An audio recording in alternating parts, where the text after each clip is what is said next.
that way.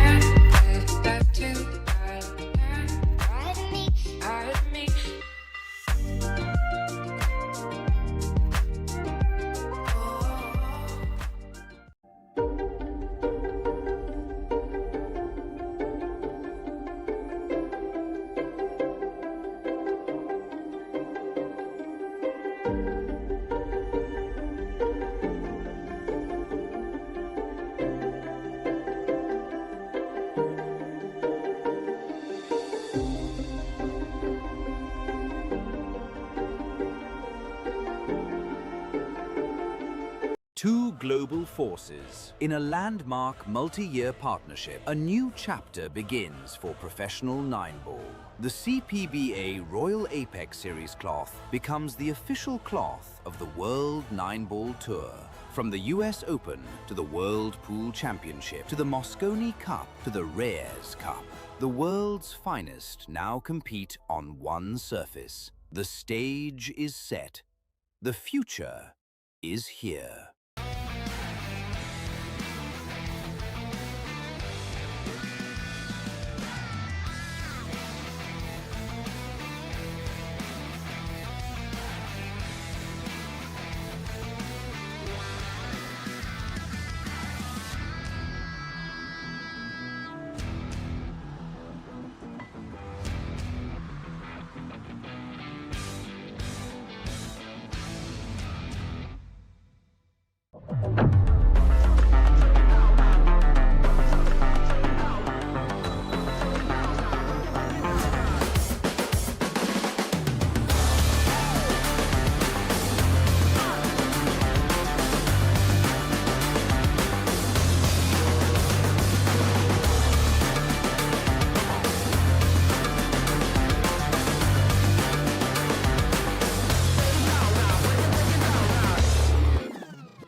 For decades, Universal Cues has been at the forefront of the billiards world, driven by a commitment to excellence and innovation.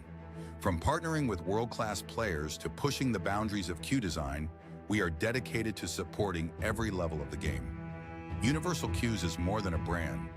It's a community built on a passion for pool and a dedication to empowering players worldwide. When you think of quality, trust, and innovation, think Universal Cues. Your success is our mission. From concept to design, from launch to achieving legend, Universal Cues leading the way.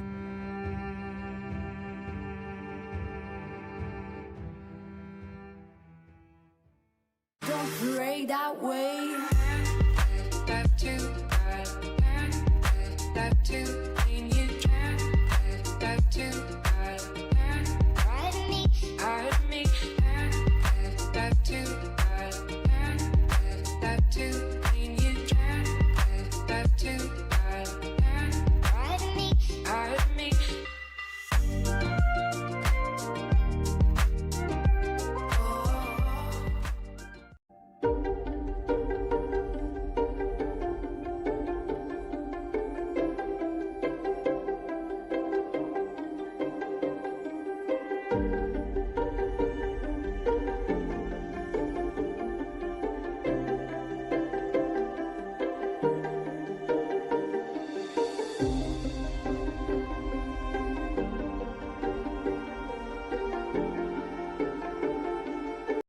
Two global forces. In a landmark multi-year partnership, a new chapter begins for professional nine-ball.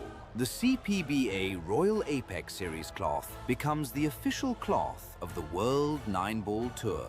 From the US Open to the World Pool Championship to the Mosconi Cup to the Reyes Cup, the world's finest now compete on one surface. The stage is set.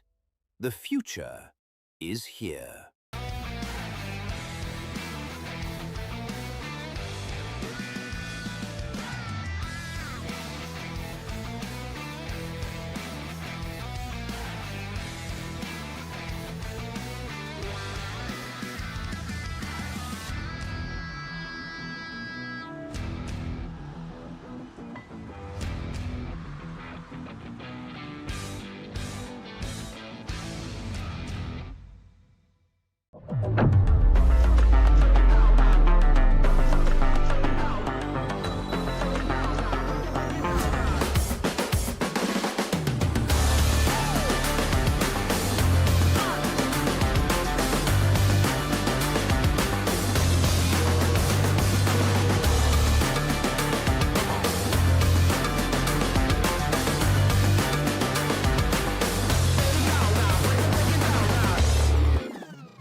For decades, Universal Cues has been at the forefront of the billiards world, driven by a commitment to excellence and innovation. From partnering with world-class players to pushing the boundaries of cue design, we are dedicated to supporting every level of the game. Universal Cues is more than a brand. It's a community built on a passion for pool and a dedication to empowering players worldwide. When you think of quality, trust, and innovation, think Universal Cues. Your success is our mission. From concept to design, from launch to achieving legend, Universal Cues leading the way.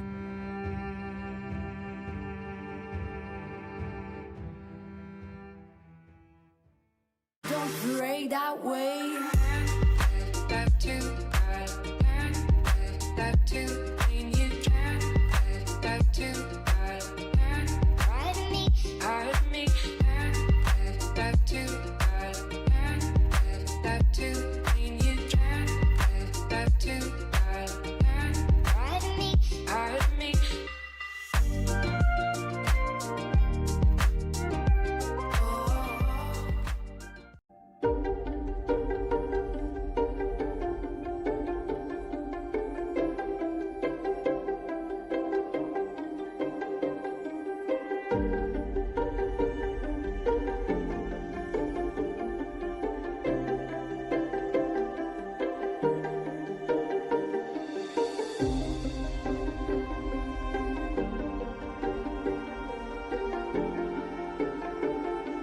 Two global forces. In a landmark multi-year partnership, a new chapter begins for professional nine-ball. The CPBA Royal Apex Series cloth becomes the official cloth of the World Nine-Ball Tour. From the US Open to the World Pool Championship to the Mosconi Cup to the Reyes Cup, the world's finest now compete on one surface. The stage is set. The future is here.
Good afternoon, pool fans. We are here live for the last 16 round of the Arena Town Open, a WNT event brought to you by the Arena Billiards Club here in Kuala Lumpur, Malaysia. And this is the first of its kind WNT event here in this country. We've had 170 competitors roughly play this tournament. A big field, a lot of strong players. We are down to the business end of this event.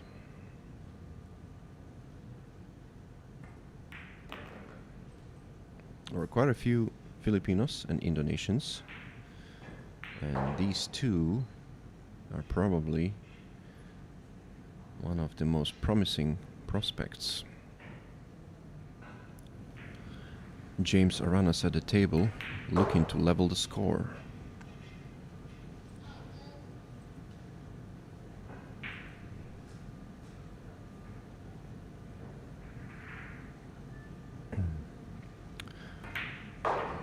His nickname is Dodong Diamond. He certainly is sharp.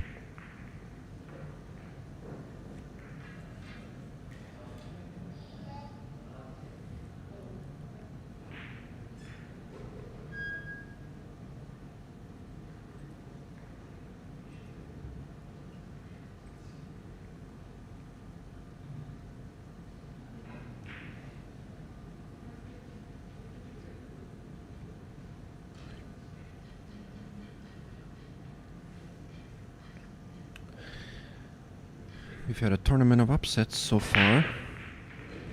Most of the top seeds have been knocked out. I believe Carlo Biado lost earlier today. Johan Chua knocked out in a Hill thriller last night.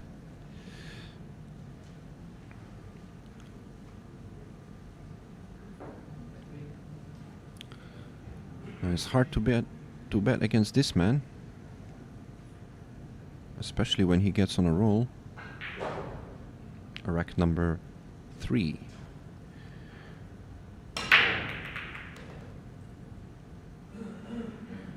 Oh, he scratches on the break.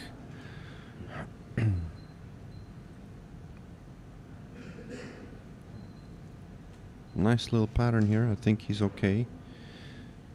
The 6 ball might be the only tricky ball. The referee was very close to accidentally knocking the cue ball with his stopwatch. Okay, well, it's a ball in hand, so for a second I thought his stopwatch fell over.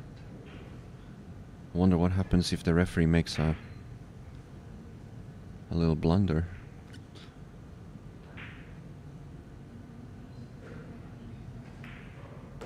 One rail position.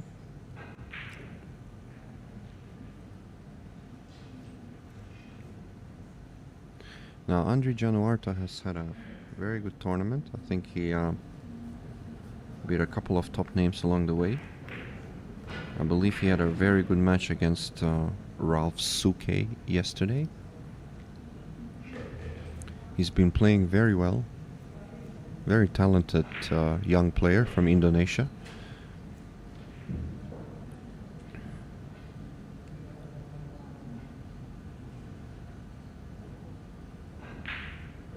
He sides the ball with his inner eye. Very reminiscent of, Albin Aushin and some of the other cross-eye dominant players. He is a lefty, however.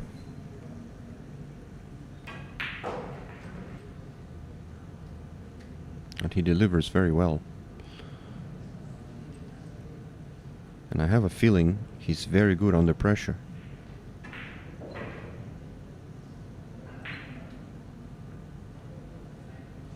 Yeah, good shot of his technique there. Nice little stun follow. A touch of outside on that. I think this should be elementary for him. And draws the cue ball a little bit back.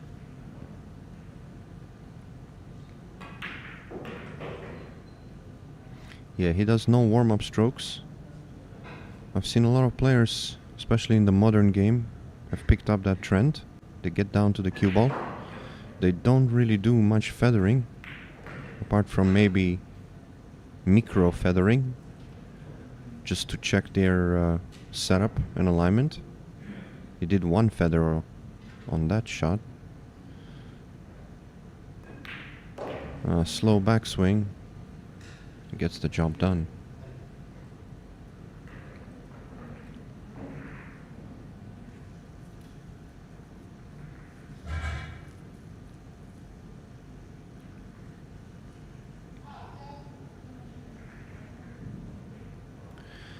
I believe there was 17 Filipinos in the last 64 stage, which is quite a number. So this has been a tournament of who can beat the Filipinos. They've been very dominant, especially in this part of the world, in recent WNT events. You've had Johan Chua winning the Pattaya Open, which happened last month. And overall, they've been just rampaging all the other players. But there is a few who can stop them, and this man right there is definitely one of them. Let's have a look at this break here.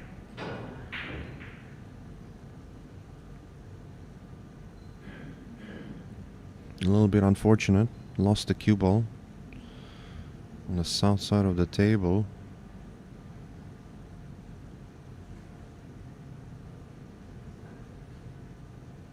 I'm gonna see him play a push out, maybe tie up the 5 and 3.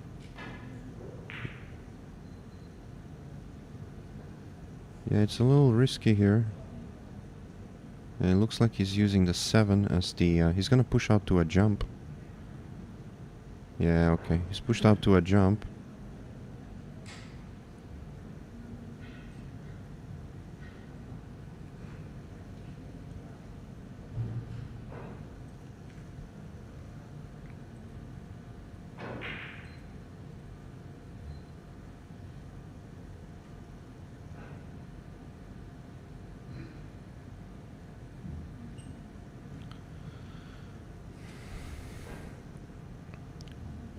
Yeah, I think Aranas is gonna hand it back.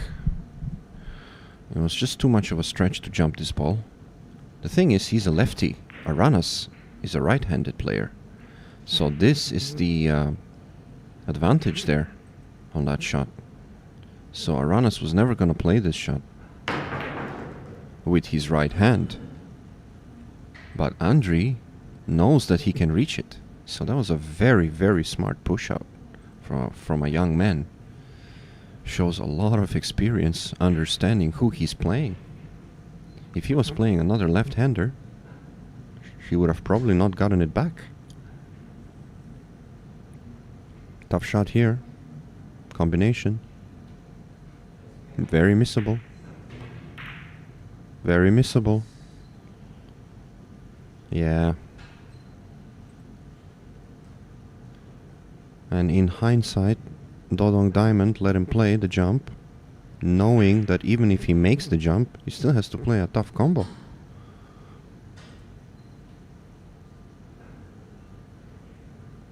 A little stun here. Out of the corner. Nice. Killed it very nicely with outside spin. High right, 2 rails.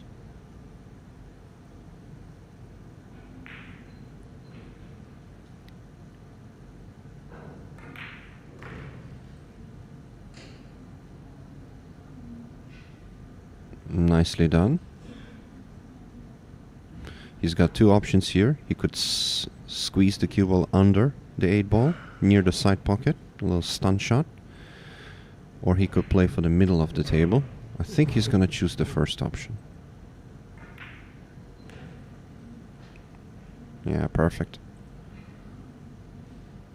Kind of a same shot, just the opposite side right now, from the 6 to the 7. A little stun to mid-table.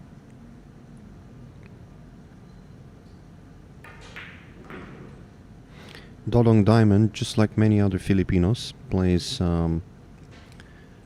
sights the ball very low at the cloth. Very similar style to AJ Manas as well. Although on that shot, he kind of played it a little bit more traditionally. He almost overhit that, but it's perfect.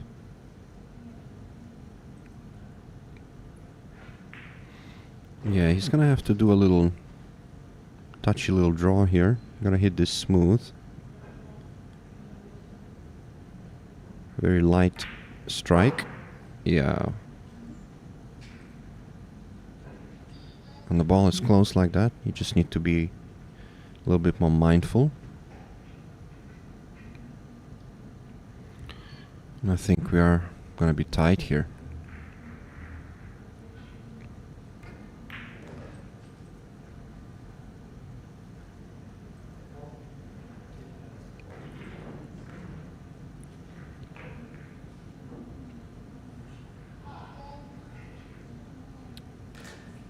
We are racing to 10, and this is the last 16 action. We are really down to the business end of this event.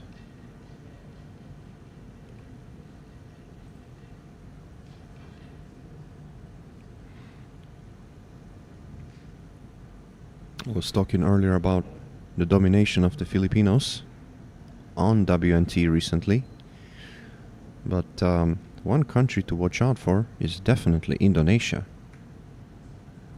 And one of the reasons for that is because many of the top Filipinos these days are residing in Indonesia, contributing to a lot of action over there, which in turn is obviously raising the level of the Indonesian players. And you've been seeing over the last few years a lot of talent popping up. Battle-hardened talent.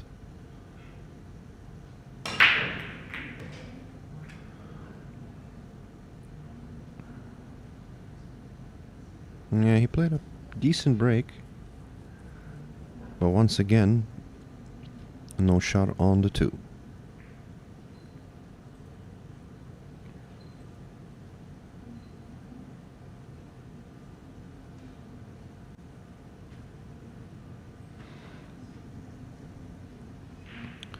Dodong Diamond is a very well-known Filipino player. A very creative, fast-paced player. Curious how he got this nickname. He's got a diamond tattoo on his neck. And I suppose diamonds don't succumb to pressure. So we're gonna have to see if this match goes down to the wire, whether that's true.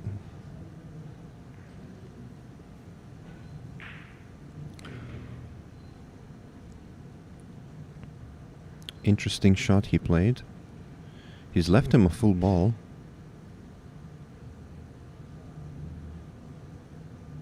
It's a little risky, honestly. I mean, if you try to feather off the 2, you know, to find your gap.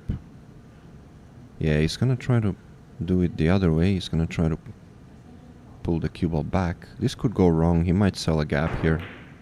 It's very tough to... Yeah, he's gonna sell a gap out. It's very tough to get the cue ball right when you jack up like that. So, yeah, so far tactically, James Aranas has been making better decisions. This is a tricky shot, however. He's gonna have to make this and pull the cue ball somewhere towards the 4, I do believe the 3 ball goes by the 5 into the bottom right corner. So this is a pressure shot right here. He needs to make a good pot here.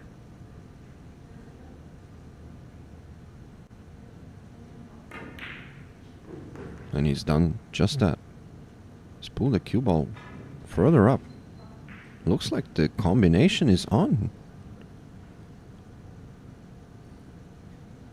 It looks like it's on. It's a little off angle. He's gonna have to cut the 3. I'll tell you what, he could play a little nip draw and run the cue ball behind the 5 with the 3 laying on the left side of your screen here. Ooh, well, he didn't need to play safe on that. Nailed it. What a shot.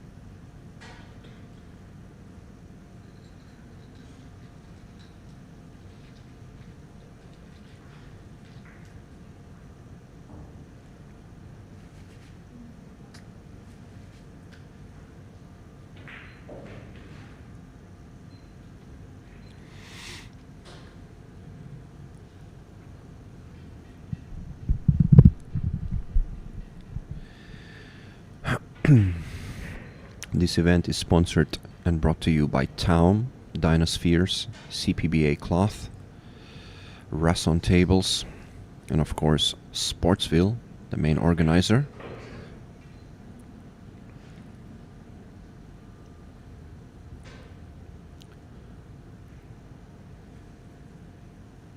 Dodong Dyna to break. Much better result this time.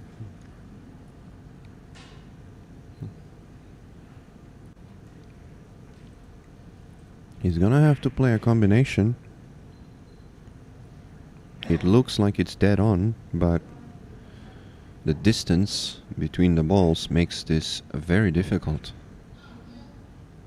He could feather off the 2 and send the cue ball down table and try to hide behind any of those colors, including the 9. I think that's a more prudent play. He's got a couple balls that he could use. He could also feather the cue ball and run behind the 4 ball. I just have this feeling that he wants to go offense. Let's see. Yeah, he wanted to go offense, but that was very missable. He wasn't even close on that. Very difficult combo. Got a bit fortunate. He's kind of locked up the 9.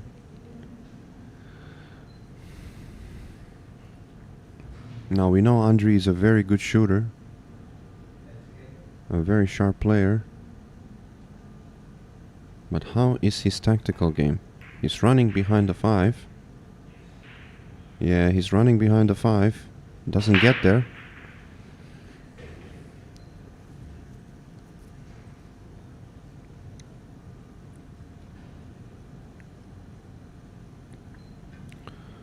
I think Dodong is gonna bank this ball straight up.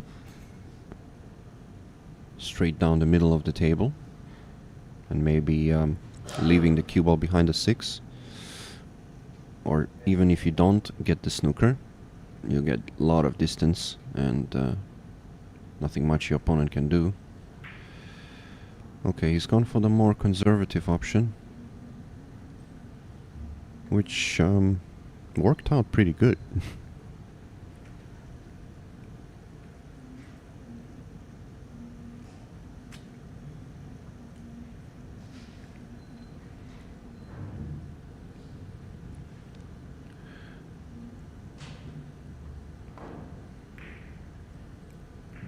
Yeah, he's not done a good job there.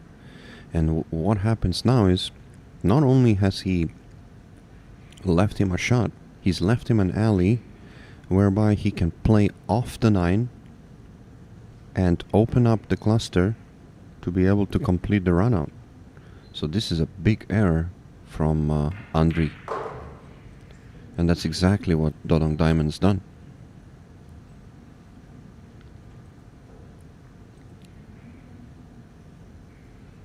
A big tactical mistake there from Andrei Januarta.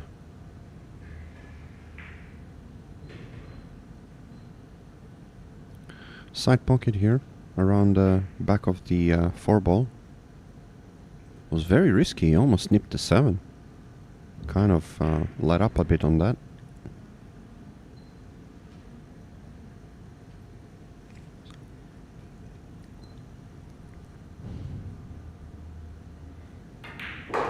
One rail.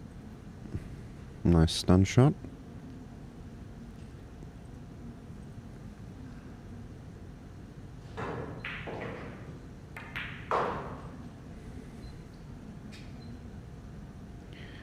Yeah, I like his confidence at the table, Dodong Diamond. He just goes through his motions.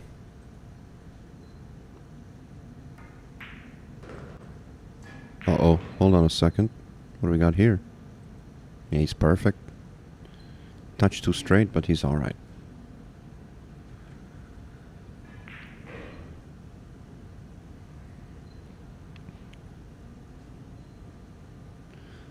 He looks up to a lot of the top players. Dodong Diamond. I think he spars a lot with the likes of Johan Chua, the Marboys.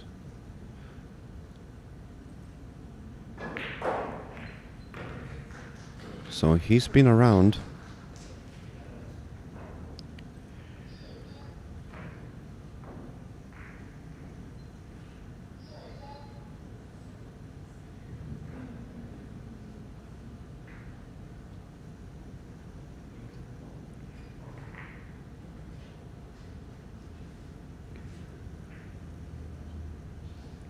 Still a long way to go in this match.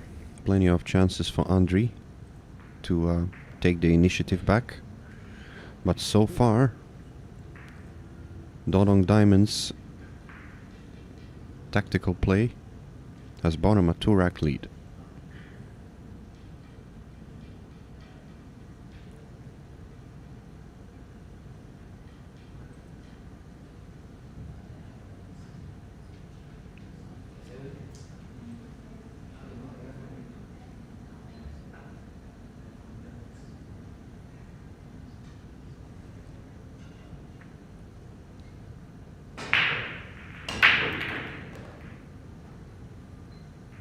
And that's gonna be a very good break. His best of the match so far. I suspect a run out is coming up here. All he has to do is get on the 3. If he gets on the 3, it's over.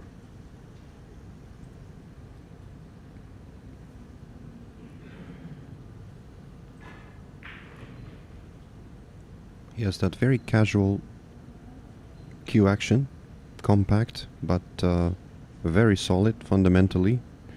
Nothing is out of place.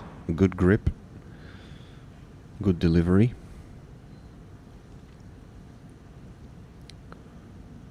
Kind of very reminiscent of Johan Chua as well. Oh my goodness, what's he done? What's he done there? Why did he play it like that? He had such a narrow line to go towards the corner. What's he done there? He could have gone through the gap. Yeah, okay, that was... I don't know if it was commentator's curse or just poor decision making there. Well,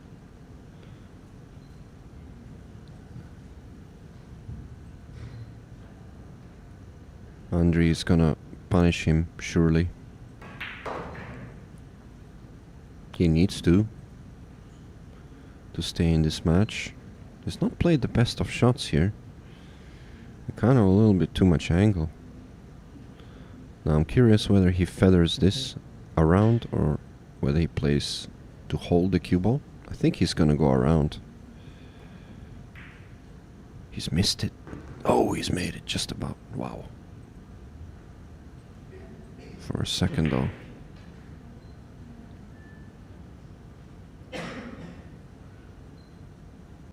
I'll tell you what, if he played that more towards the middle of the pocket, he wouldn't have such an easy shot on the 6.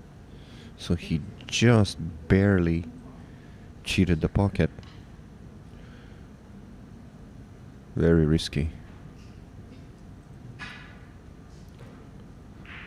A little bit off angle here. Is he playing for short side position? I think he is. And once again, he's a little bit funny. Still alright though. Enough angle. He might have to contend with a slightly longer pot on the 9. I think he'll be alright. Yeah. It's good enough. I do like his technique. He has a very slow backswing.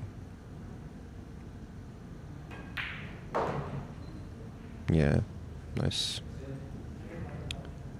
We're gonna take a short break. We'll be back.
Now, one thing to note, being cross-eye dominant player,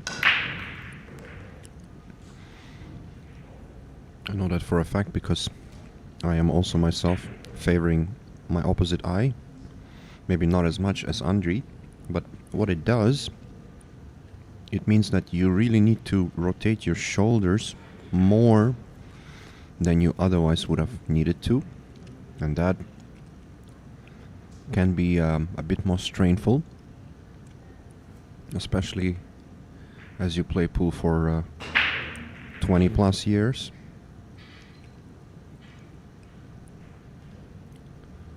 Obviously, Andriy is a very young player, so. But you can see when he gets down into his stance, his shoulders are very rotated. You can see it here. Just to get the cue under his inner eye.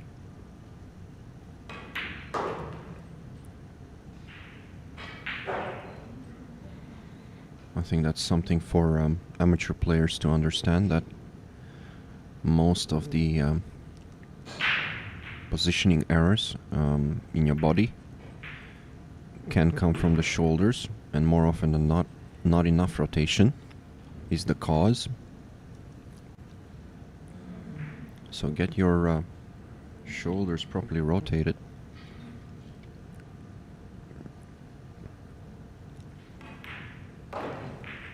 But not to the point that it causes you strain.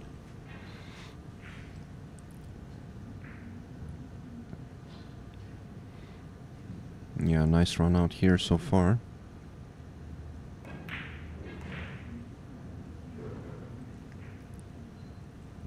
He has kind of a little hitch sometimes in his backswing, like he pulls back halfway, then he sort of pauses, then he pulls more. There it is, you could see it there. I'm not sure what's happening when he does that.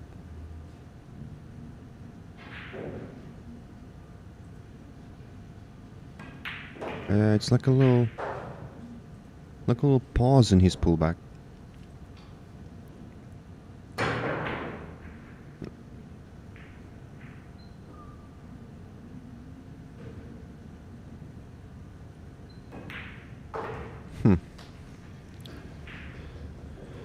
Nicely done.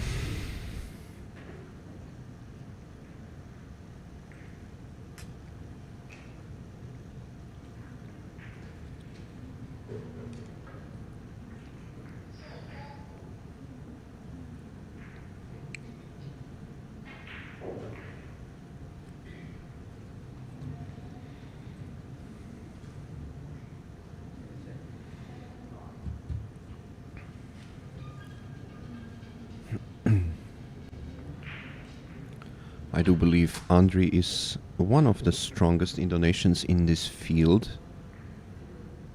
There is another player by the name of Edward. Edward Koyoningan, I think.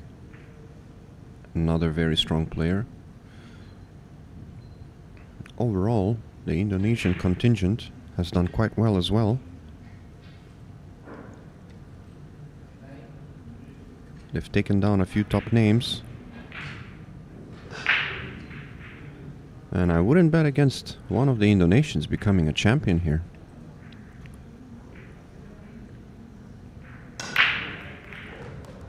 What a break. Unfortunate not to have a shot on the 3. I do believe the rack was a little bit loose, just by how it moved. So there must have been some gaps at the bottom side of the rack. If you see the 9 ball move upon the initial contact, then you know there's some gaps there. So he's played in my opinion, a pretty loose safety shot, because you don't give Dodong Diamond this jump. These guys make this jump when they do their exhibition shots with balls stacked right along to that target ball, and they're really good at landing right on top of the object ball. So I have a suspicion Dodong Diamond might make this in the side pocket. Andri should have had a bit more precision on that safety.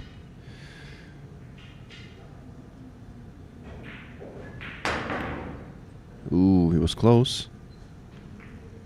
He was close, but he's missed it. Another safety coming up here, though. Let's see whether he can maybe follow towards the 5 with a bit of inside. He needs to miss the 5 with the 3, though. Sorry, the 4 ball. Yeah, and once again, his safety play has been very, very loose. He's left him an edge, I think. He wanted to stick him on the 4 ball. He might have gotten a little bit fortunate, though. It looks like a jump, a long jump.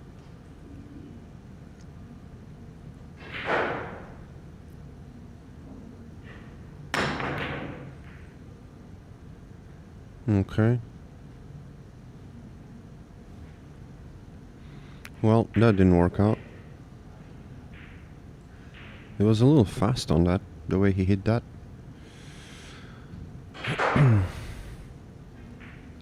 One thing I realized is when you have a difficult jump, a lot of the time you'll be kind of snatching it a little bit more. So you've got to slow the rhythm down on that final backswing, even when you're playing a tough jump. That definitely aids accuracy. Speaking of accuracy, he wasn't very accurate with his cue ball there, Andri. This is tricky. Very tricky.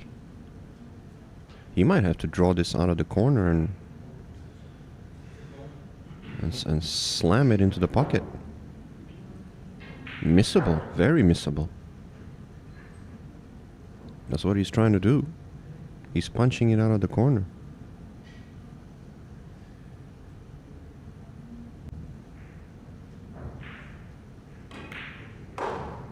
What a shot. Beautiful shot.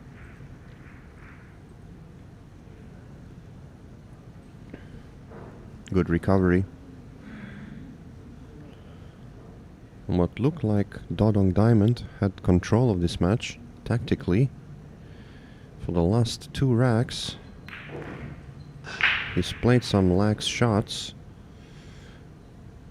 A couple of jumps going wrong. And Andriy has a chance to take the lead.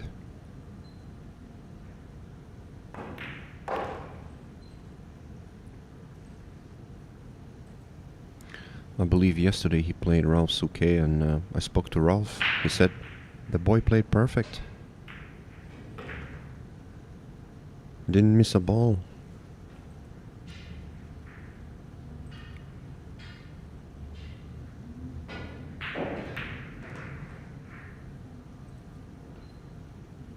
And I can see why he was full of praise.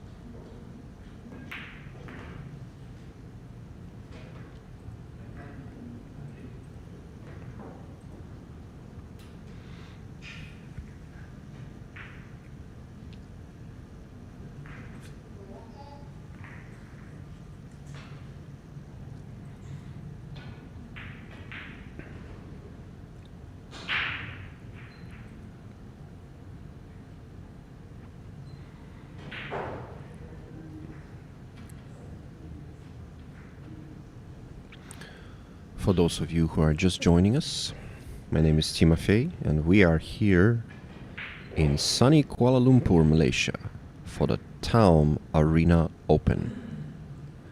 It is a WNT event, a first in Malaysia, hopefully more to come in the near future.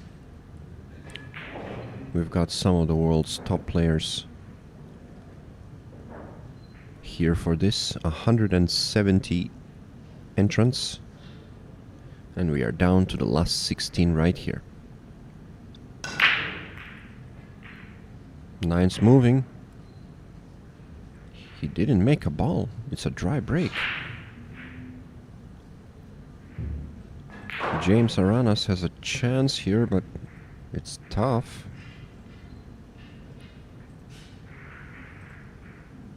A safety is not that easy either.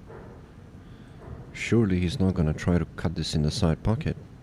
That is a very dangerous route. I'm sure he's going to try to play safe here. Maybe thinning the one. Okay, he's got the perfect line there for a follow. Whenever you have a chance to roll up with a rolling ball, that is what you should do on a safety. Even though that wasn't a good example, I think he just overhit that actually. He didn't get it as good as he wanted. But whenever you have the option to roll up on a ball, that's what you should do, because you can get more precise. And that was not a good reply by Andriy. He tried to thin it more, sending the cue ball down table, but the 3 ball stopped his progress. A chance here for Dodong.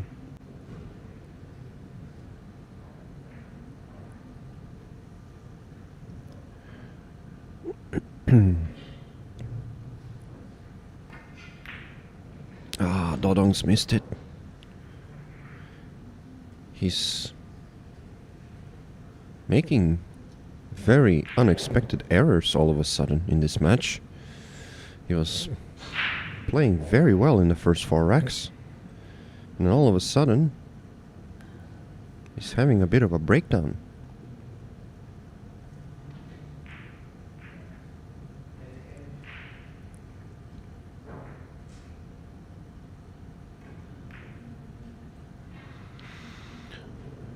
Another safety. It's a decent result. Or is it? Judging by the face of Andriy, he might have left him a gap.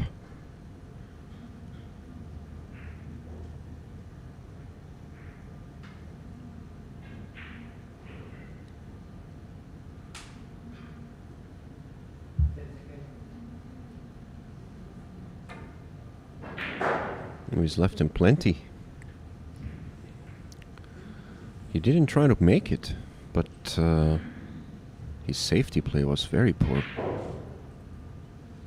I'm not sure what he was trying to do there. I guess he was trying to bank it 2 rails somewhere down table, using topspin to hold the cue ball, but let's just say accuracy was lacking.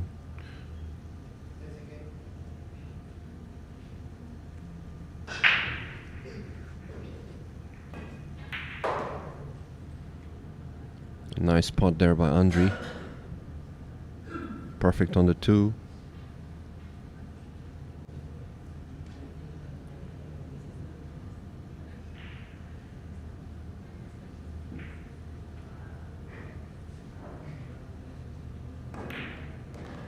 Yeah, nicely done, Stan. He definitely has the stroke. He's smooth.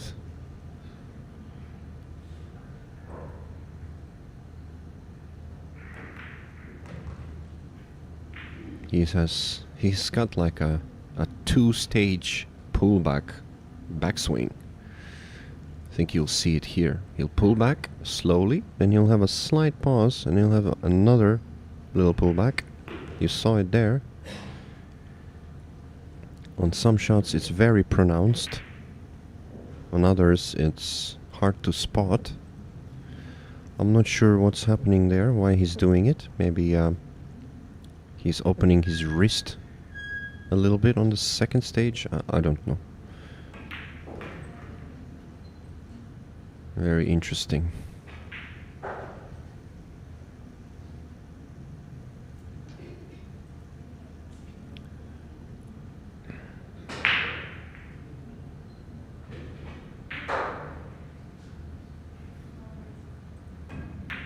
There you go. You saw it again.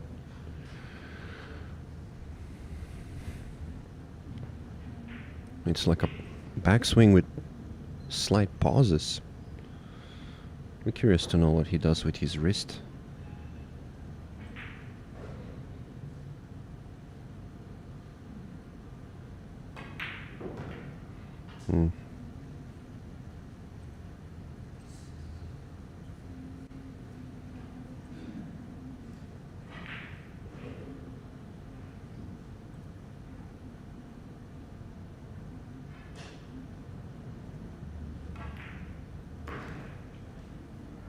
Yeah, very nice.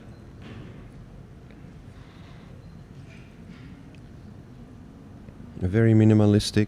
Gets down to the ball and just doesn't do any funny featherings. Just stays down and completely focused. And that focus has bought him a 2-rack lead. We're gonna take a short break.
Nifty little shot there by Andri. He's trying to sneak under the 3, but he's done well enough. The 8-ball's obstructing the path of a clear shot here, so one rail escape is needed by James. He's done relatively well.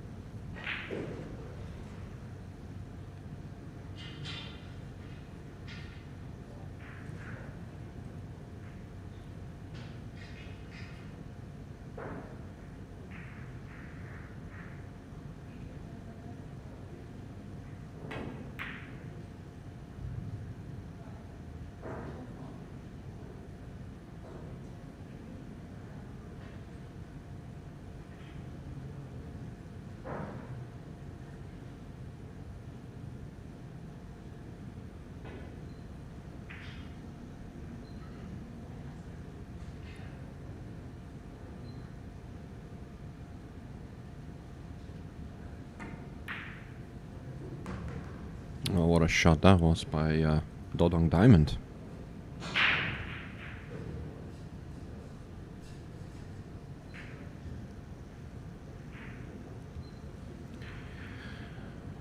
Okay.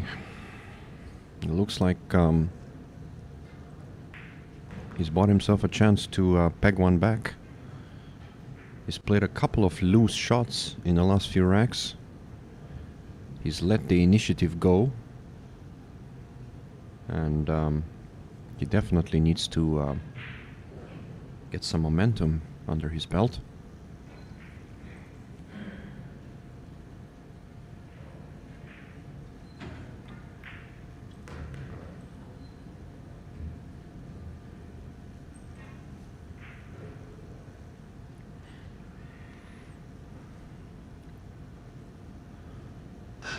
I don't think the 7 is gonna obstruct him too much. Just a little, maybe pull the rock just a little bit on this shot. Okay. He kind of went for a stop shot, good angle.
And just like that, he pulls one back, 6-5.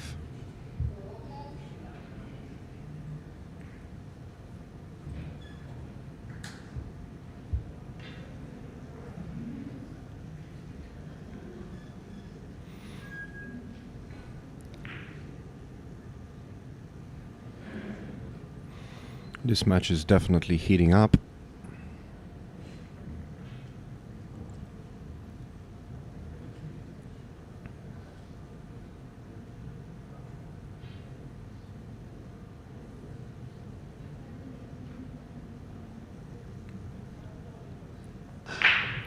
We're using Dinosphere balls for this tournament, and we are playing on the Rasson Victory table. And honestly, in my opinion, that's probably one of the best Rassons in terms of playability and looks. And it does make really nice sounds when you hit the back of the pocket.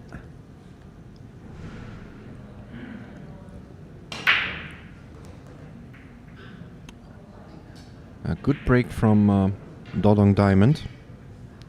I do believe the rack was slightly loose on that. You could see some movement on the 9. It didn't really open up as good as expected, but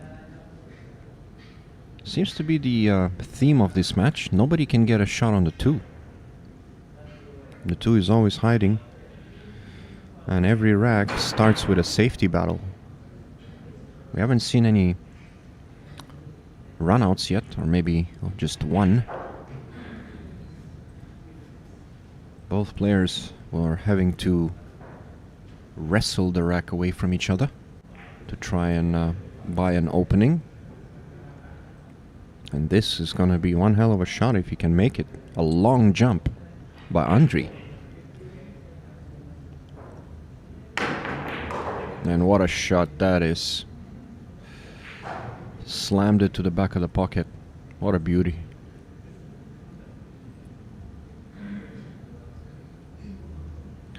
But I don't think he has much of a reward here.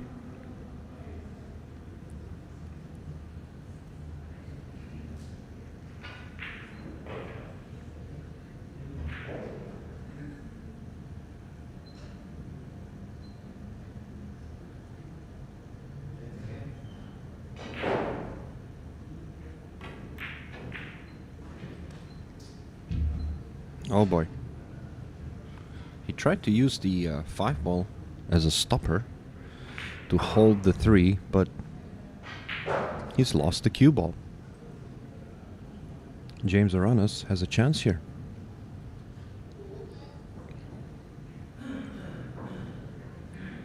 Far from easy, however. Do you cut this in the side or do you play it in the corner? Yeah, I like playing it in the corner. Just rolling it. I mean, it's a tricky shot, obviously, but there's a chance if you miss, you could use the 4 ball as a blocker. He's done just that. He's made it. Beautiful. That was a key shot. You could see him really willing that ball on. Bit of nerves here from Dodong Diamond. I can see that he's fully aware of the gravity of the situation here. It's a very crucial rack, I think.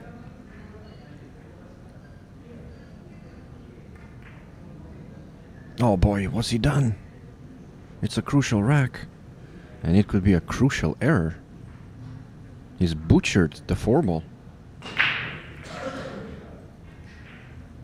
Yeah, he's done a couple of big mistakes, James. He knows he cannot afford to do too many against this guy. On paper, James Aranas is the heavy favorite in this match, but so far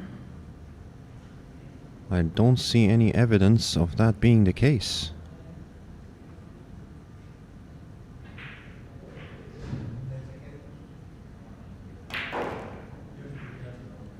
Okay. They pulled the cue ball a little bit too much on that shot, but it's all right.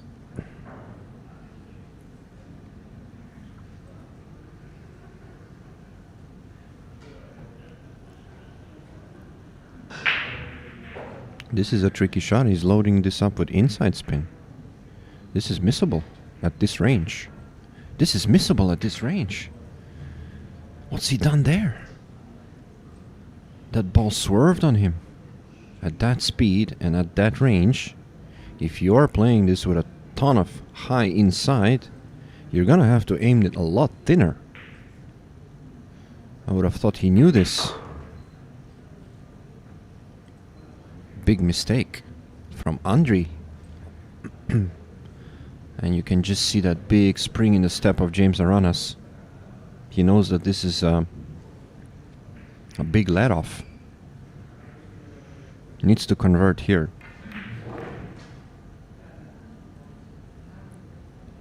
Nicely done. Perfect angle. All he has to do is just play this with a 1 tip below center. No side required. Just Punch the ball out. Across for the 9. Perfect.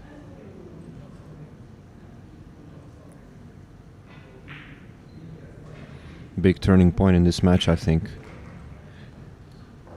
Dodong Diamond looked the shakier of the two players, but with that mistake, Andriy might be feeling the heat.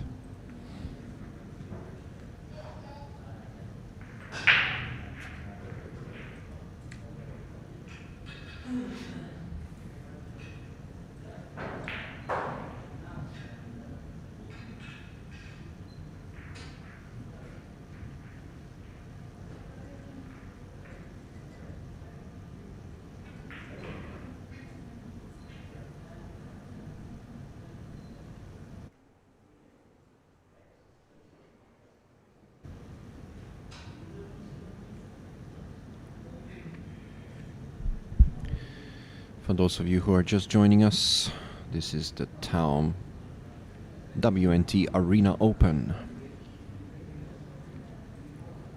And we are down to the last 16 players here in Kuala Lumpur, Malaysia.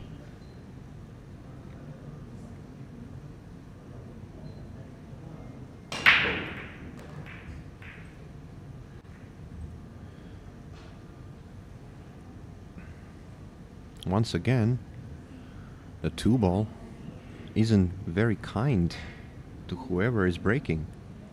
I don't know whether he has a lane there to slot it in the top left corner. He might. If it's on, then he has a chance. By the looks of it, it might be potable.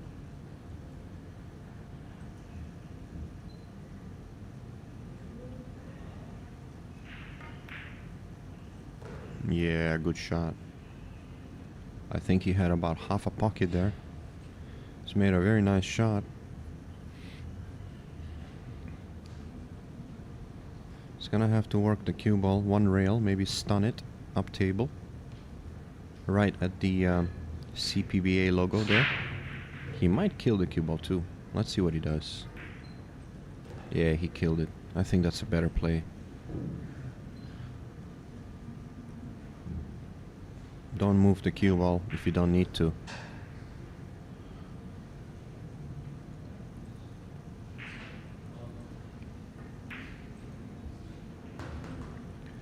Nice shot. He's gonna pretty much just play a pretty much like a stop shot here, or even just roll it. He wants a bit of an angle. Yeah, stop shot will get the job done. Okay, well, he had a lot more angle than I thought. Still alright though.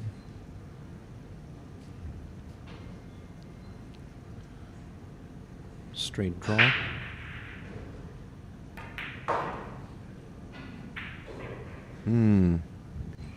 Yeah, he's not hit that very well. He kind of moved up on that shot.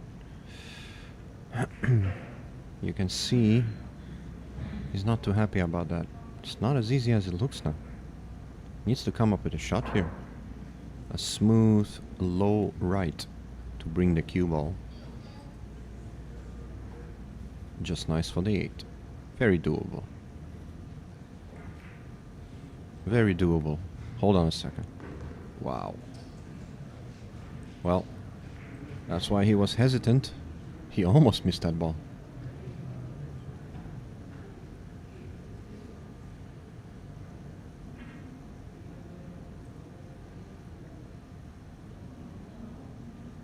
Two rails out.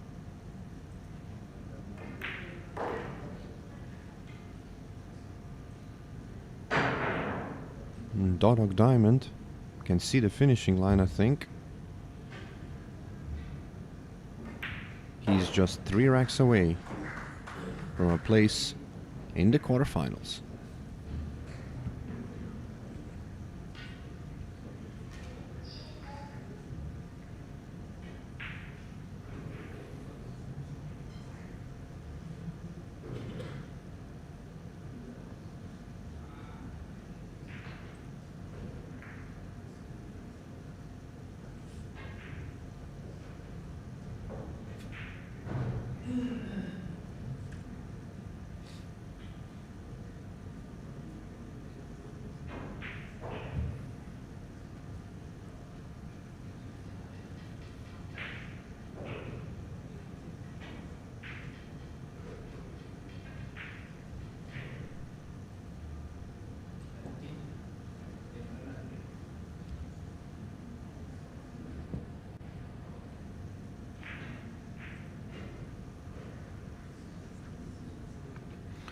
Alright, Aranas to break, leading 7-6.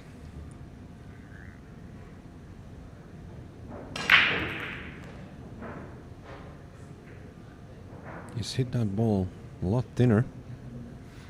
A bit fortunate to get the result that he got. The cue ball was bouncing about a couple balls.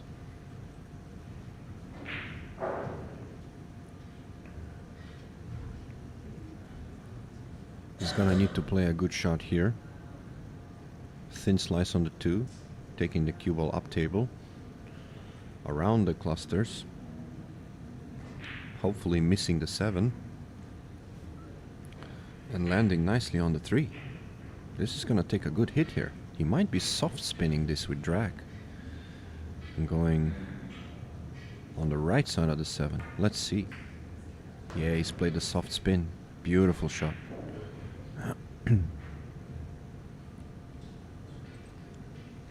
Yeah, that took the top rail out of the equation, and a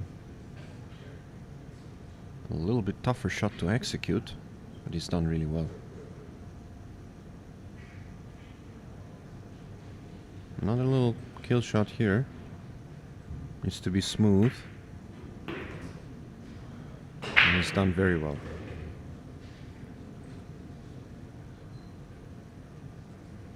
And just at the right time, James Aranas has found his break.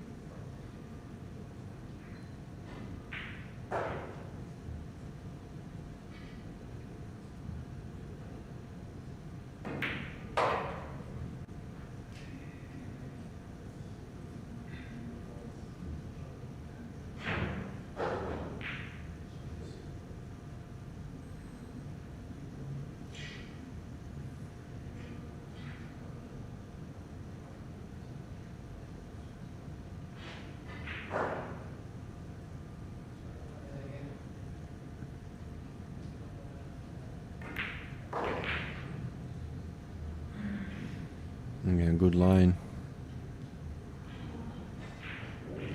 He's gonna need to play a stun follow here. He has just the right kind of angle. He doesn't need that much follow on this.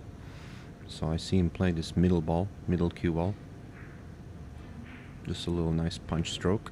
Should get him right there. Oh, he's gone all the way. Okay. Yeah, I suppose that was alright too.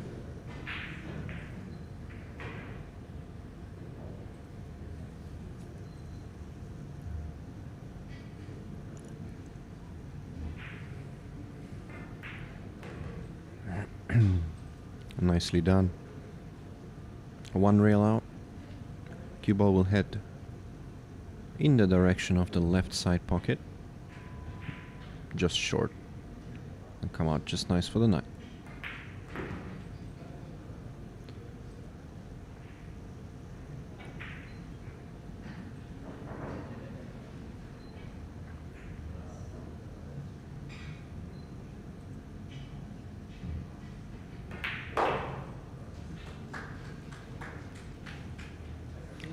James Aranas, 2 racks in front. 8-6.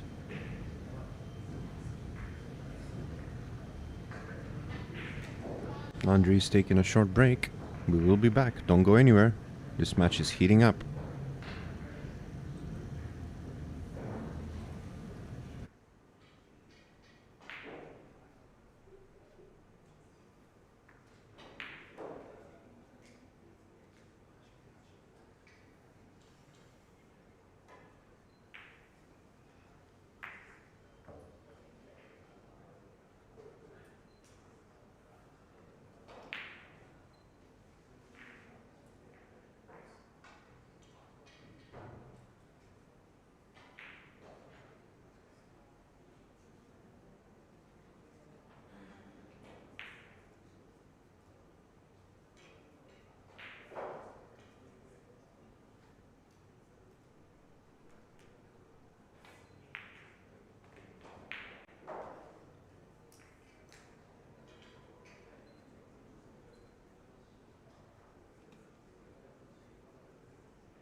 Another good break from Aranas.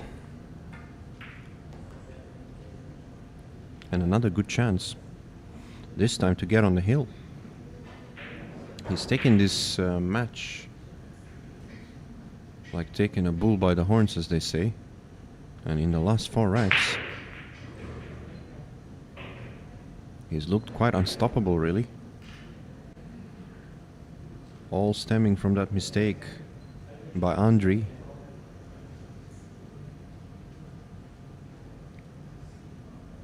Boy, how fast momentum can change in this game. You could be in cruise control, and one small mistake can completely tilt the match and put you off balance.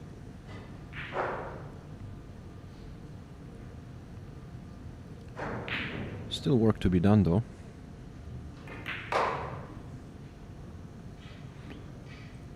But it's looking very good for James. Gonna have to draw the cue ball back here for the side pocket.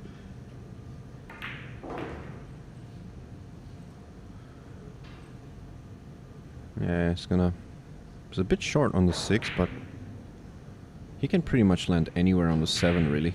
That gives him a good line for the 8. He could be on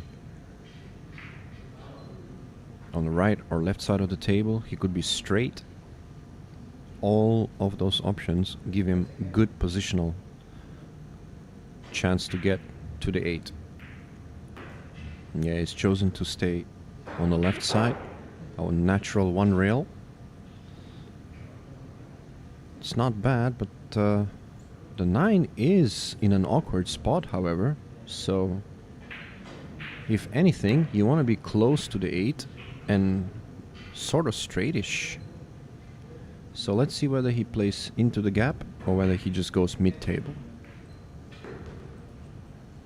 Well, there's your answer. He didn't try to get too cute. He went for mid-table position. He's gonna have to play one more good shot here.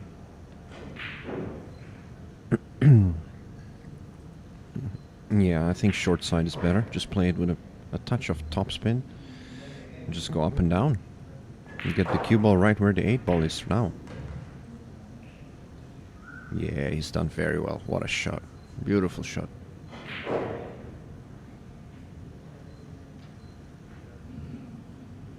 And this ball here, you want to hit with a trace of topspin, I think, just to keep it moving down the rail. Well, he's done the opposite, and he's on the hill.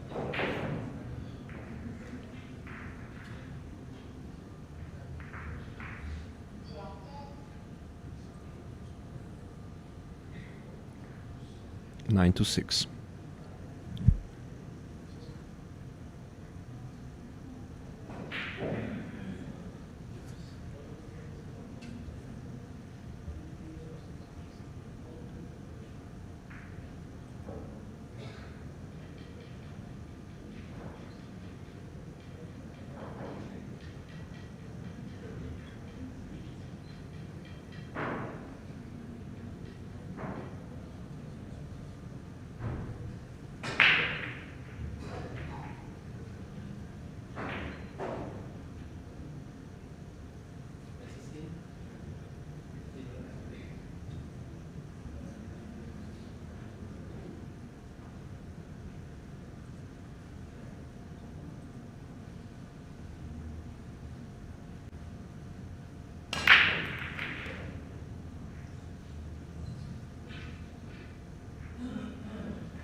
Yeah, keeping it simple, Dodong Diamond.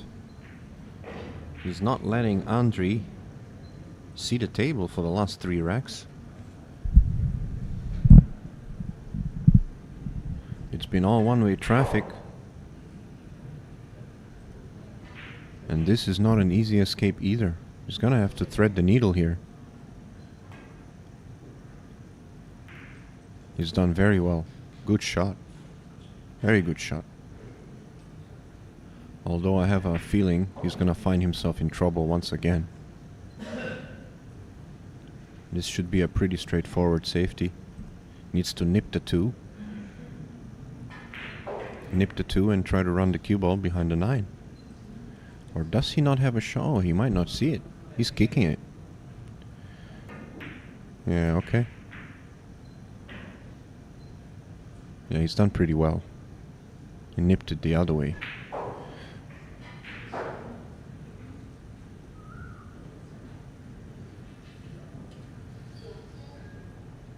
I do believe he can see an edge. Let's have a look. No, he can't. He's going 2 rails. He's trying to hit it right underneath to stick the cue ball. Uh-oh. And he's overcooked it. This could be the last shot he's played in this match.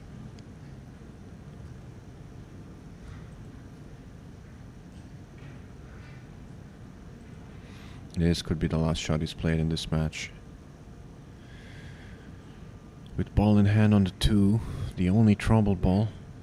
If he can get a good line on the 3, everything is there for the taking. And I just don't see a problem here.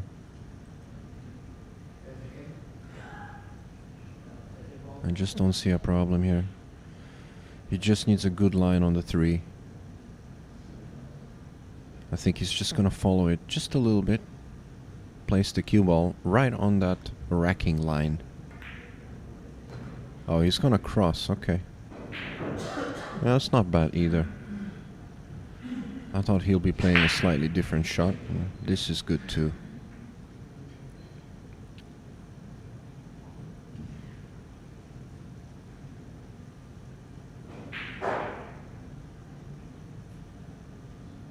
Yeah, 4 to the 5 might present him with a very slight challenge, but with an angle like this, it's not a problem. A little stun, or even straight draw. You'll see the bend on the cue ball if he does that. Yeah, okay, he stunned it. Yeah, looks all over from here, ladies and gentlemen. It looked like Dodong Diamond was losing momentum at the mid stage of this match. He looked shaky, he didn't look comfortable. But one mistake, one crucial mistake from Andriy put all the spring into Dodong Diamond's step there. And he hasn't looked back.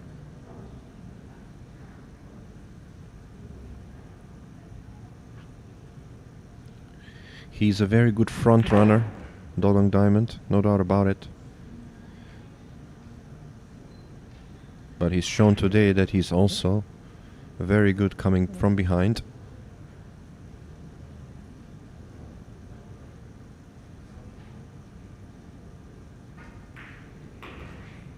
He's not played his best shot there. What is that?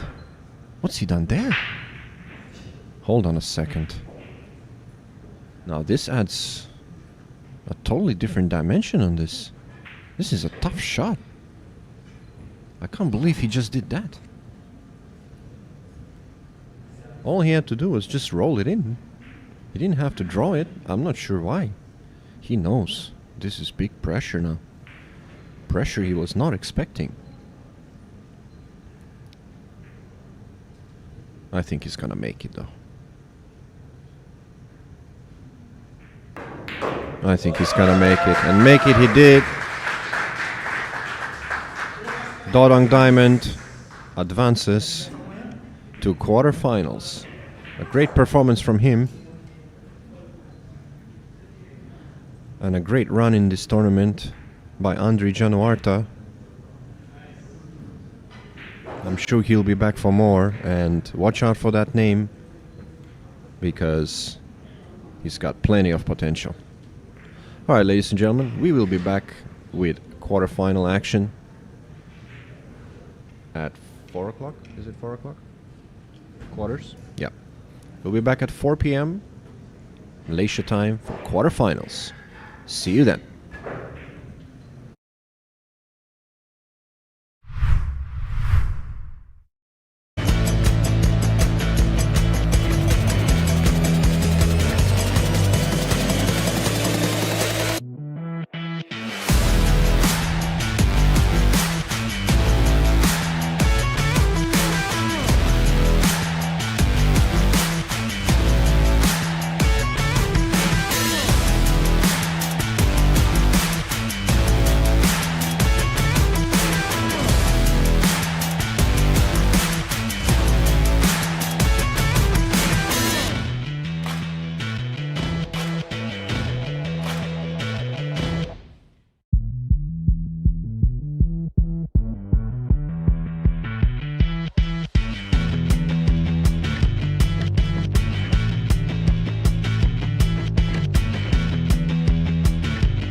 Universal Cues leading the way.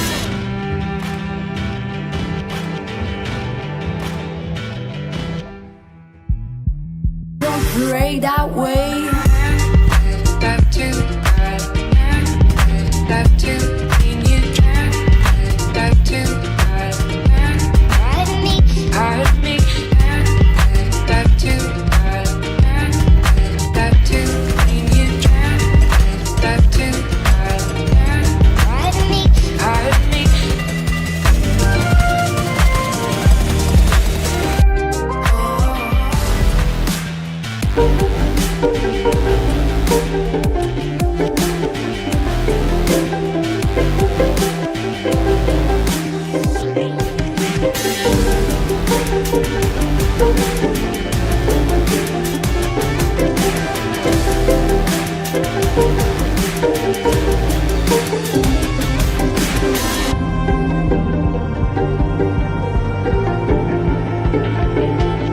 Two global forces in a landmark multi-year partnership. A new chapter begins for professional 9-ball.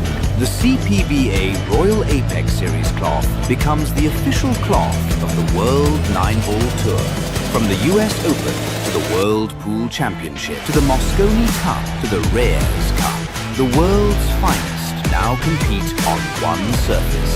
The stage is set. The future is here.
For decades, Universal Cues has been at the forefront of the billiards world, driven by a commitment to excellence and innovation. From partnering with world-class players to pushing the boundaries of cue design, we are dedicated to supporting every level of the game. Universal Cues is more than a brand. It's a community built on a passion for pool and a dedication to empowering players worldwide. When you think of quality, trust, and innovation, think Universal Cues. Your success is our mission. From concept to design, from launch to achieving legend, Universal Cues leading the way.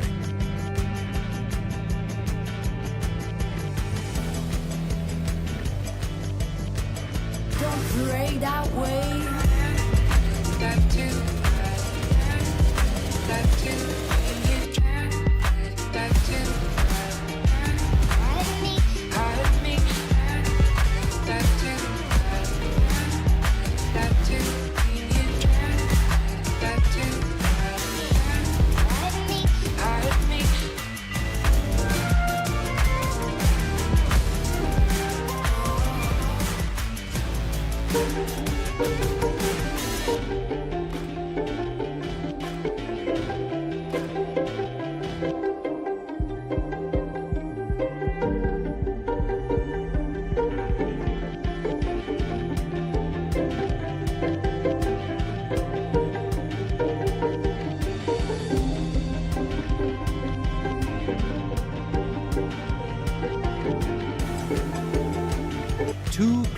forces. In a landmark multi-year partnership, a new chapter begins for professional 9-ball.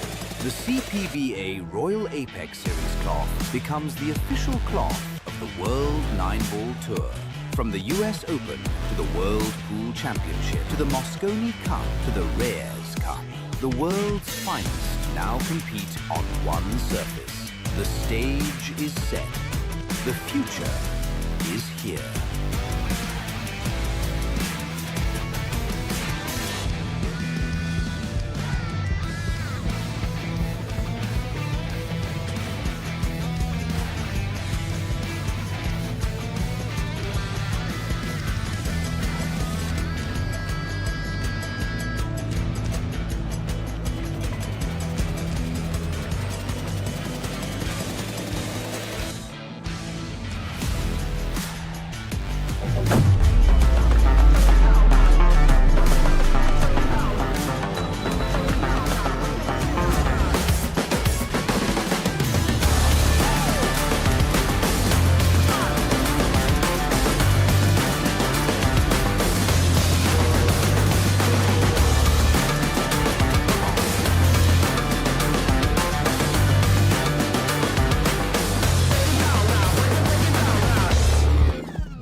For decades, Universal Cues has been at the forefront of the billiards world, driven by a commitment to excellence and innovation. From partnering with world-class players to pushing the boundaries of cue design, we are dedicated to supporting every level of the game. Universal Cues is more than a brand. It's a community built on a passion for pool and a dedication to empowering players worldwide. When you think of quality, trust, and innovation, think Universal Cues. Your success is our mission. From concept to design, from launch to achieving legend, Universal Cues leading the way.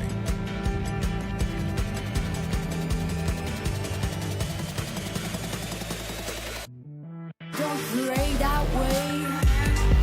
Love to, love to, love to, hurt me, love to, love to,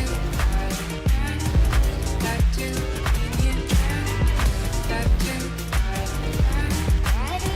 hurt me.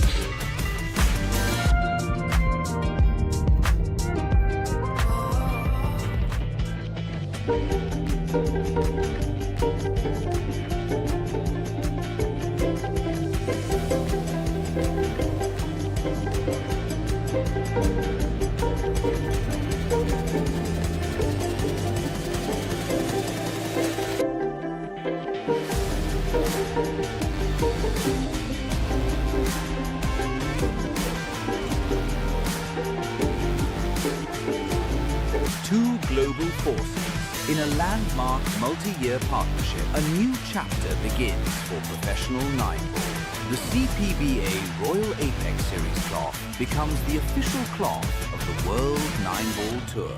From the US Open to the World Pool Championship to the Mosconi Cup to the Reyes Cup, the world's finest now compete on one surface. The stage is set.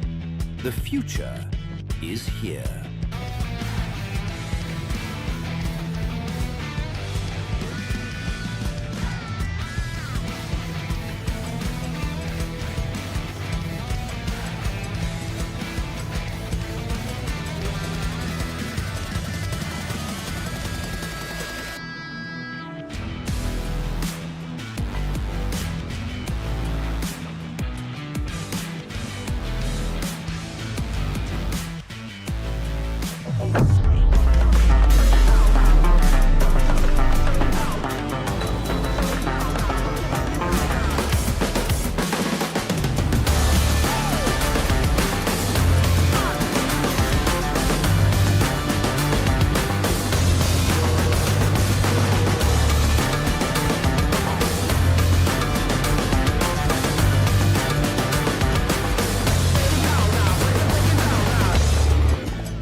For decades, Universal Cues has been at the forefront of the billiards world, driven by a commitment to excellence and innovation. From partnering with world-class players to pushing the boundaries of cue design, we are dedicated to supporting every level of the game. Universal Cues is more than a brand. It's a community built on a passion for pool and a dedication to empowering players worldwide. When you think of quality, trust, and innovation, think Universal Cues. Your success is our mission. From concept to design, from launch to achieving legend, Universal Cues leading the way.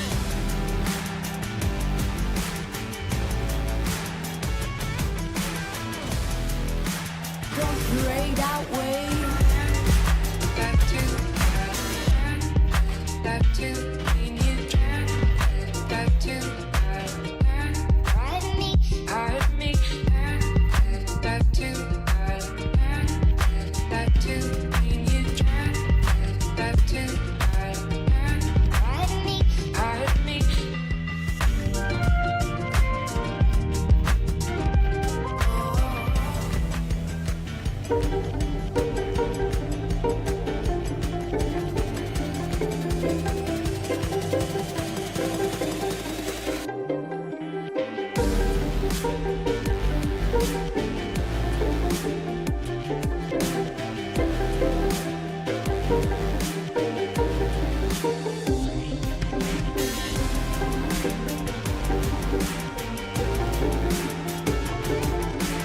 Two global forces in a landmark multi-year partnership. A new chapter begins for professional 9-ball.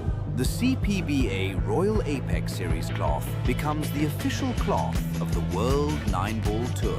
From the US Open to the World Pool Championship to the Mosconi Cup to the Reyes Cup, the world's finest now compete on one surface. The stage is set.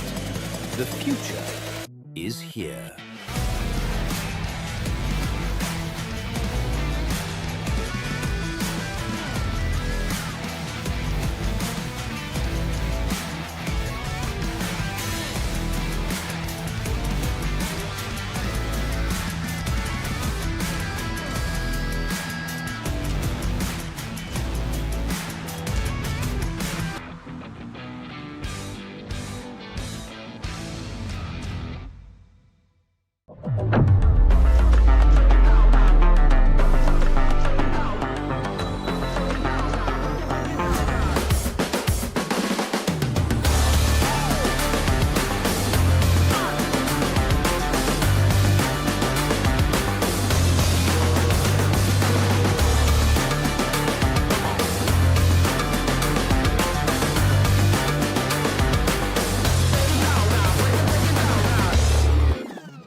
For decades, Universal Cues has been at the forefront of the billiards world, driven by a commitment to excellence and innovation.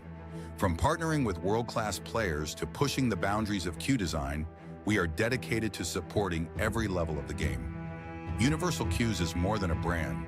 It's a community built on a passion for pool and a dedication to empowering players worldwide. When you think of quality, trust, and innovation, think Universal Cues. Your success is our mission. From concept to design, from launch to achieving legend, Universal Cues leading the way.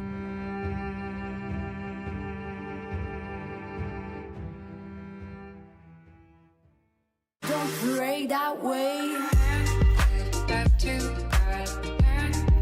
love to, when you try. Love to, pardon me, pardon me. Love to, when you try. Love to, pardon me, pardon me.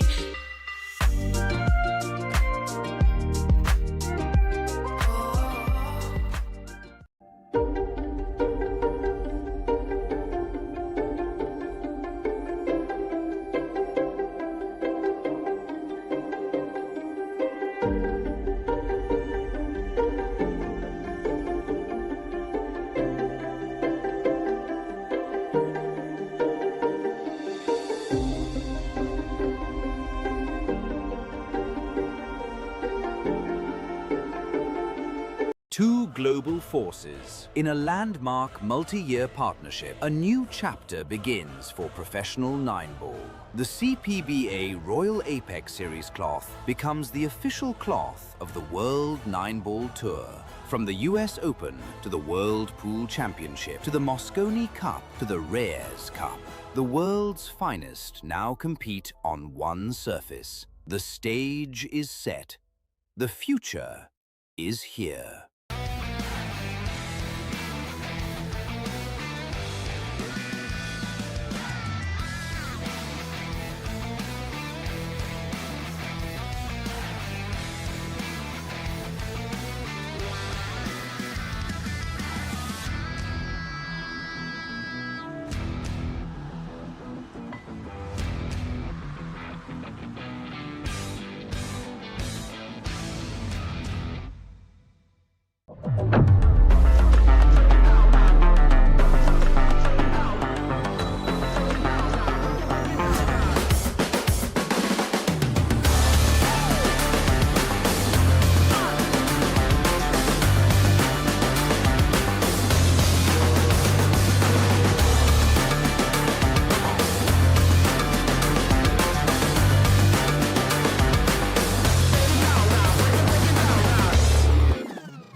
For decades, Universal Cues has been at the forefront of the billiards world, driven by a commitment to excellence and innovation. From partnering with world-class players to pushing the boundaries of cue design, we are dedicated to supporting every level of the game. Universal Cues is more than a brand. It's a community built on a passion for pool and a dedication to empowering players worldwide. When you think of quality, trust, and innovation, think Universal Cues. Your success is our mission. From concept to design, from launch to achieving legend, Universal Cues leading the way.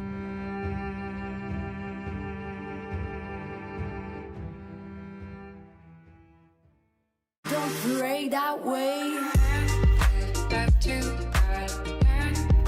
love to, when you try, love to, pardon me,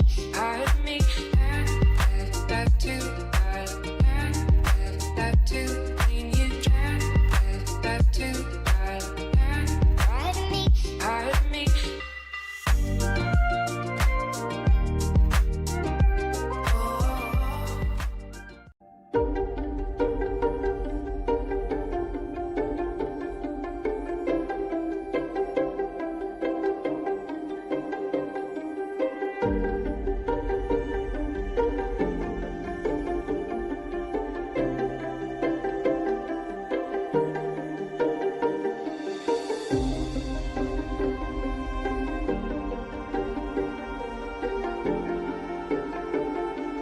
Two global forces in a landmark multi-year partnership. A new chapter begins for professional 9-ball.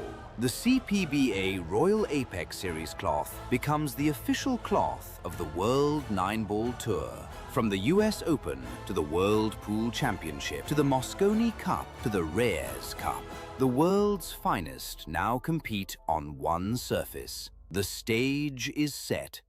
The future is here.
Welcome back to the Arena Open here in Kuala Lumpur, Malaysia.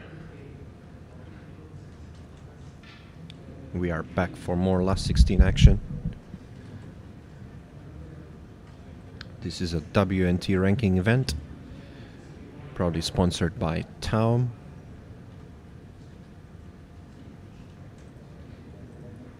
It is certainly the standard when it comes to chalk, one of the best in the business.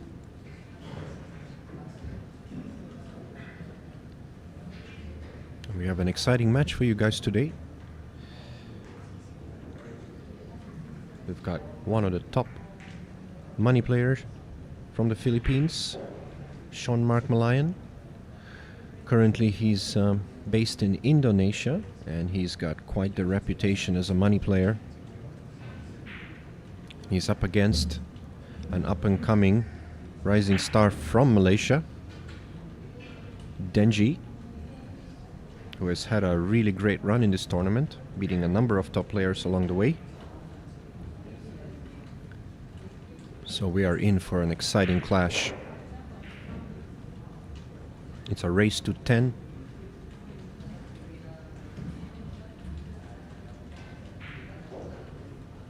Sean Mark to break.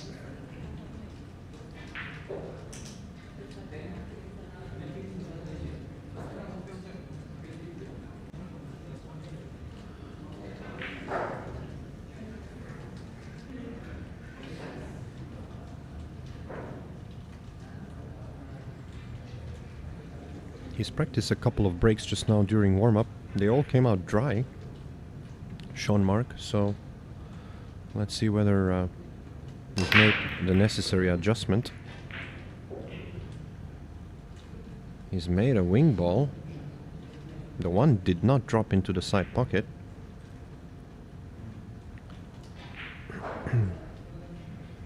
Not much of a shot though to start with here. Might be able to thin the edge of the one. Send the cue ball 3 rails under the 5 and 9. I do believe that's his only option here. A tricky little shot.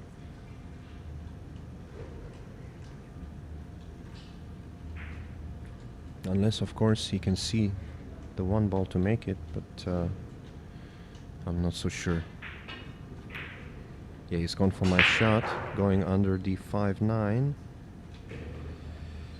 He didn't get there, but it's still a good containment.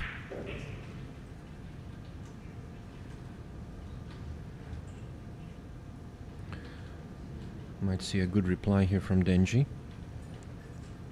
He can use the 4 ball to stop the 1 while running the cue ball down to somewhere where it is right now.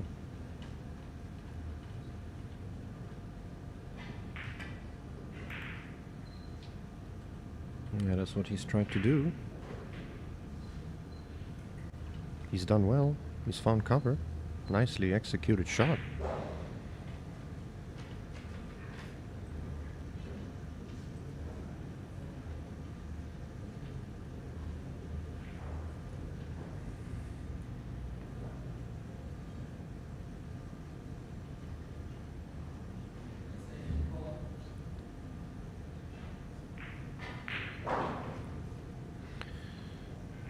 He's jumping here, Sean Mark. He's gonna need a little bit of fortune. He's gonna probably send the 1 ball down. He's thinned the 1. It's a good result.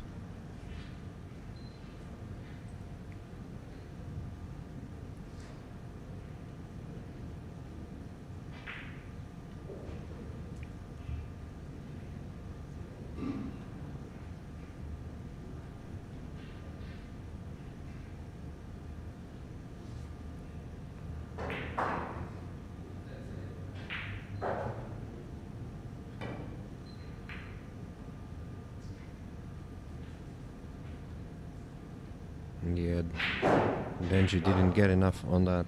He hit it a little thick. And first mistake here on the safety exchange. A chance for Sean Mark to start a run here. This shot is a little awkward. He needs to hit it good. It's done well.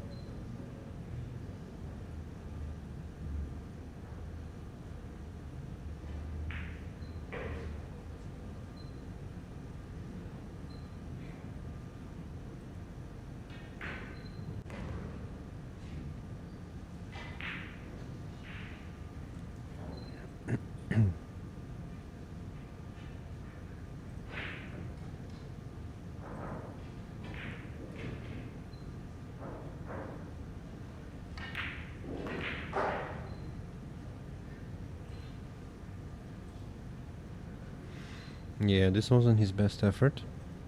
He's gone a bit too far. He's gonna have to take a long shot on the 5, I believe. As he's a little bit too straight. Oh, he's playing safe.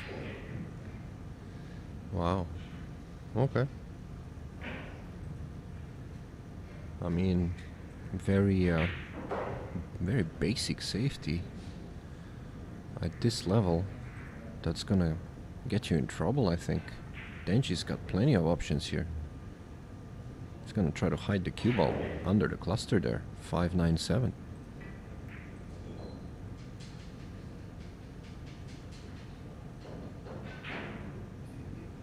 Yeah, he hasn't done it, but even so, the sheer distance here makes the shot a lot tougher.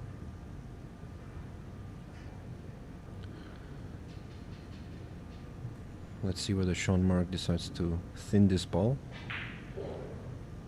and run the cue ball back again behind the 7. Hasn't done it. He's left Denji an option here, a chance.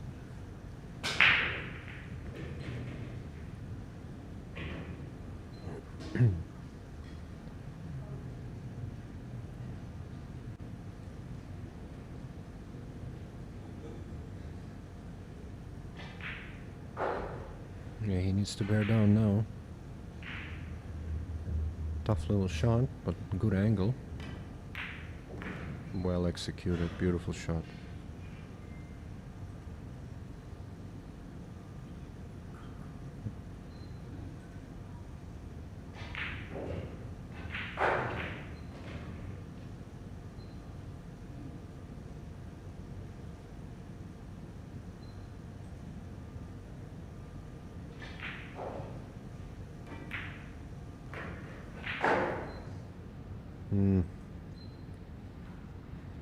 It's not too bad, it's not great, but he can make this in the top right corner.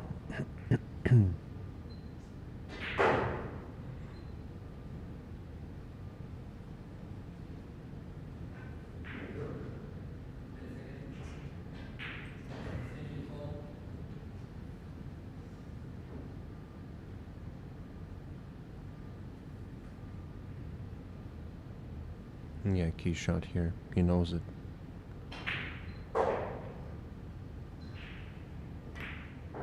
He knows it. He missed it. He twitched on it. Poor effort. He just wasn't comfortable on it.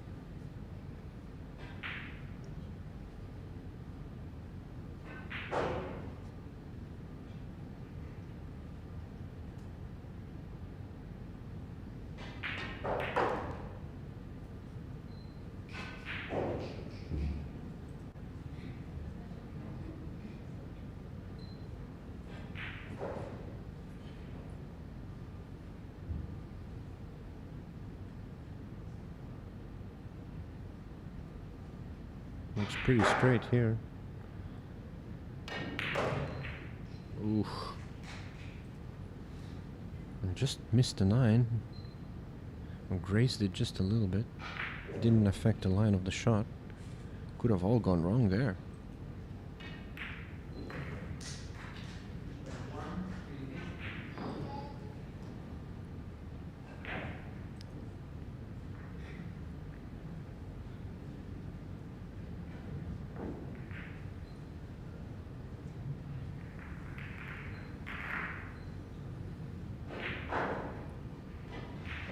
A cagey little rack, number 1 there.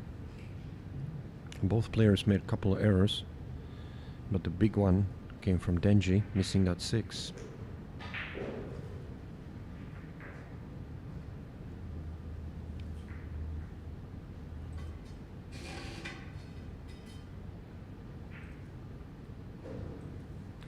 It's a good look at the Dynasphere balls that we are using for this tournament. We are also using the CPBA cloth. And quite frankly, I find that a very good cloth. One of the best in the business. It's very fast, but it's also durable.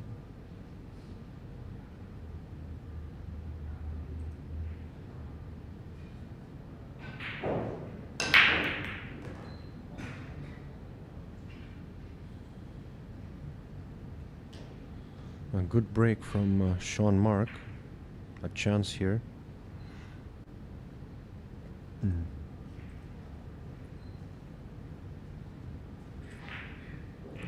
The TV table is playing a little bit different from the others. I've had a chance to play one match on this table, and the pocket is certainly a lot tighter. The side pocket is very small. It plays quite nice, not as springy, not as bouncy as some of the side tables. And you can see it there, he managed to control it.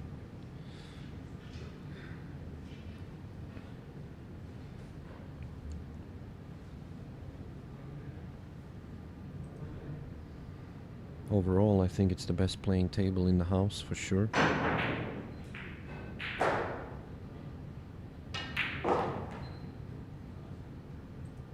Watch out, 8-ball.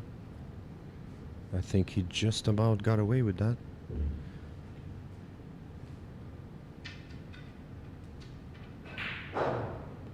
He's got a couple of options here, but I do believe he'll play the 5 in the same pocket.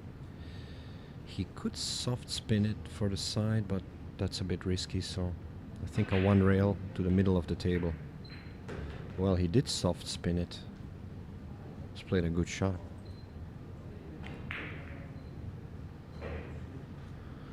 Yeah, the Filipinos love to play that shot.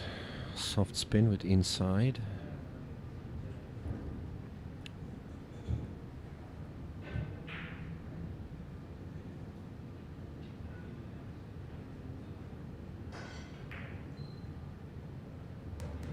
Yeah, and I believe all problems have been solved here in this second rack. All he has to do is just hold his nerve. He looked a little bit nervous, Sean Mark, in the first rack, but I think he should settle in quite quickly. Oh boy, well, maybe I spoke too soon. A big butchery there. What was that? Well, that's what Denji wants.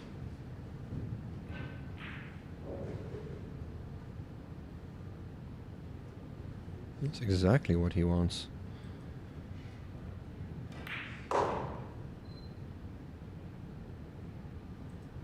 Yeah, just needs to not rush this right here and make sure he gets a good line on the 8. He could play for the middle of the table. He could play short side. He's got a lot of options here. Just avoid the 9. That's all he has to do. Avoid the 9. Yeah, he's chosen a conservative option. I think he's fine.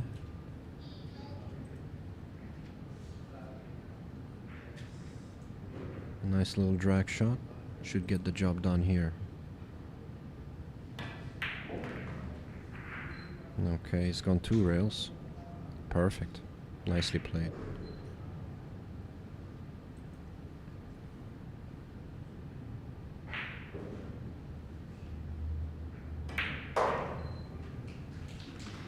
We're tied at 1. Big let off.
Denji's made the wing ball again. On the second rack, the first rack, Lion made the wing ball.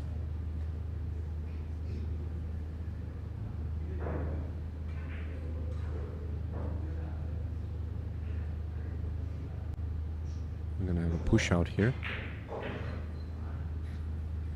He's gonna have to push out to a kick shot. I think probably he's gonna go. I wouldn't want to push this to the bottom side of the table because it's just too easy of a one rail kick. I don't think this is gonna work here. Malayan is not gonna pass this back. I would have pushed out to the left side of the table, leaving him a kick to the top rail, because this here is very makeable. I don't think you want to give a Filipino an easy one rail like this. He can just drop this ball in cushion first. I think he's a good 70% favorite on this.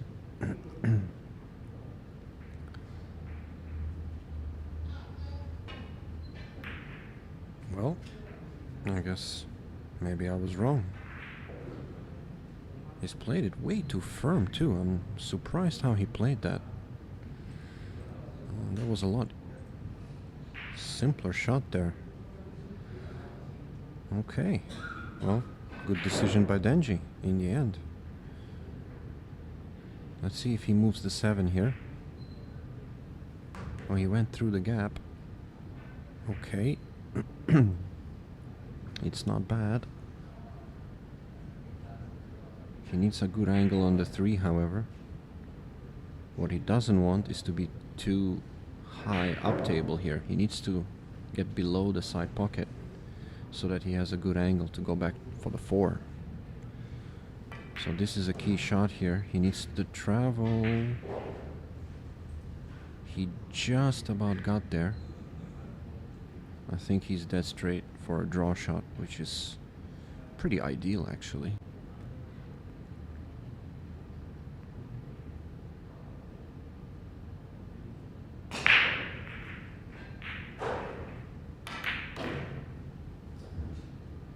Good draw shot, but maybe too good.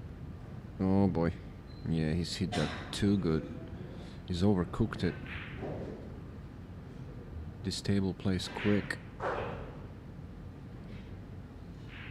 The other tables have had some use before the tournament.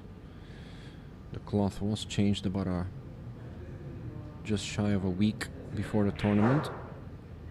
But this table had no play on it at all. Oh boy, and I think Denji just sold out a shot here. Yeah, another mistake. He's left him a window.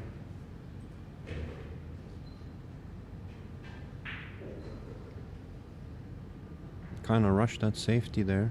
Could have taken his extension and really measured it up.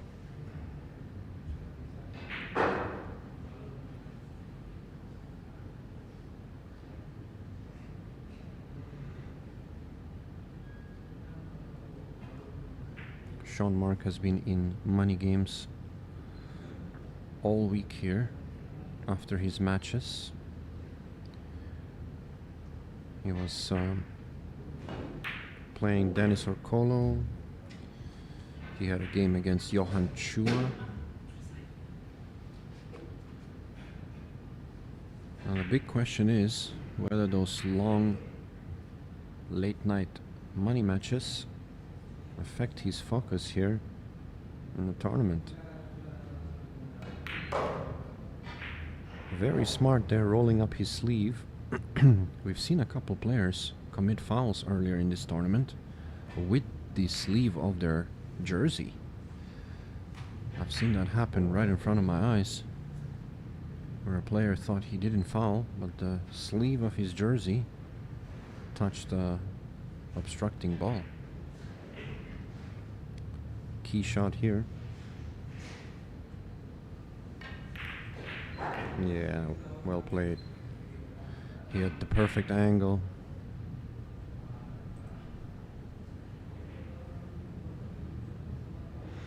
Sean Mark is the kind of player. He plays very simple game, not so flashy like some of the other Filipino players. He's very, very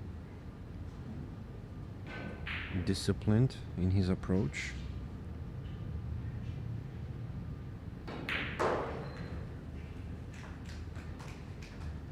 Okay.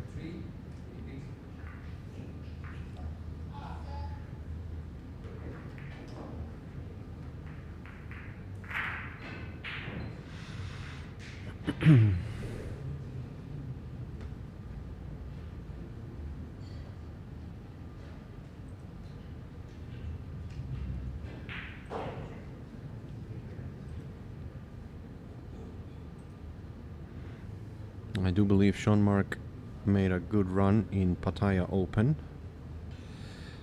I'm not sure what stage he was eliminated, but I think he lost to Johan Chua, who was the eventual champion.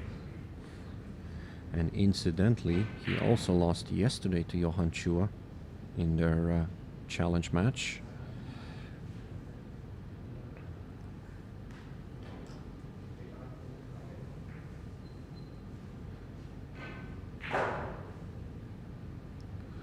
But overall, he's been very steady.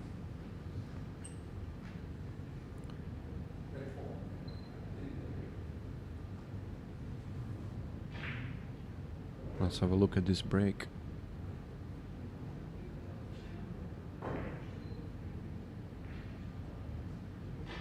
Sean Mark plays with a Predator Q. I think his whole kit is a Predator kit. And he's using a BK Rush. Well, whatever it is, his break is certainly not on today. A chance for Denji.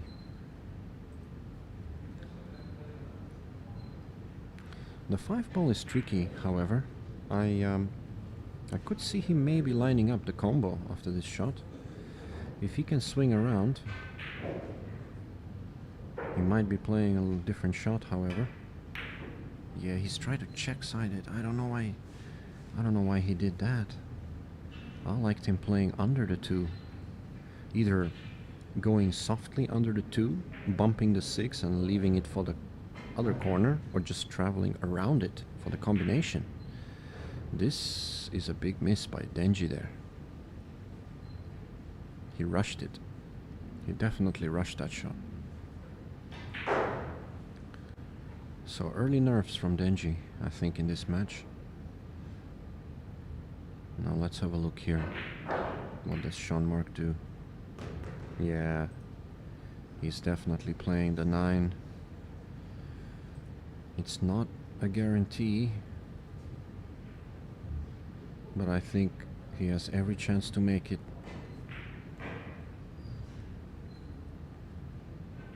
Now, one thing I learned about playing combinations is you don't want to use any side spin on a combo. I think the best way to play a combo, if possible, is with a nice rolling ball. And I think he's got no choice here. That's what he's gonna do. Top shot here. Oh, he's nailed it. Nailed it.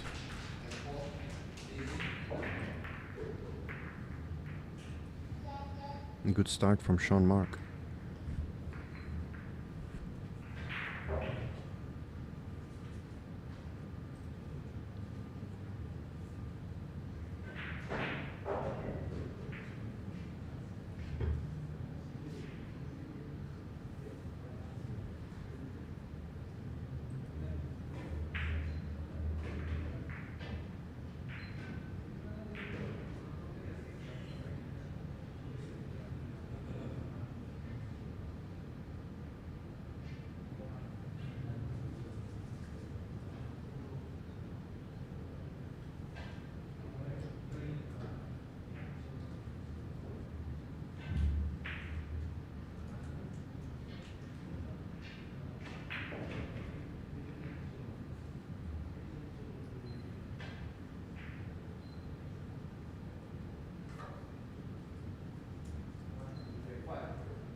We haven't seen the one ball go in any of the attempts so far on the break from neither player. So can Sean Mark find the sweet spot here?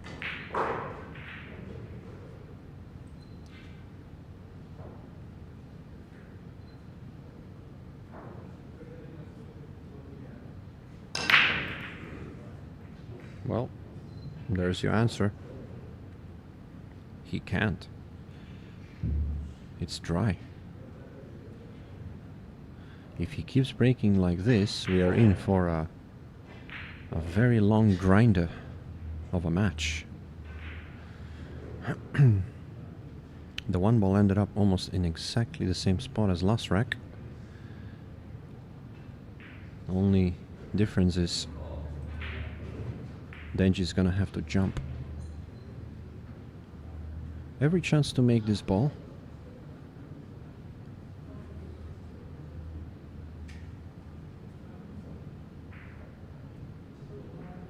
Let's see if he does. Oh, ouch. Yeah, he just got a little bit too much into it. Just a little bit too much hop. Great line, he made the jump, but the cue ball.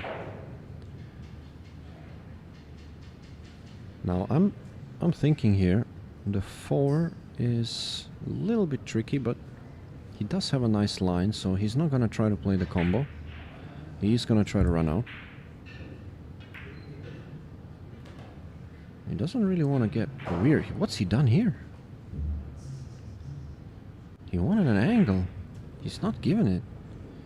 He's gonna have to punch this ball, and he's over the 8. Yeah, that wasn't the best effort there from Sean Mark. He still can recover, however. Just enough angle to do so. Yeah, he's not comfortable. It just shows how easy it is to make a small mistake that compounds to a bigger mistake in this game. You have to be very disciplined with every shot you play, even if it's an easy ball in hand shot. Thankfully for Sean Mark, he managed to recover. Back in good position here.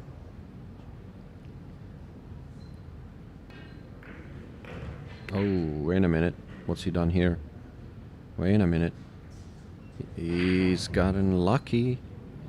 He's gotten very lucky. It's the perfect bump.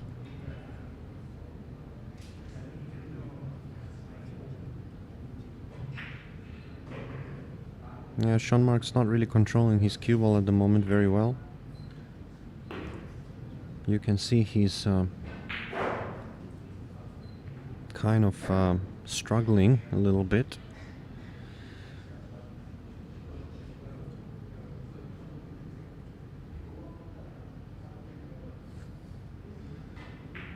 And this should be a nice little shot here. Yeah, nicely done. 3 rails, stun with outside spin. I like playing this just plain ball 1 rail. He might try to pull this to the right side of the table. Yeah, he's done that. Side pocket, very nice.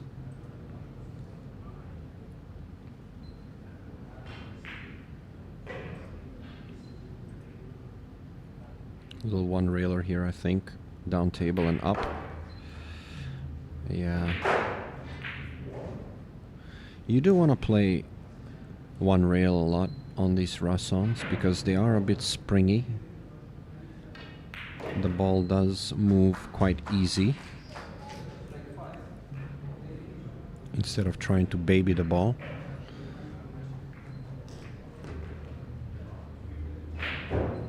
We're gonna have a short break.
What a highlight reel jump there from Malayan.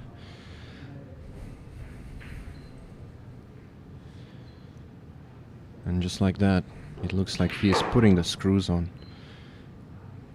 Denji.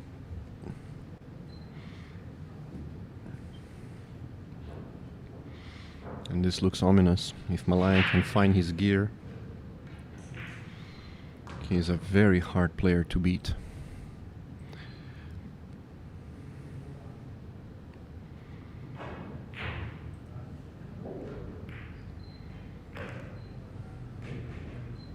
(6-1) on the cards.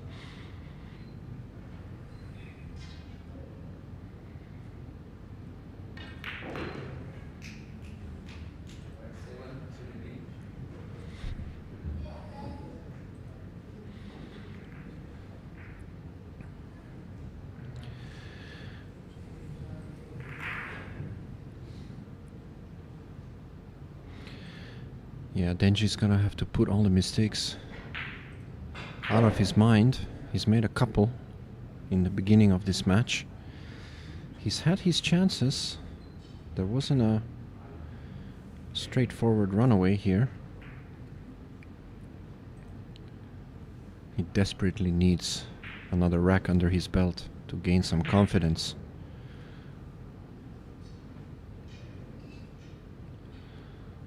Now let's see whether Malayan can repeat another good break here.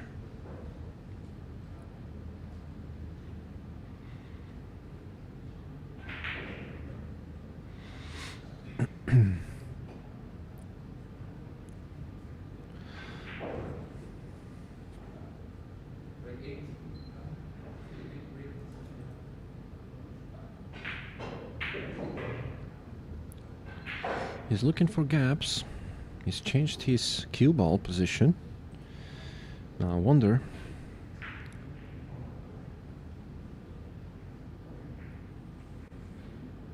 whether he knows something about the rack that we don't. Let's watch the 9, whether it moves. It does move, but not the way he expected. A scratch. Golden opportunity for Denji. He has to clear up. Perfect spread here. Nothing obstructing. All the balls are in the open. Only the 4 ball can present a slight challenge to him, but he's got options. He could place for the top left corner or even the side pocket if he gets close.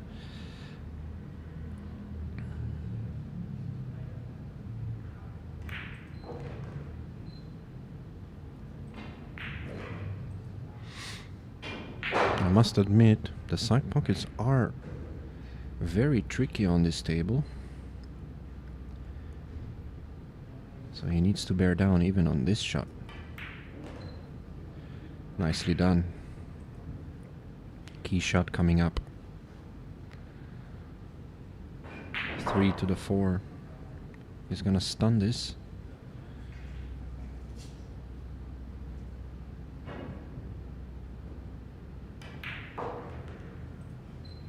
Yeah, he's done well. Beautiful. Perfect position.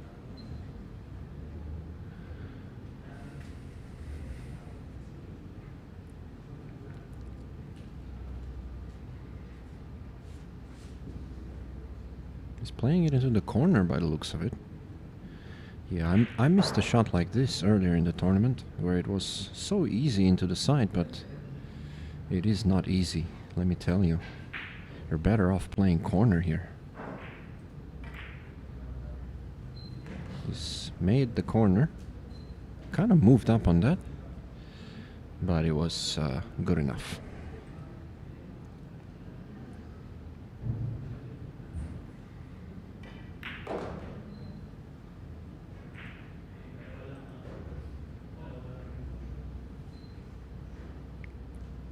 Two rail position here for the side pocket, I think, or even one rail.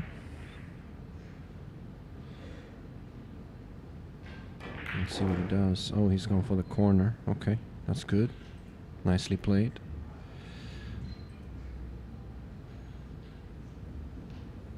Yeah, looks like the hard work's been done here.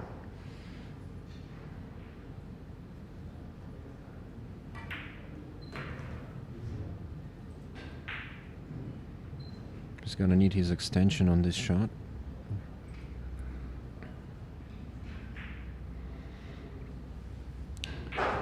Yeah, the Rasson tables do play pretty springy, so when you have a narrow angle like this, it's quite easy to stun and still get enough travel on the cue ball, so you don't have to hit it that hard. And as you can see, he's managed to pull the cue ball for a nice shot on the 9.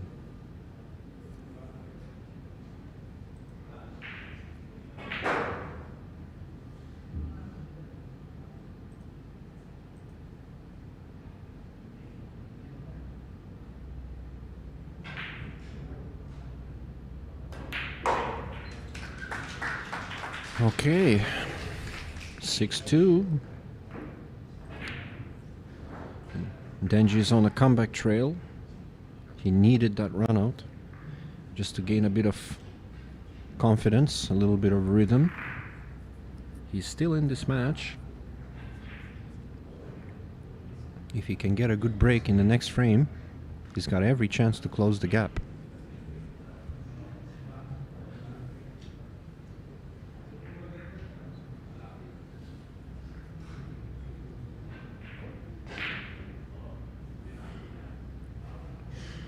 Malayan is taking a little nap there on his chair.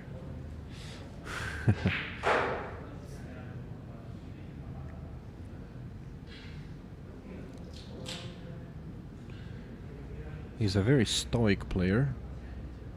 He's not very animated like some of the other Filipinos. He doesn't express his emotion. Stays within himself.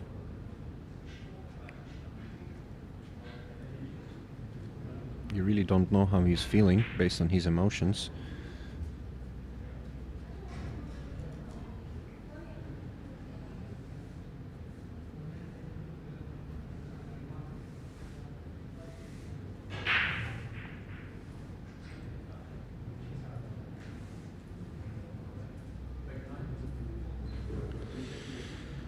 Okay, Denji to break.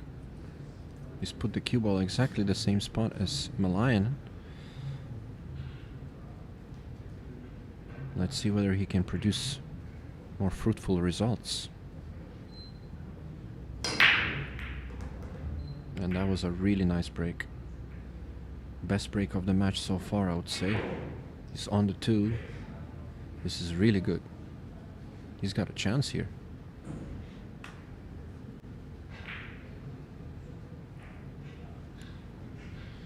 Now, depending on the angle he has, it does look pretty straight, but I think he's just got a smidge of an angle. He's gonna have to either stun this ball or maybe draw it one rail out. I do believe the stun is available, and if that's the case, that's the perfect shot to play. The cue ball is gonna track towards the 7 through the gap. Oh my goodness, what's he done? He's butchered it. What was that? Oh boy. Yeah, I don't know what he did there, really. That was one of the worst misses we've seen this tournament. What was that? He's let Focus just slip away. He's dropped his guard there.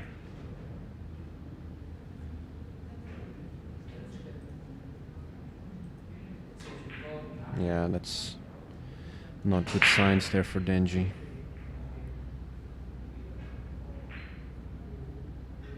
Sean Mark's got a one rail straight down the middle of the table. And he's done very well. He's perfect. Wow. Another half a roll and he's behind the 9. But as it stands, all he has to do is play a little stop shot, and he's got the perfect line to drop on the 5.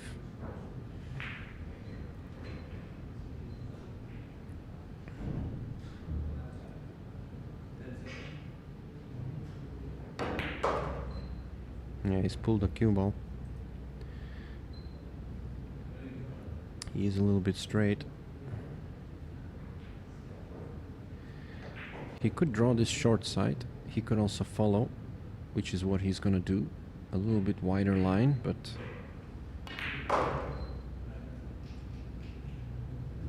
he's gonna have to take the cut on the 5. This is the key shot now. I'm very curious how he plays this.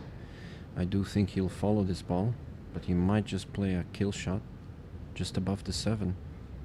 Smooth drag with outside. Ooh.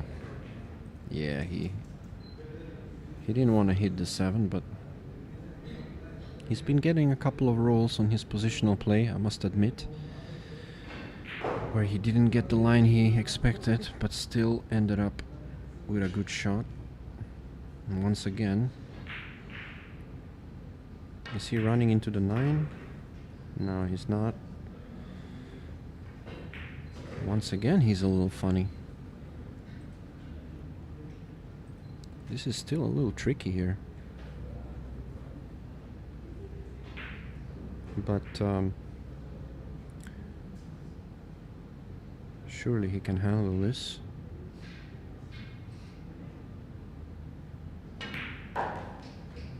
Yeah, very nicely done. Killed it with a ton of outside spin, stunning it 2 rails.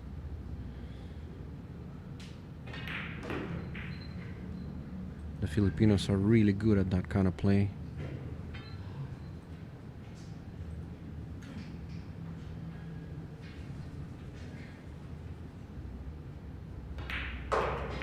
Yeah, big mistake from Danji.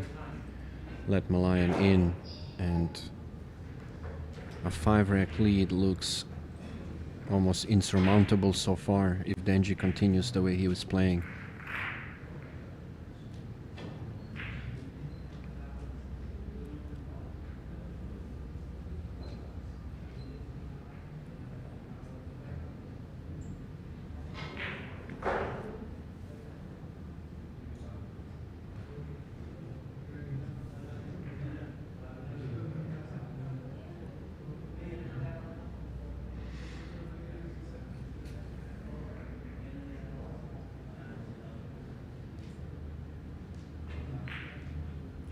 I do believe Danji is the only Malaysian player left in this tournament.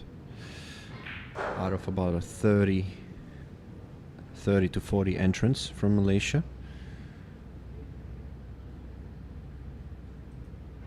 I think there was also about 30 Filipinos in this tournament at the initial stage. And quite a lot of them are still in. Minus the big names, however. Top seeds have been knocked out.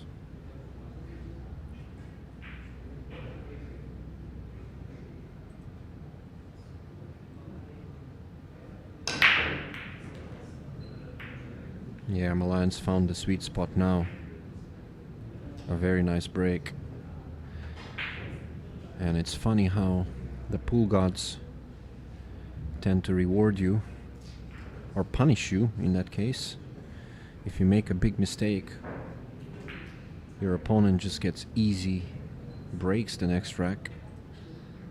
Although this shot is far from easy, but it is definitely makeable. All he has to do is just pot it, and he will have a shot on the 3.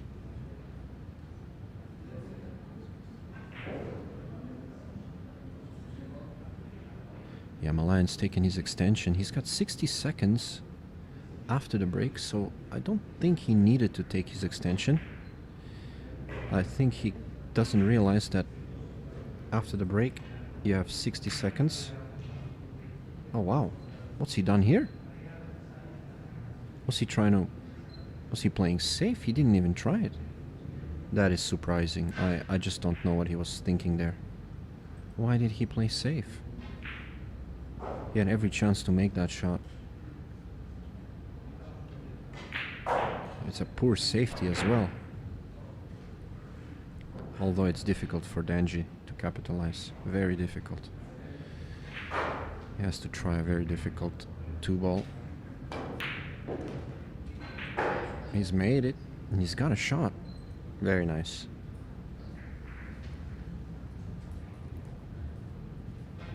Can he clear up after that 2-ball? This could be big if he does. Malayan has been giving him opportunities. Oh, here we go. A good roll. A good roll right there. And you see, all of a sudden, fortune's starting to favor Denji here.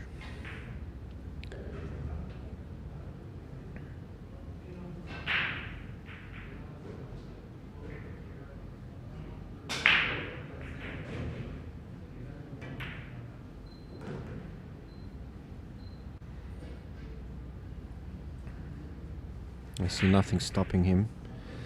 He's gonna draw across the face of the 9-8. One rail, a touch of outside. You don't want to load it up with too much. And that should give him a perfect pattern to clean up this rack. Nicely played. He needs a good angle on the 7. Don't rush this shot here. He's missed a really easy 2-ball earlier. Surely you won't be missing here.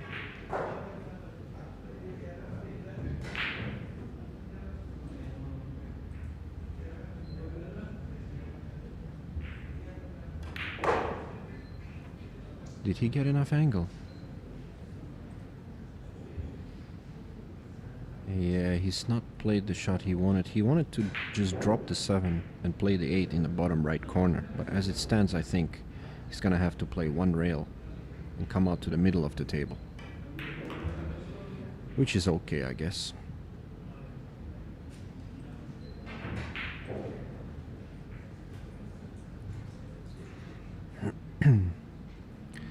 Yeah, he's not gonna hit the 9 here if he plays a smooth follow shot.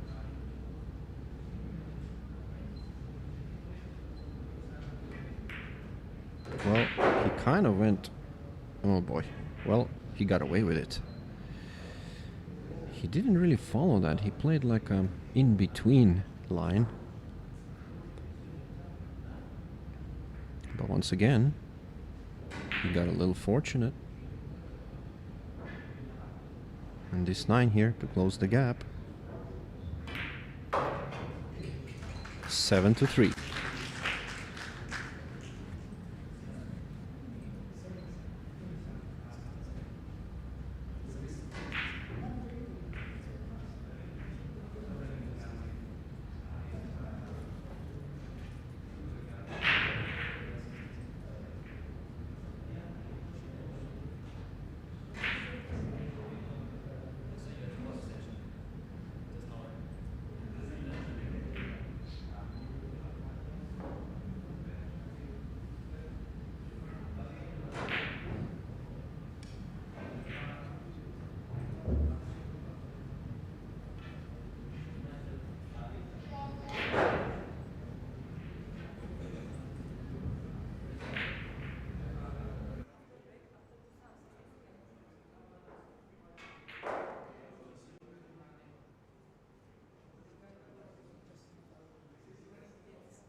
For those of you who are joining us, this is the Taum Arena Open, a WNT ranking event, a first for Malaysia. It's been quite a festival of pool for the last 3 days already. We are down at the business end of this tournament. This is the last 16 match. Sean Mark Malayan, stoic as usual, within himself, focused.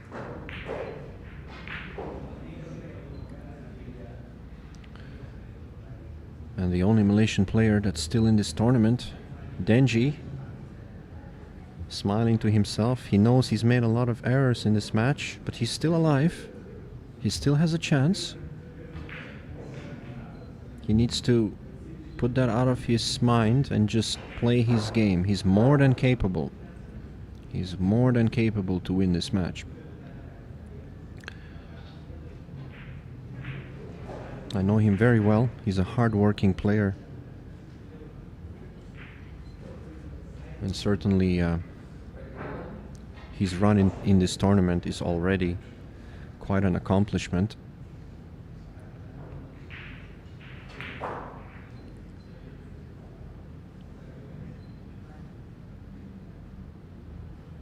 Let's see how he fares on this break.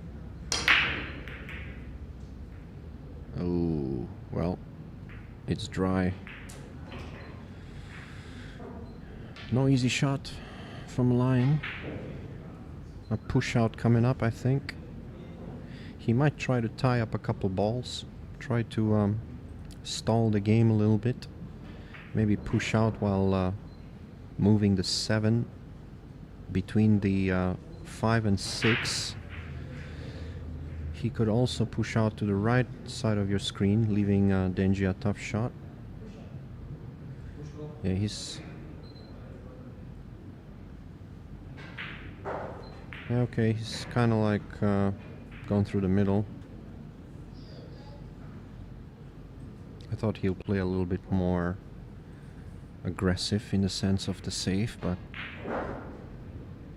Denji's got a good shot here. He could bank the 1 straight back just to the left side of the 9 and use the 2 to stop the cue ball.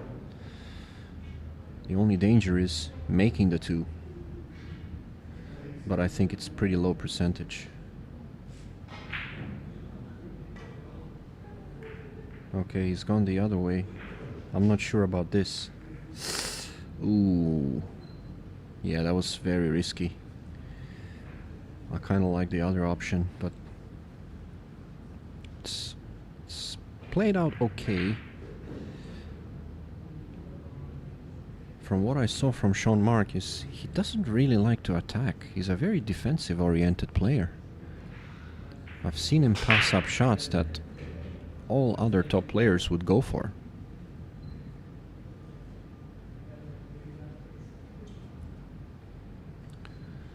I'd be curious to know what kind of save he comes up here. Or will he actually go for this shot? Let's see.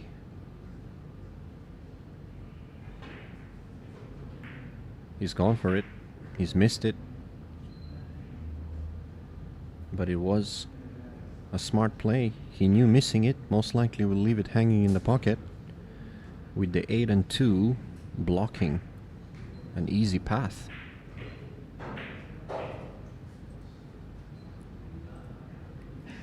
Yeah, this is not an easy escape. Not at all. Can he find a line that's 2 rails through the gaps? Maybe between the 6 and 5? Yeah, this is very tough. He might be even tempted to play an intentional foul here. He's gonna try to play the gap between the 7 and 5. And try to swing around. I think it's gonna go a bit long though. Let's see. Yeah, it's gone a bit long. He's missed it.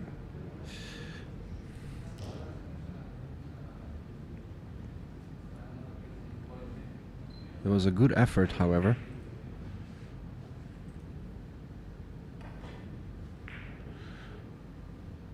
Okay, Sean Marks gonna play a little, just a little nippy shot here. Yeah. Left himself a good angle. You might see him play with inside spin, a Filipino favorite. A little soft touch inside. He might just also go 2 rails. Yeah, that's what he's done.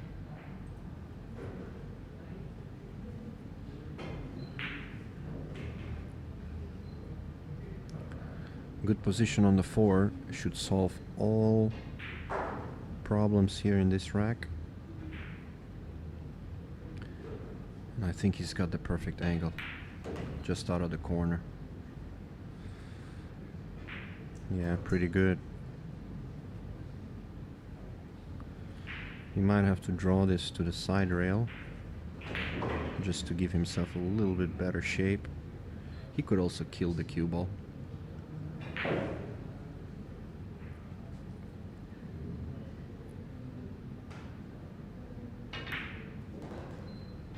Yeah, he's gone for option A. And this is looking like A3.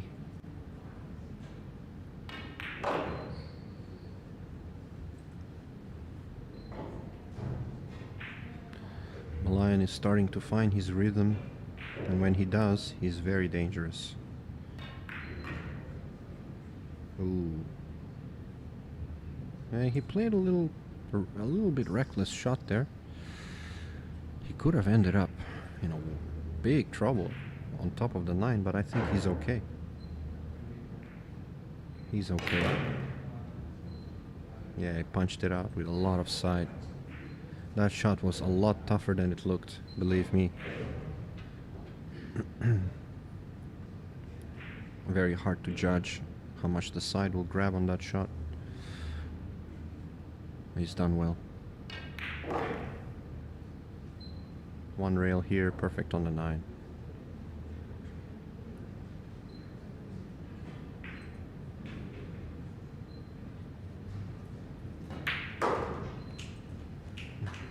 Commanding lead, 8-3.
Sean Mark with a break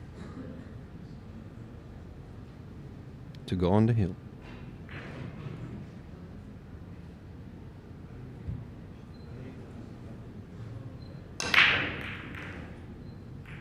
He's made the 1. The 2 is tricky, but an easy safety here. I think he's gonna run the cue ball up table, somewhere above the 3. He's got a lot of colors to hide under. He could also try and finesse this behind the 6, but let's see which option he chooses. He could also play under the 7. I think he's got a line here. Yeah, the first option was always going to be the easiest. You've got 3 colors to hide behind. He got a little bit fortunate, but honestly, even if he didn't hit the 8 ball, he would have probably had him snookered. A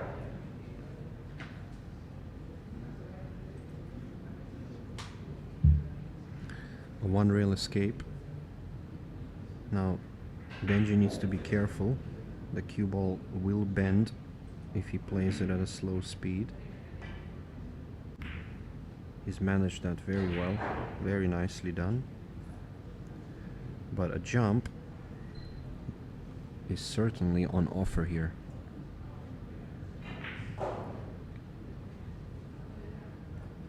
Let's see. He might even be able to make it directly. I can't really see the line here, but it looks close. If he can make it directly, then he's got every chance to run up. Maybe a little bit of swerve. No, he's gone for the kick. I'm very surprised. Most players would choose to jump that shot. Not Malayan.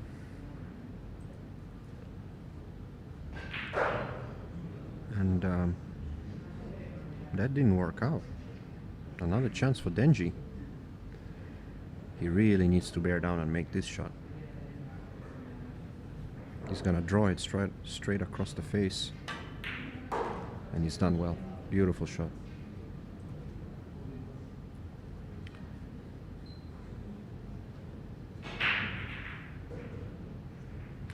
Yeah, in all fairness, even though Malayan's got a big lead, he has been making a few safety blunders, letting Denji back in. I just think that Denji didn't capitalize when he had the breaks. He just wasn't able to make runouts when it mattered, especially after punishing a mistake. He's got a good chance here. Everything is open. I don't see him missing from here.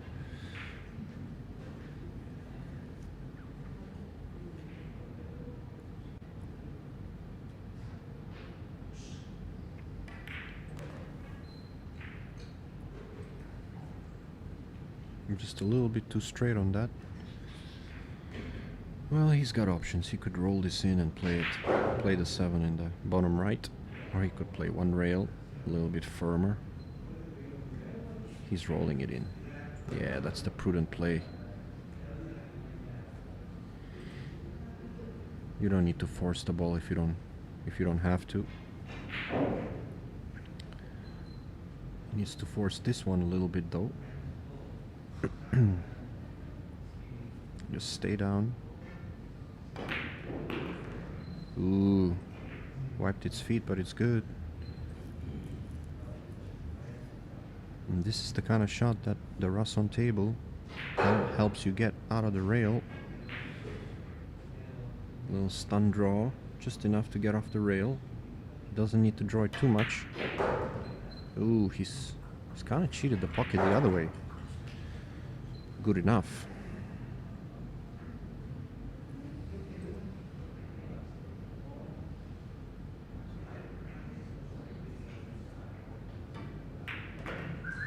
He's coming back. 8-4. Not over yet.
Not the best effort from Denji on the break there.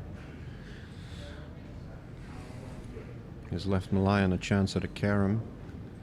He could make the 6. He has to control the 1 ball. And I think he's got a perfect line to do so. All he has to do is feather the 1 to the bottom, top rail rather.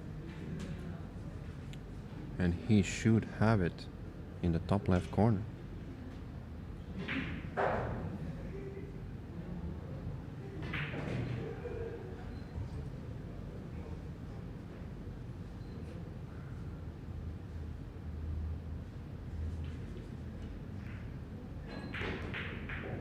He's not gone far enough. What's he done there? I'm so surprised he played it like that. He's hit the one way too thin. He had so much margin there on that carom. I'm not sure what he's done there. We're gonna see a safety here. Yeah, he doesn't like it. He knows it was a silly shot he just played.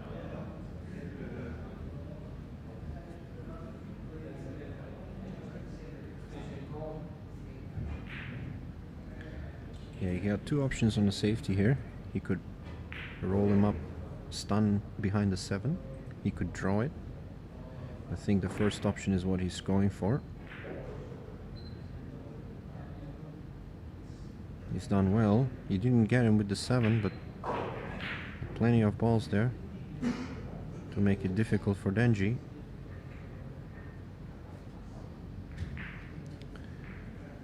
Couple of options for a kick shot here. He could go 2 rails underneath, which I think is what he's looking at. He needs to watch out. If he hits it too low, he might scratch the cue ball into the bottom right corner. Or if he goes the other way, he might miss it entirely. He really didn't take his time on that. I'm very surprised how he played that. He really didn't take his time looking at the angle there.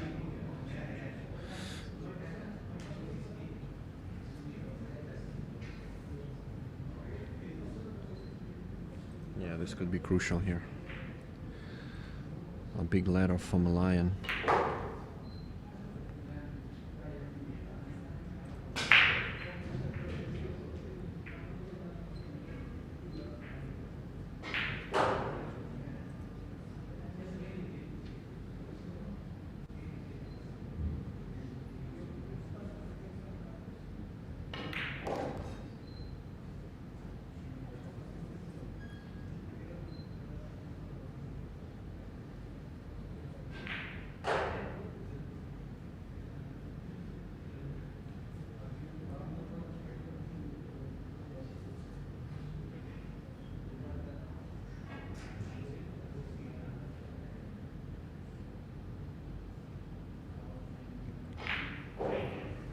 Through the gap, maybe.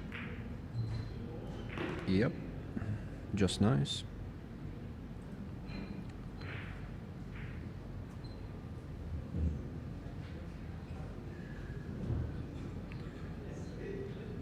Yeah, this looks ominous here.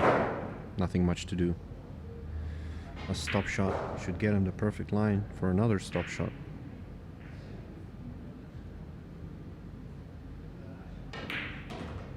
Yeah, he decides to draw it.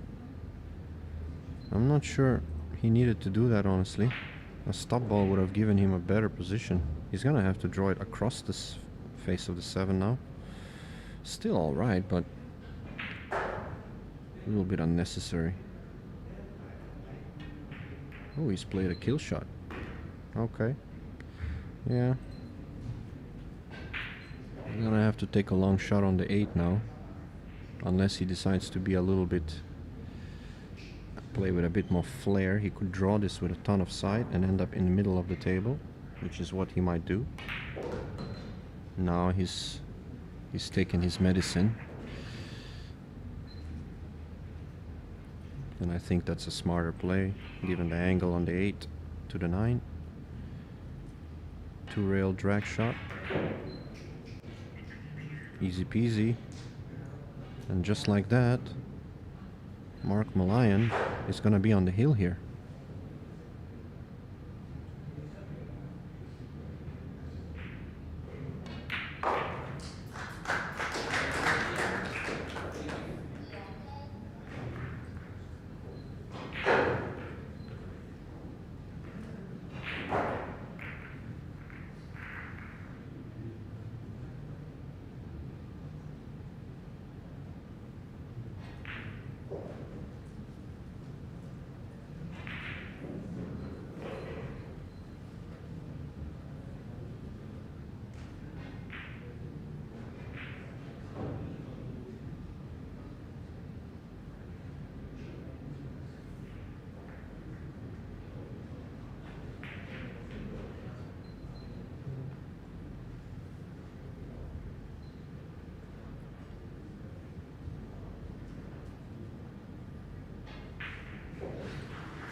Breaking for the match.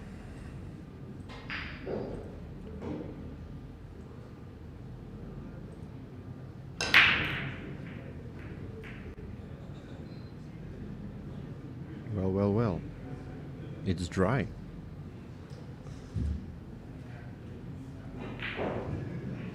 It's not an easy layout, however. Safety is not easy either.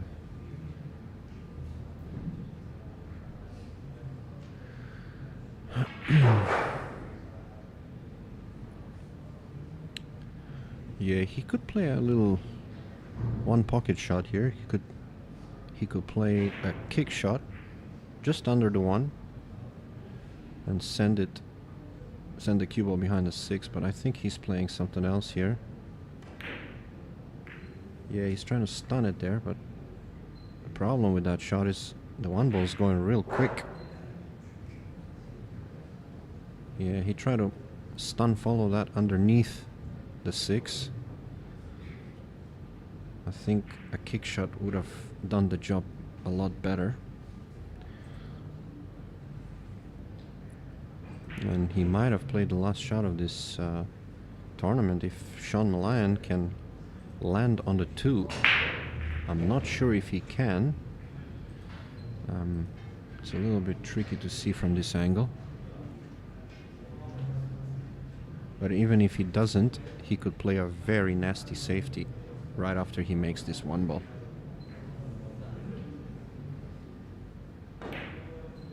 Oh, he's playing safe already. I mean, okay. Well, yeah, that was kind of a poor effort there, really. Not sure what Malayan is doing there. I would have thought he'd roll the 1 and then play a lock-up safety on the 2. Maybe the angle was not favorable.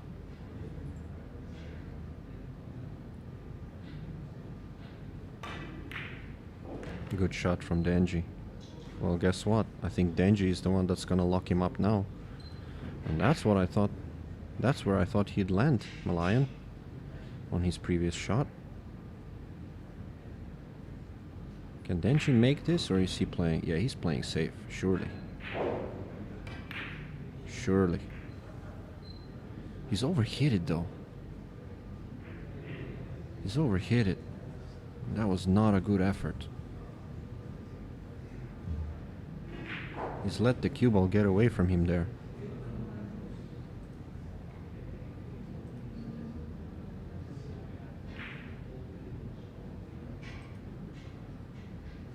It is still not easy. Malayan misses. A lot of body movement on that. And once again, he's let Denji with an opening. There is insurance on the table, however. As you can see, the 5 and 8 are tied up.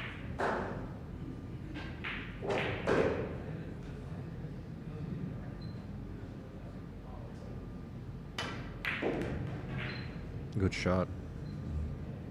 Maybe too good. So, overrun position.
Does he have a gap here?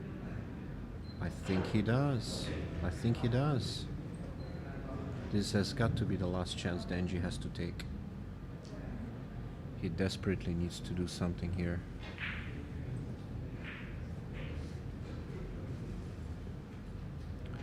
I like him going across, then playing the 4 in the same pocket, maybe catching a good angle to open the cluster.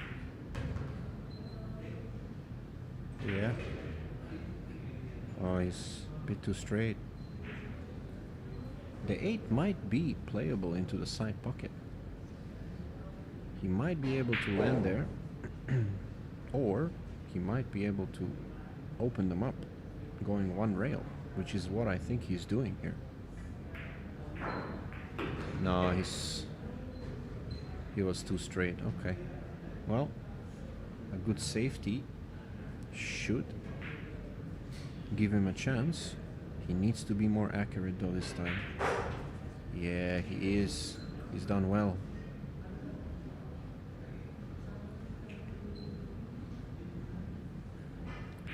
He's definitely the favorite in this rack. Unless Malayan can come up with a great escape and a counter.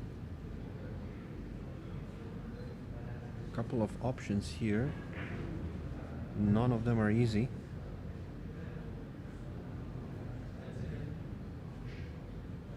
He's taking his extension. Yep, that wasn't easy. And Denji's bought himself a chance to pull one more rack back.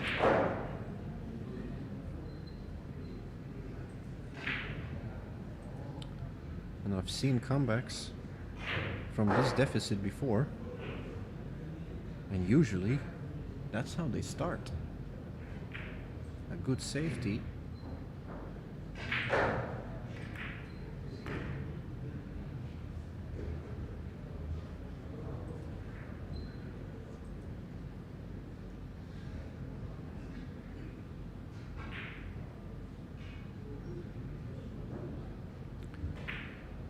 High left, 11 o'clock cue ball here.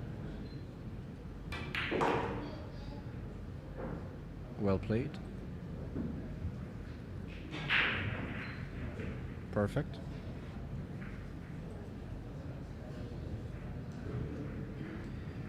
He could play a follow shot here out of the corner, high right.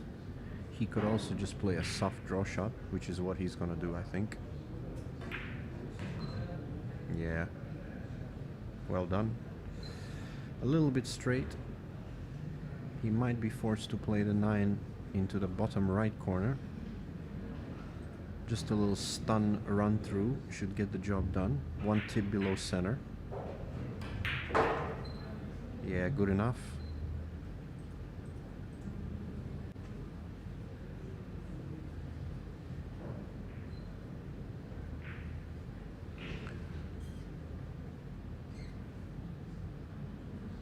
He's drawing this. Well done. 9-5. Still hanging on.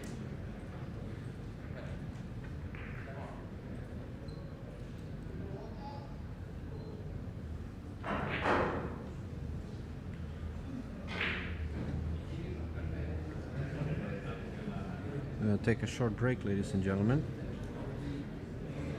We will be back to conclude this match in just a short while.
Here we go.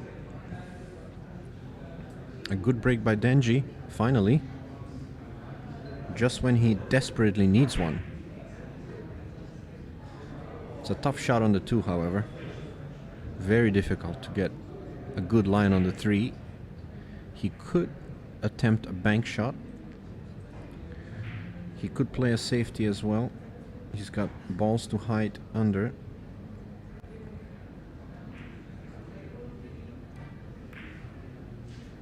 Yeah, he's playing safe. He's done very well. Good shot.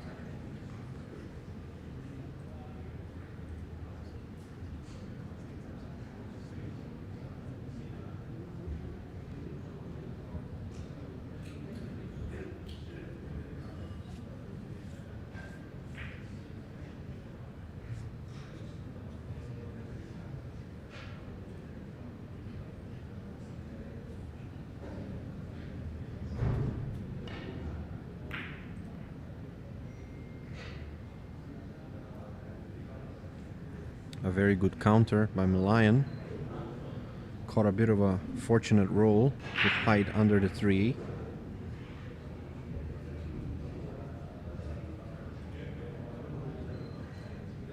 Not an easy escape here. It's easy to hit, but how do you get safe?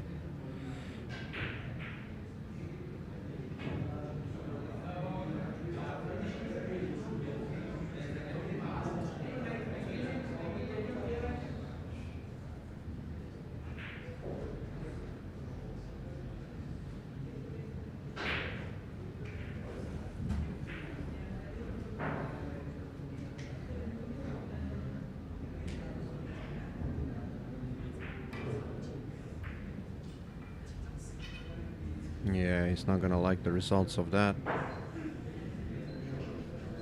He's left Malayan a chance.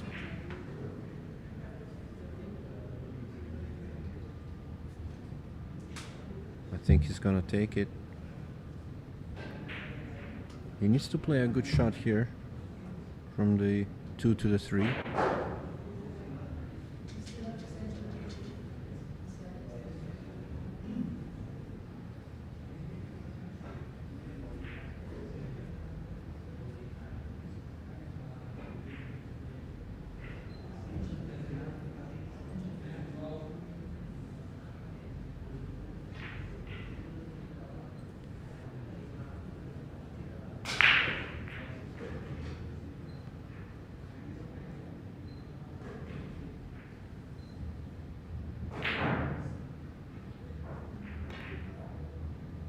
He's missed it. He's missed it. Left him an edge too.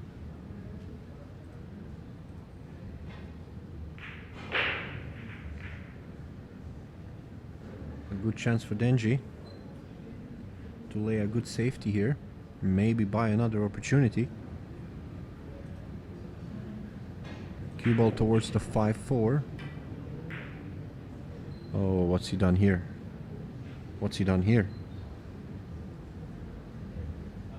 Wow, okay.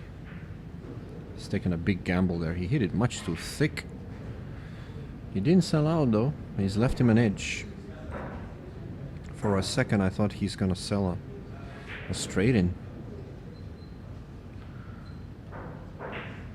Mark Malayan is gonna run thin edge with inside spin. Bring the cue ball down to this end of the table, behind the 9.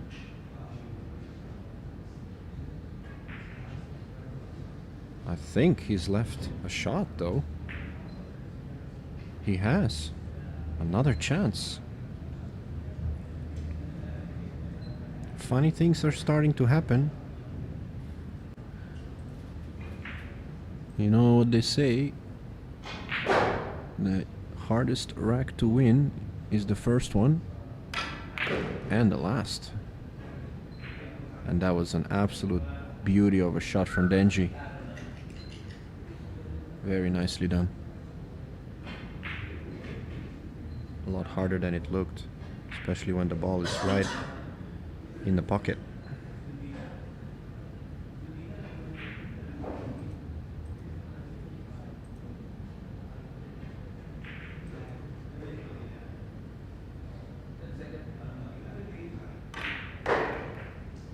wow. Big gamble shot right there. I'm so surprised he went that way. Okay. Could have really gotten into big trouble. He's still got a chance though. Needs to bear down and make this shot. This is the key ball here in this rack. This is the key ball. He's made it. Now, can the 6 pass into the top right corner? It could be misleading from our angle. I think it goes, even though it looks like it might not. And if it does go, all he has to do is play a nice little one rail shot. Okay. Well done. Yeah, he's kind of caught a weird angle though.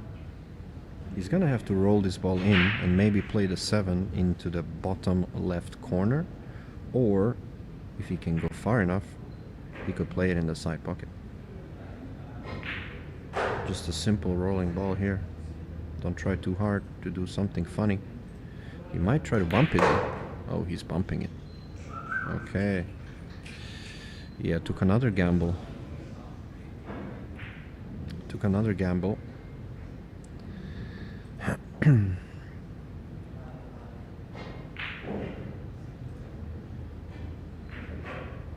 Another stun here. Well played. And slowly but surely, you can see that Denji is finding his rhythm. He's played poorly in the beginning of this match, but he's certainly found his form now.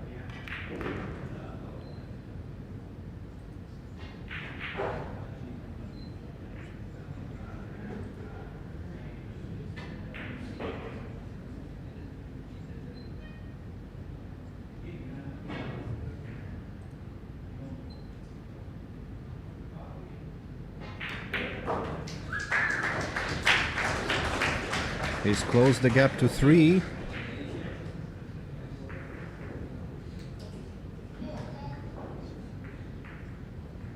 This could get interesting if he can pull another one back. If he could come up with a break and run, that would put a lot of pressure on Malayan.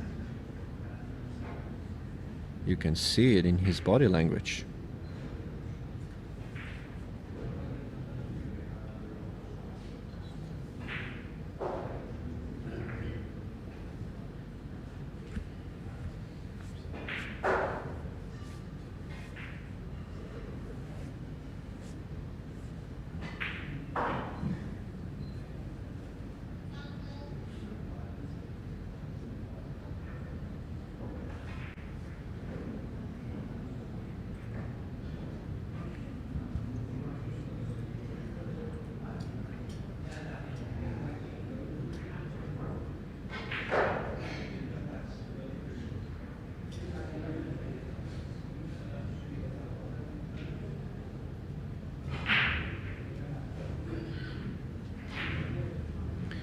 I don't believe Denji's had a break and run in this match, but based on how the momentum has shifted, I somehow have this feeling he might have a roadmap here if he hits a good break.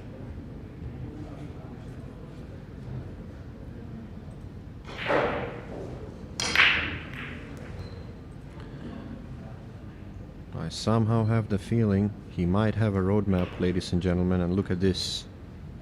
As good as it can be. What a break. Perfect.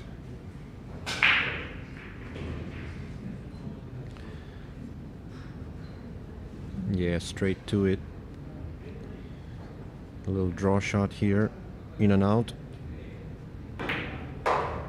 Perfect.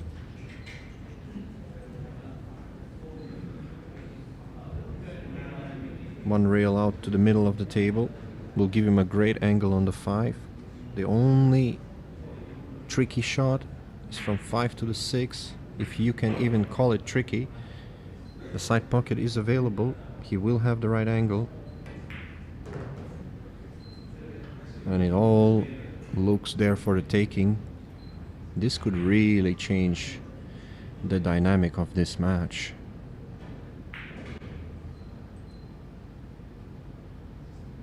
And I think Denji knows it too.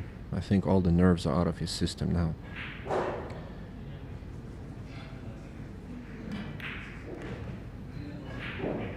He's underhit that a little bit. Not the best position. This is where he kind of needed to bear down a little bit more. He sort of let it off a little bit. Still okay. He can still make this ball, but the cue ball is going to be kind of looking to track towards the 9 and 8. He could decide to play into one of them. And he needs a bit of roll. He's gotten it. Wow. He's got a shot. I knew it was gonna be risky. He took a chance again. He's still there. Just a follow shot here. It's a good line. Oh, he just about made it. Okay. This is starting to get very interesting. I can see Denji is feeling it. He's feeling it. He knows 9-7 is still a winnable match. Nicely done.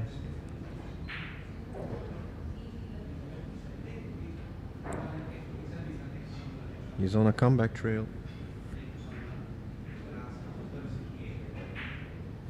And Lady Luck is starting to shine.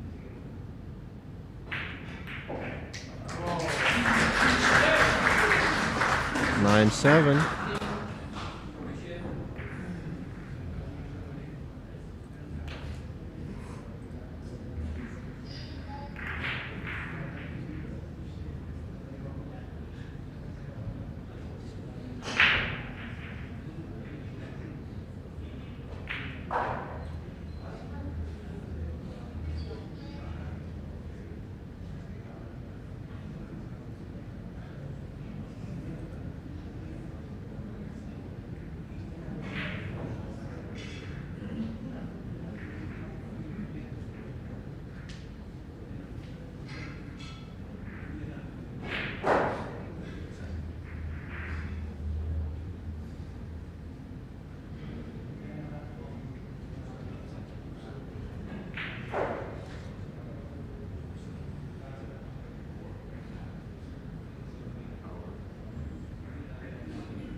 Let's have a look at this break here.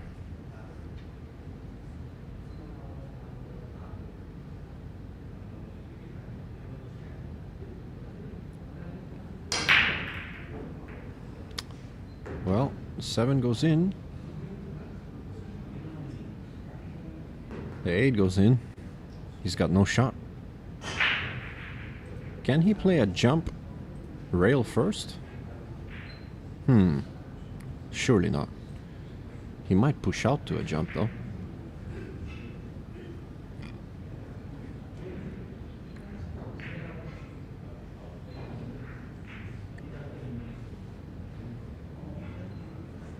He's definitely looking to jump. He doesn't want to give Malayan a chance at the table, but this is one big ask.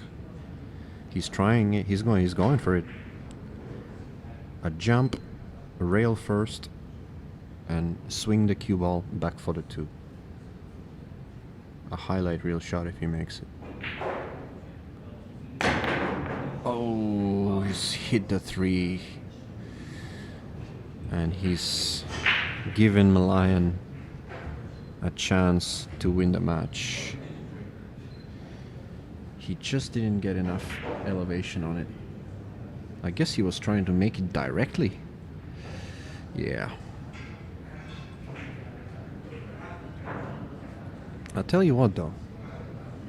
I just have this suspicion that Malayan might end up out of position somehow.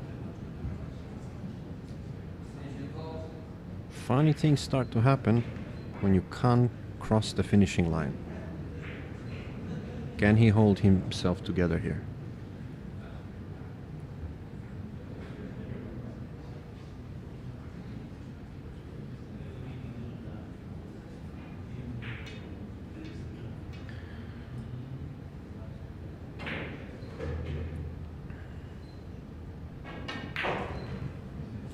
Oh, that cue ball. Look at that. That cue ball had so much bend on it that he never got there.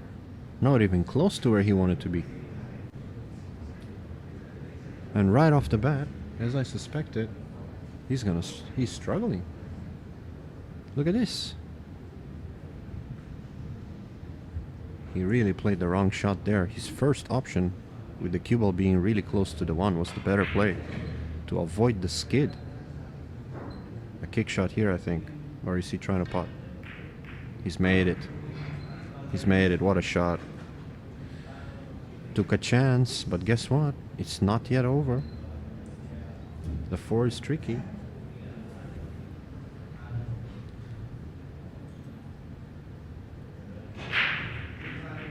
He's gonna need to just drift over, play the 4 in the top right corner. Yeah, nicely done.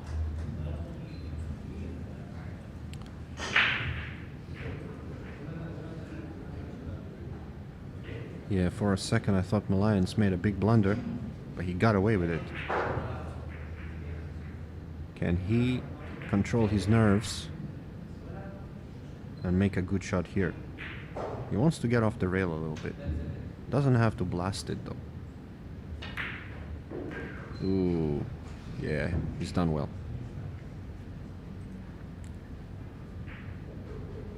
And I think the finishing line is getting closer and closer now. And he's got the perfect line.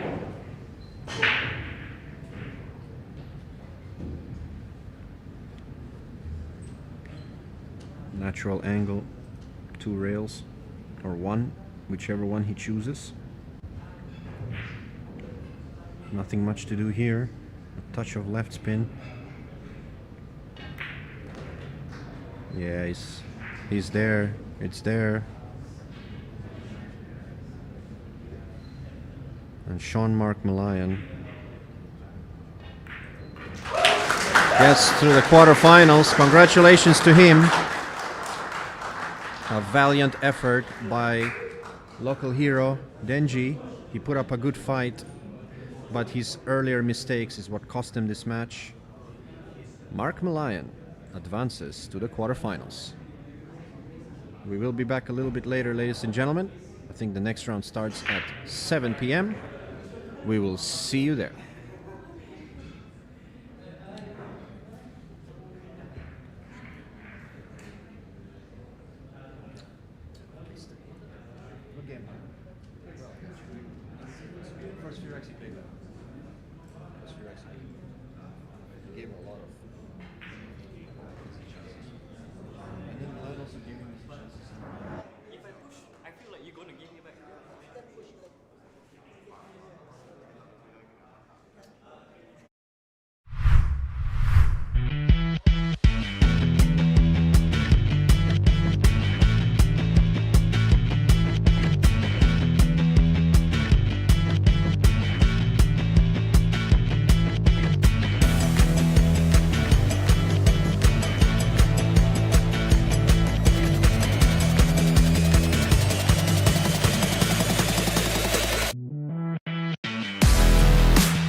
For decades, Universal Cues has been at the forefront of the billiards world, driven by a commitment to excellence and innovation.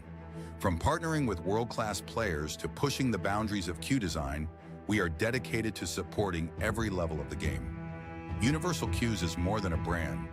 It's a community built on a passion for pool and a dedication to empowering players worldwide.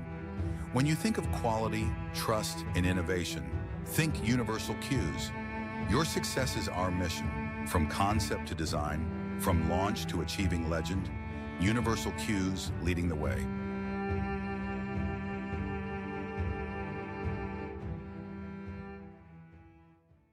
Don't pray that way. Love to, love to, clean you down. Love to, pardon me, love to, love to, clean you down. Love to, pardon me.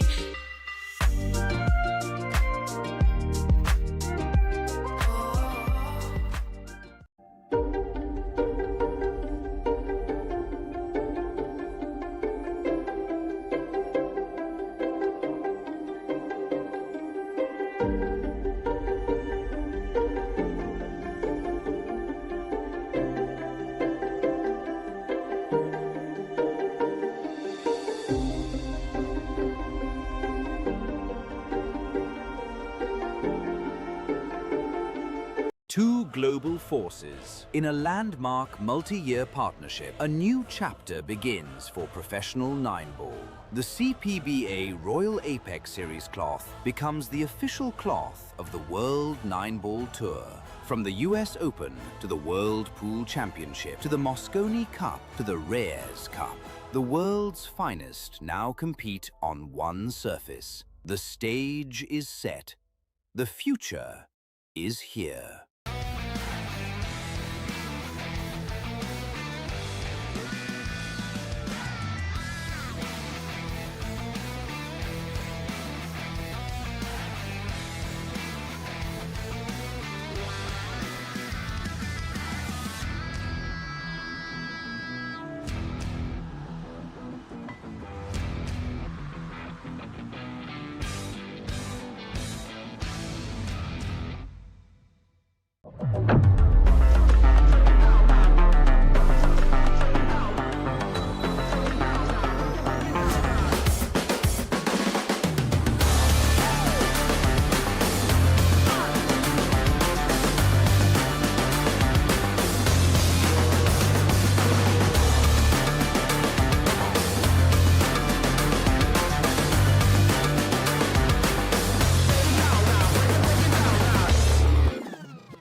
For decades, Universal Cues has been at the forefront of the billiards world, driven by a commitment to excellence and innovation. From partnering with world-class players to pushing the boundaries of cue design, we are dedicated to supporting every level of the game. Universal Cues is more than a brand. It's a community built on a passion for pool and a dedication to empowering players worldwide. When you think of quality, trust, and innovation, think Universal Cues. Your success is our mission. From concept to design, from launch to achieving legend, Universal Cues leading the way.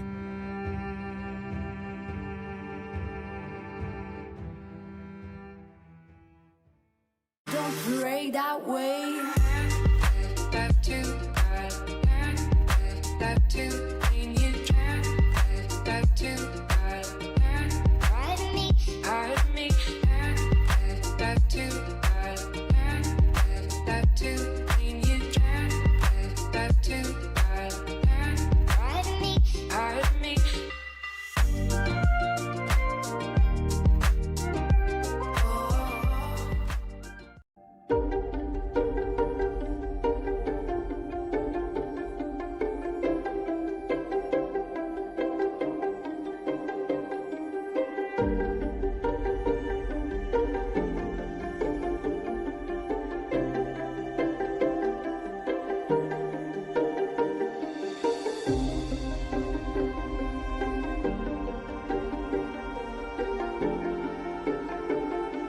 Two global forces. In a landmark multi-year partnership, a new chapter begins for professional 9-ball.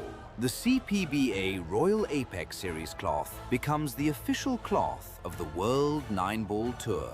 From the US Open to the World Pool Championship to the Mosconi Cup to the Reyes Cup, the world's finest now compete on one surface. The stage is set. The future is here.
For decades, Universal Cues has been at the forefront of the billiards world, driven by a commitment to excellence and innovation.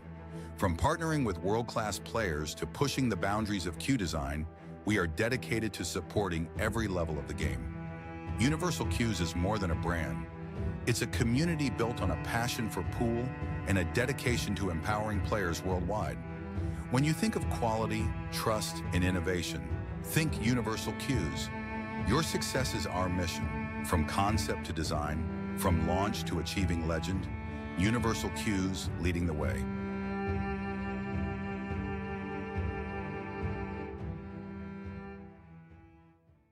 Don't parade that way. Back to back to when you try. Back to pardon me, pardon me. Back to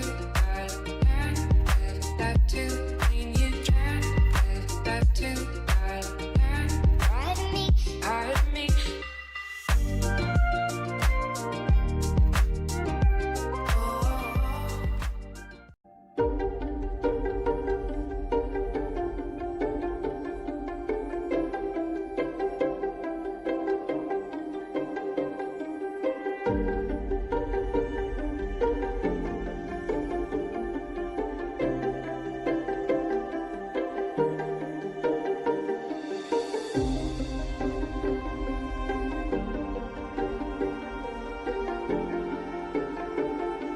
Two global forces. In a landmark multi-year partnership, a new chapter begins for professional nine-ball. The CPBA Royal Apex Series cloth becomes the official cloth of the World Nine-Ball Tour. From the US Open to the World Pool Championship to the Mosconi Cup to the Reyes Cup, the world's finest now compete on one surface. The stage is set. The future is here.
For decades, Universal Cues has been at the forefront of the billiards world, driven by a commitment to excellence and innovation. From partnering with world-class players to pushing the boundaries of cue design, we are dedicated to supporting every level of the game. Universal Cues is more than a brand. It's a community built on a passion for pool and a dedication to empowering players worldwide. When you think of quality, trust, and innovation, think Universal Cues.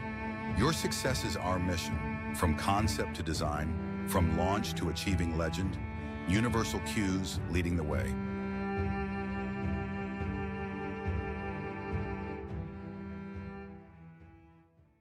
Don't parade that way.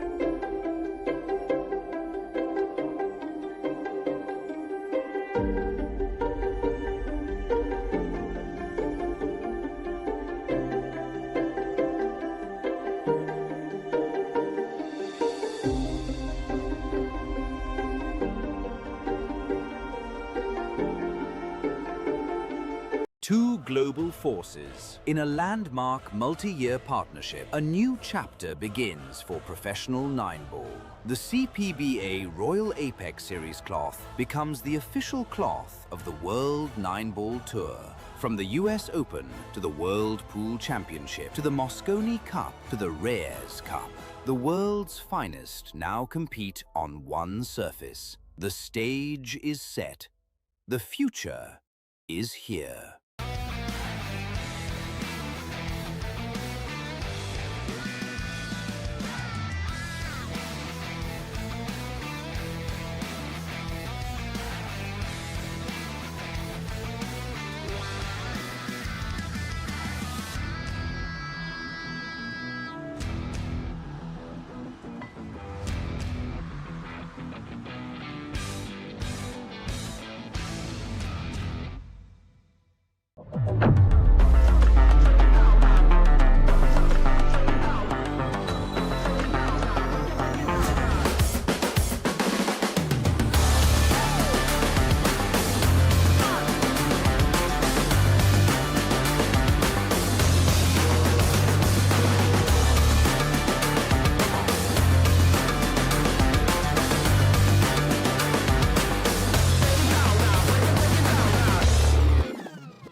For decades, Universal Cues has been at the forefront of the billiards world, driven by a commitment to excellence and innovation. From partnering with world-class players to pushing the boundaries of cue design, we are dedicated to supporting every level of the game. Universal Cues is more than a brand. It's a community built on a passion for pool and a dedication to empowering players worldwide. When you think of quality, trust, and innovation, think Universal Cues. Your success is our mission. From concept to design, from launch to achieving legend, Universal Cues leading the way.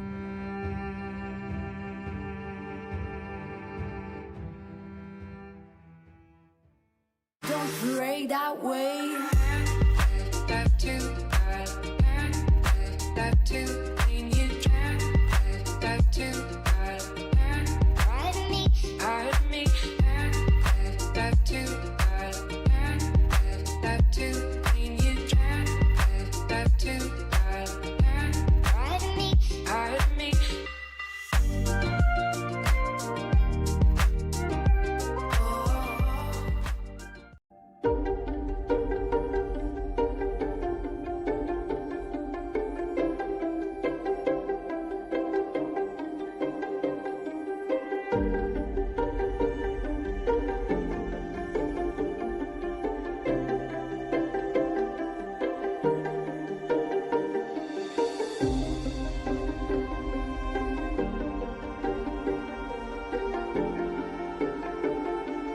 Two global forces. In a landmark multi-year partnership, a new chapter begins for professional 9-ball. The CPBA Royal Apex Series cloth becomes the official cloth of the World 9-ball Tour. From the US Open to the World Pool Championship to the Mosconi Cup to the Reyes Cup, the world's finest now compete on one surface. The stage is set. The future is here.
For decades, Universal Cues has been at the forefront of the billiards world, driven by a commitment to excellence and innovation. From partnering with world-class players to pushing the boundaries of cue design, we are dedicated to supporting every level of the game. Universal Cues is more than a brand. It's a community built on a passion for pool and a dedication to empowering players worldwide. When you think of quality, trust, and innovation, think Universal Cues. Your success is our mission. From concept to design, from launch to achieving legend, Universal Cues leading the way.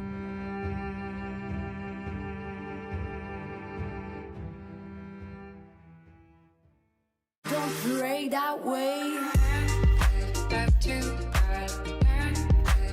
to clean you down. Back to pardon me, pardon me. Back to clean you down. Back to pardon me, pardon me.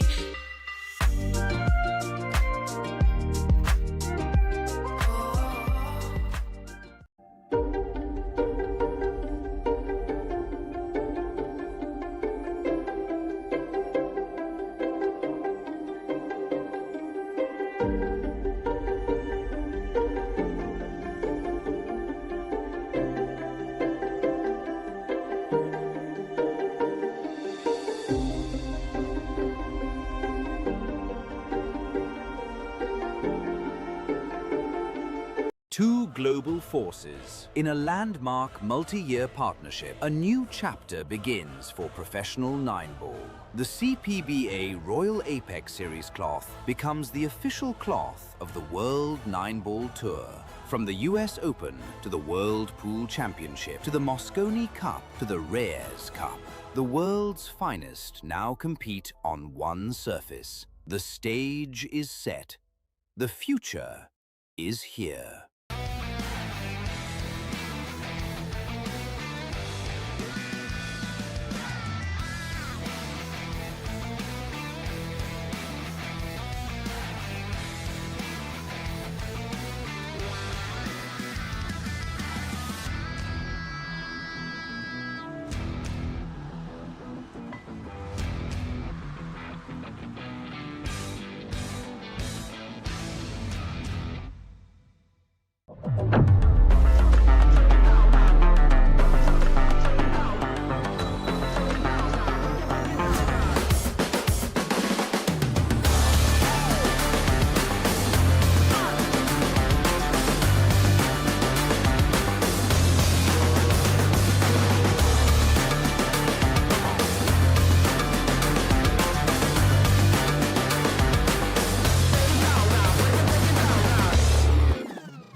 Welcome back, ladies and gentlemen.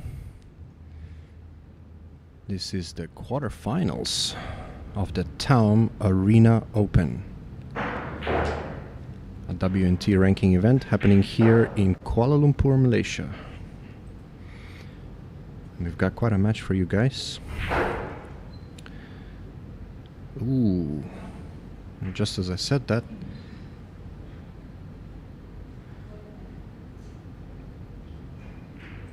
Panko makes quite the blunder.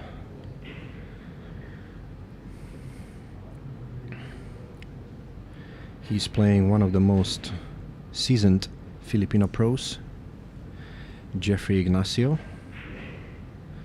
I think he's quite well known by many players around the world. And he's played a very interesting positional route through the gap. Very experienced shot. Could have easily tried to play it further down towards the 9-ball, but he decided that the angle was much better through the gap.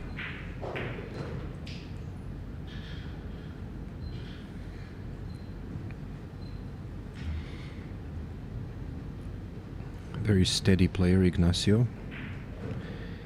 He has a very casual looking approach when he cues, but rest assured, he is very good under pressure.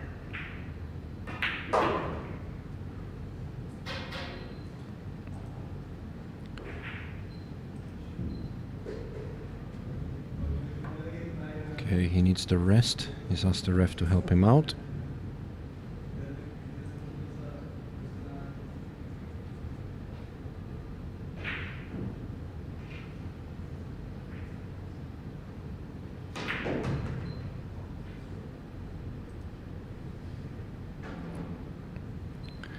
Good angle on the 5 for a 2-rail positional play. On the 6, a very natural angle. He's gonna have to put just a little bit of outside spin on this ball.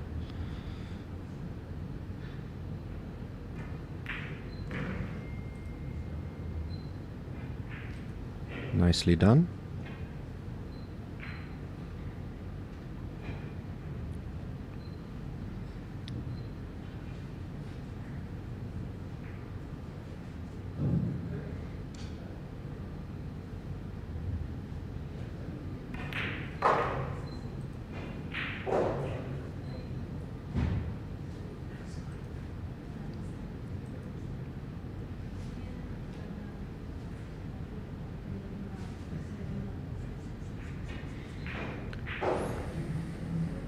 A little bit shy on his position there, but a 1-rail should get him just nice on the 8.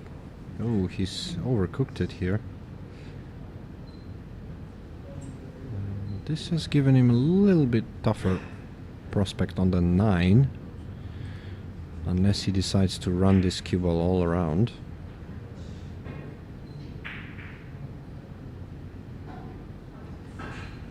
Could just drop it in and take the cut on the 9. That's an option. Let's see what he chooses to do. I think that's what he will. Oh, now he's gone around the table. What a shot.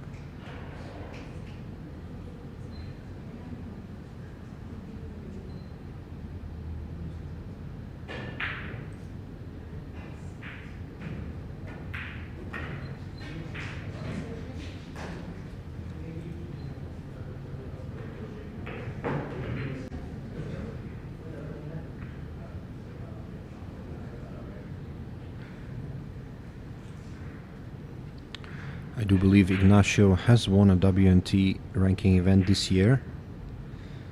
I think it was in Indonesia. He's been there and thereabouts in a lot of these tournaments.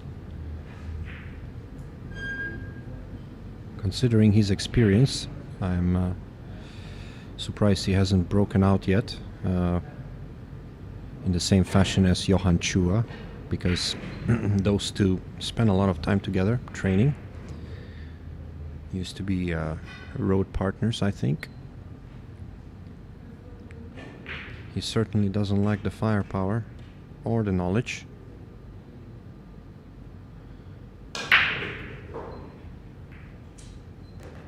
Wow. He's made the 2, which is in the ball he was looking to make. And he's landed, smelling like roses here. A really good start to this match by Ignacio.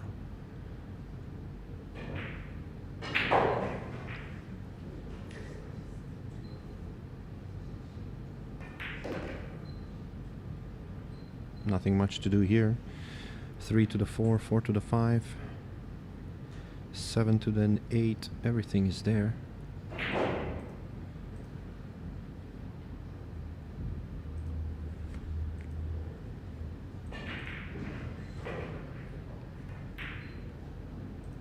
Ooh. Almost missed that shot. The slidey table saved him there.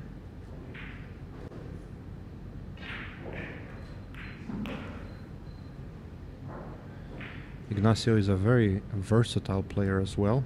He's played numerous disciplines, including on the Chinese table as well.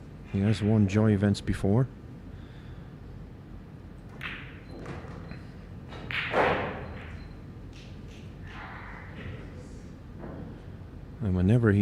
not playing a tournament match. He's always in some kind of money game or action.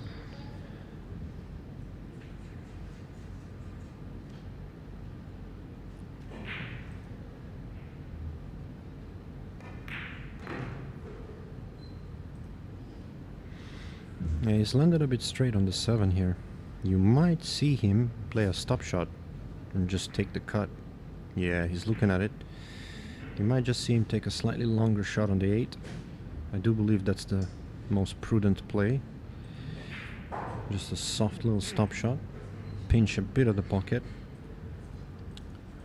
He could also draw this all the way back if he feels that the angle is a little bit too much for a kill shot. Looks like he's following this. Okay. Yeah, not bad.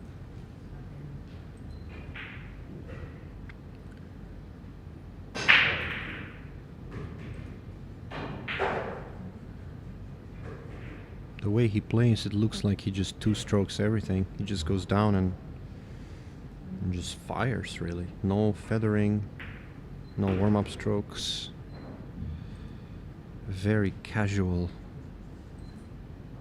cue action, but deadly accurate.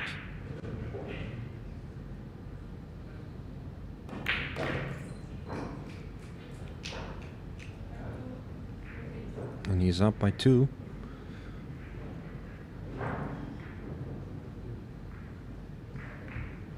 I haven't seen much of the his opponent, Mr. Ponko, but the fact that he's made it this far tells me that he must be a very solid player.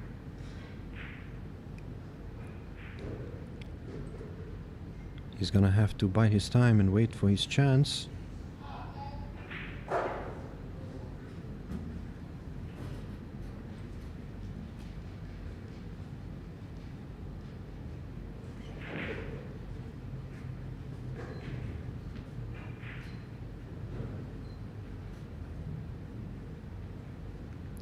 He failed to pocket the 1 on his last break, but he got away with another ball going in.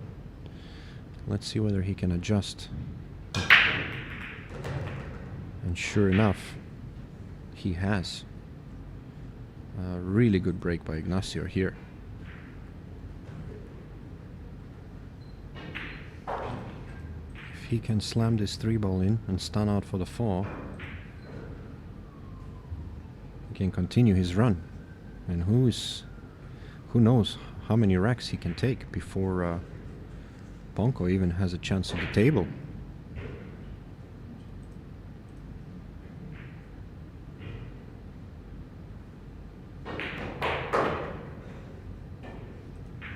Good shot.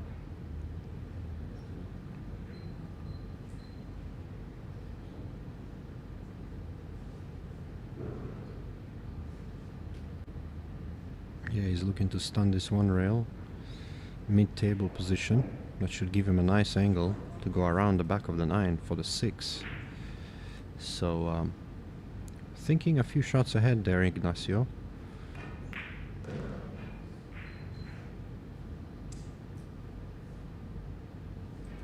Yeah, he might need an extension for this. I do notice the Filipinos have perhaps one weakness, and that's their rest play.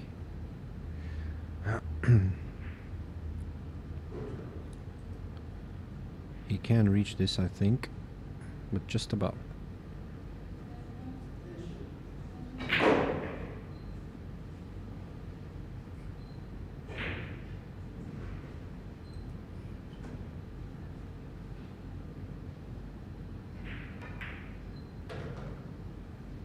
Yeah, nicely struck ball.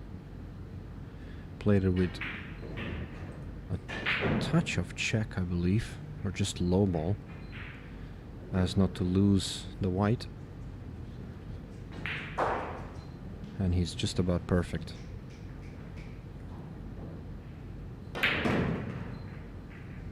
A bit of flare coming out right there.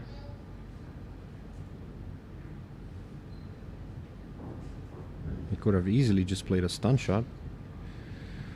Decided to follow 3 rails. He makes very quick decisions and he sticks to it, I noticed. He doesn't really ponder too much when it comes to his options. Very committed player. Goes with his gut instinct.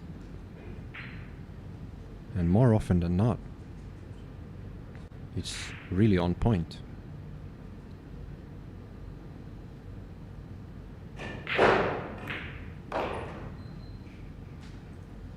Another rack for the Filipino.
Ooh, a dry break.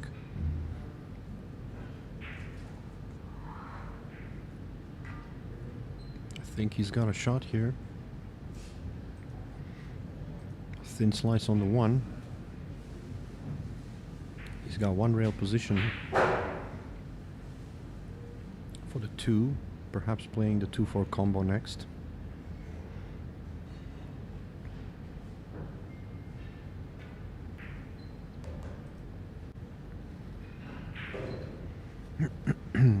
Well played, good angle.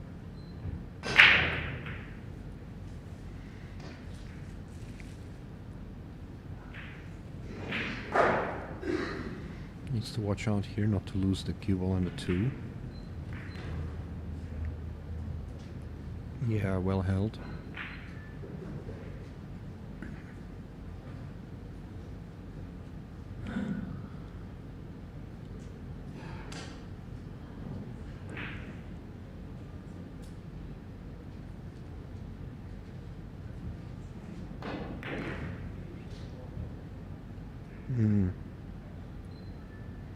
I'm surprised he went to play it that way.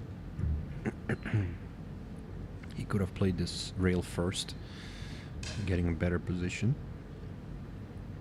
A little bit awkward, but it's still potable.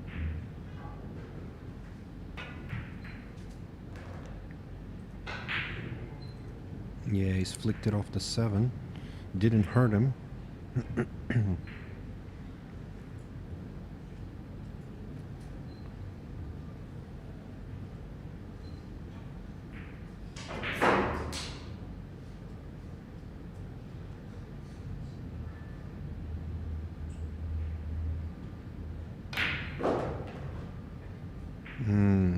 Yeah, okay, he didn't get into that.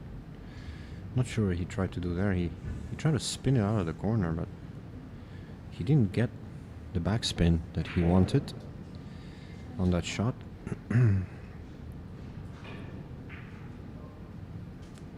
So feeling a little tight. Bonko. Feeling just a little bit awkward at the moment. Maybe just not settled in yet. This is a big shot. Very big shot. He needs to make this.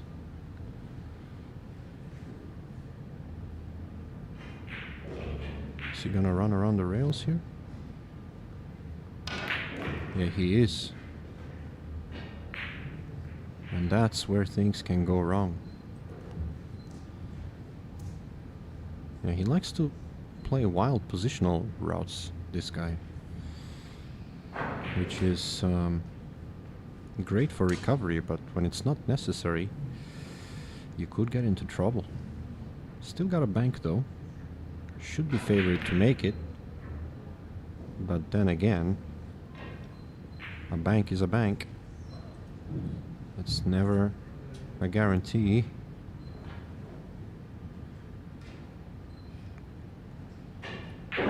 And this could be setting the stage in this match for Ignacio to take a further lead.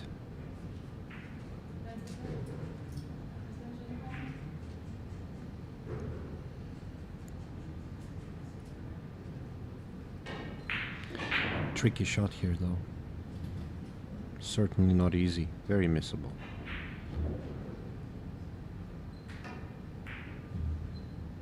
He's made it.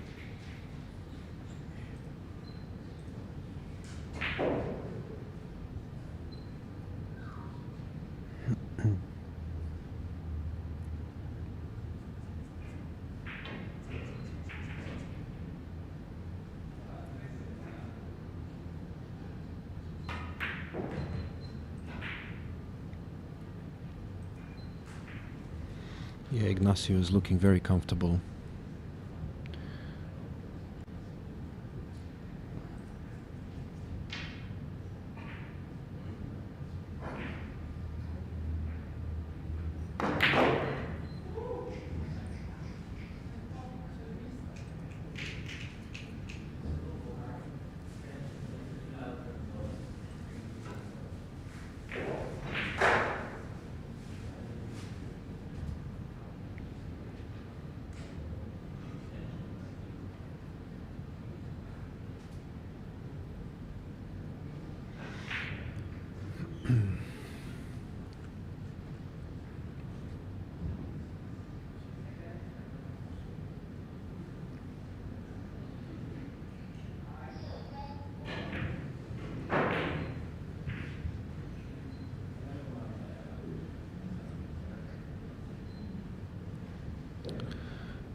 On the other table, we have a big clash of Filipinos going on as well. Sean Mark, who just came out ahead of Denji, is now playing Jeff DeLuna.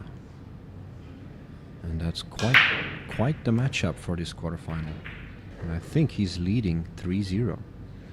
So we'll keep tabs on that game as it goes along as well. A good break from Ignacio. He's got a nice two-way shot that he can play here. He can try to bank the two. And he's got a couple blockers there. If he doesn't make the ball, that could potentially help him out. So it's kind of like a free shot, really. He just has to play it with the right pace. And that's exactly what he's done. What a shot. Beautiful shot.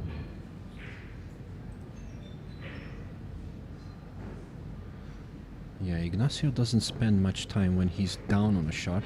He's very committed. He thinks, he takes his time when he's standing up.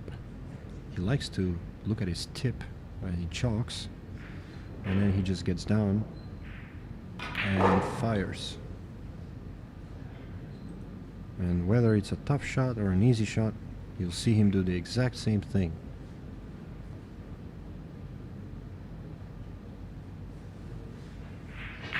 When he gets going, he's like a freight train. You'll see him play faster and faster.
Yeah, just nice.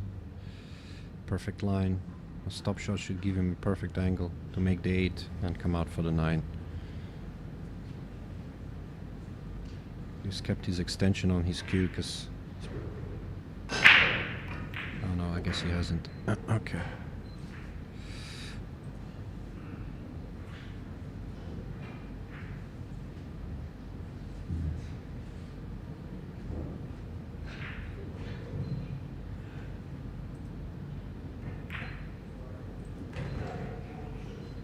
Yeah, very positive signs from Ignacio. His body language, his routine, everything looks like he's in cruise control. He takes his time on the key shots and breezes through the easy ones. He's halfway there in just a matter of minutes.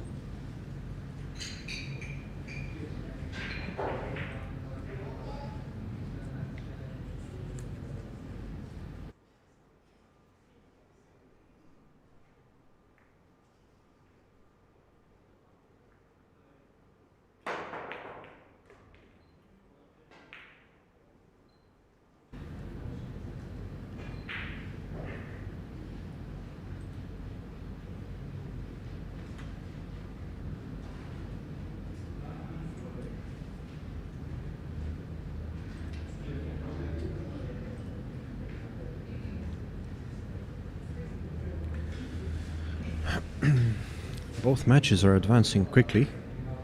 5-0 here and 4-0 just next door. And if Ignacio can make the 2-ball, which it looks like he can, we might see 6 on the scoreboard very shortly. Some work to be done, however. The cue ball is going to track towards the 8. I think he will flick it, so he needs to control it off the 8. I'm very curious how he plays this.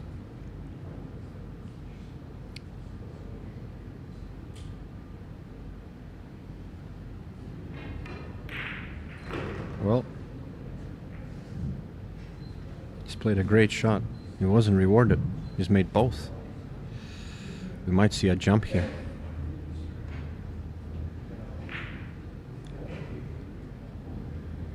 He did load it up with a touch of inside, and I think that's what got him there. But it was the right shot to play.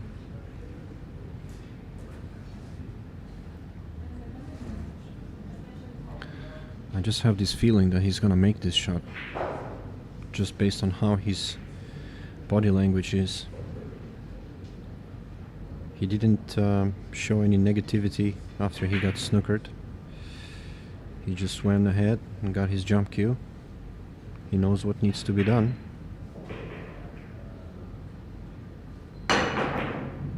Ooh, he's overcut it.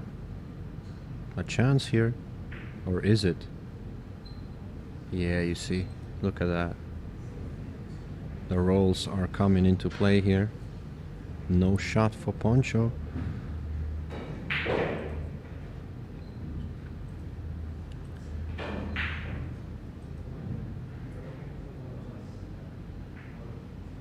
Or is there a shot? A thin slice? Razor thin. Nah, he's playing safe. Okay. Yeah.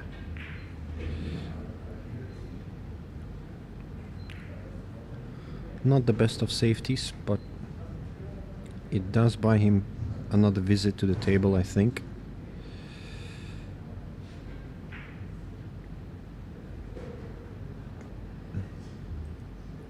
Yeah, Ignacio's gonna thin this ball.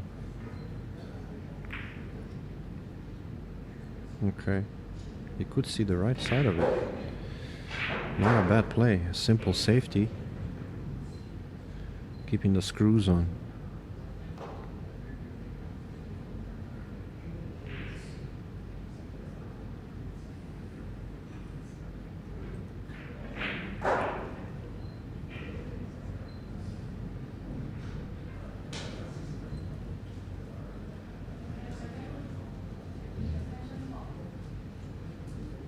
A 2-rail kick trying to get under the 4. Needs a bit of luck. Needs a bit of luck. And is that the luck he gets? There you go. He's caught a good roll there. Sometimes that's what you need to get back into a match. He can make the 4, I think. Just enough room.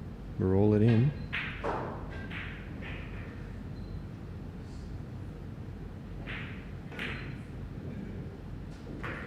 He's played a good shot.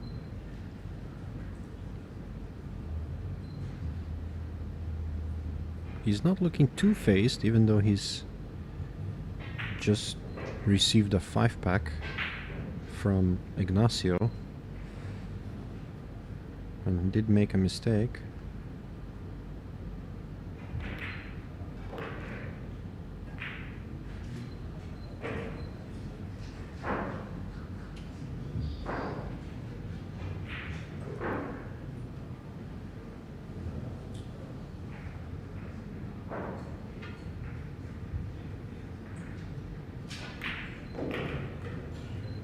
Yeah, nicely done there.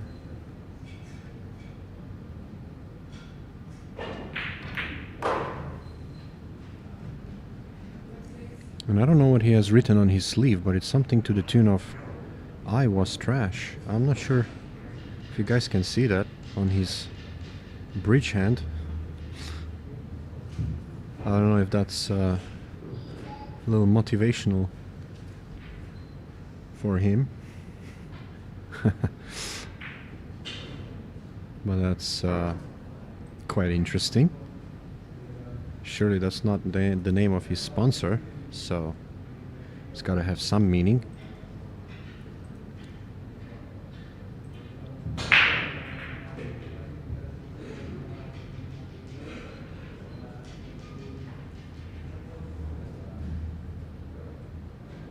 And guess what? He was in the gutter in this match, 5-0 down. And he still came out confidently and delivered in that rack. So, can he break the balls and get a result?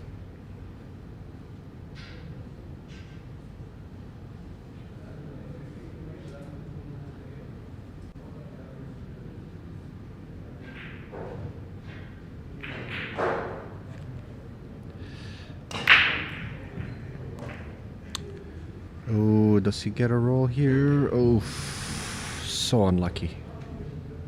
So unlucky. Yeah.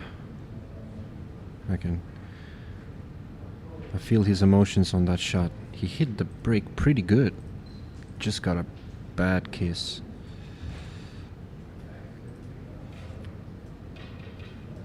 We are in quarterfinals action. My name is Timofey. And we are at Arena Open, sponsored by Town. Rason is the official table.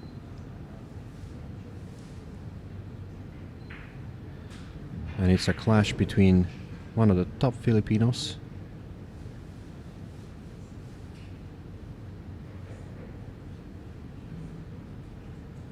fighting it out against I suppose one of the up-and-coming stars from Indonesia.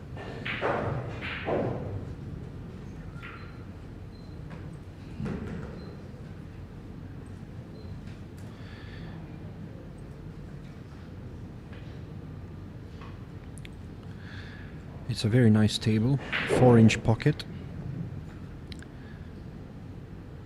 Very difficult side pockets, I must admit. I had a chance to play once on this table in this tournament, and the side pockets were brutal, but overall the table is playing really nice. Well, Ignacio didn't really want to play into that 8, I think, and that's gonna complicate matters.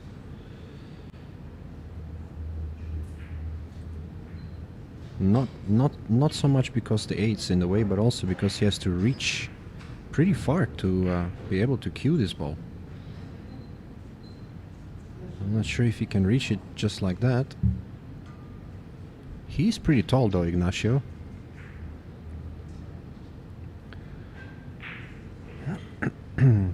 Yeah, he can reach this.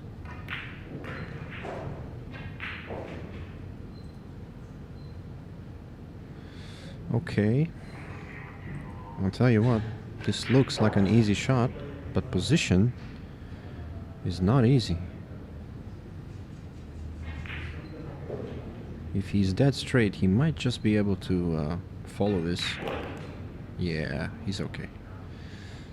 Fortunately for him, he had just the right kind of angle.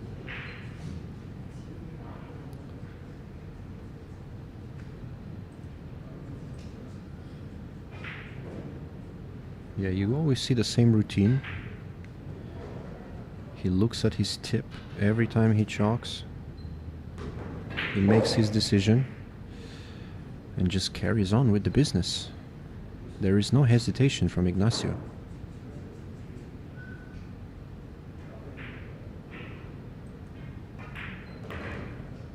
Check side there. Beautiful.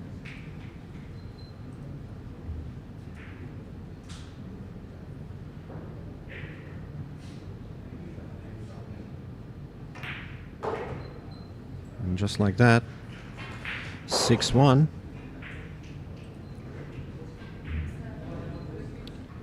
I think we're gonna take a short break. Probably a smart play. The Indonesian player has called for a timeout. He needs to slow Ignacio down.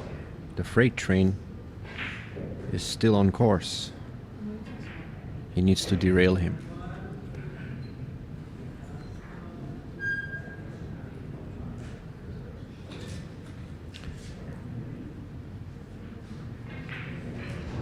Quick update on the adjacent table. Sean-Marc Malayan is leading Jeffrey De Luna 4-1. Jeffrey De Luna is at the table, running out, and I think he's going to close the gap to 4-2.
Alrighty, we are back. Rack number 8. Ignacio leads.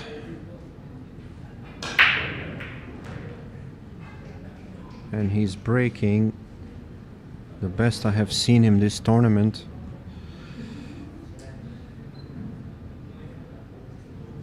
Another scorching break with a shot on the 2. The only difficulty here is getting on the 3. He's looking at options. I think he might have a gap to the side pocket, but the corner might also be available. If that's the case, he's gonna have to work his cue ball.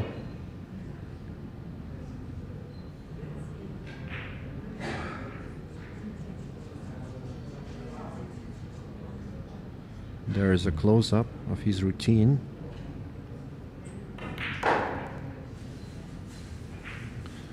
Yeah, nicely played there. He's got half a pocket on this shot, but the good news is he's close enough to be able to thread the needle.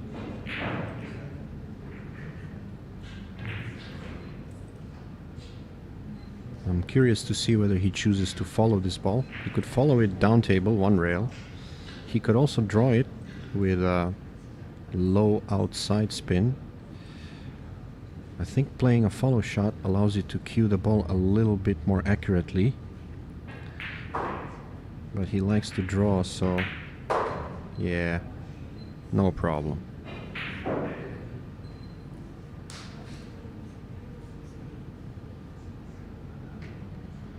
His focus and attention is really quite impressive, to be honest with you.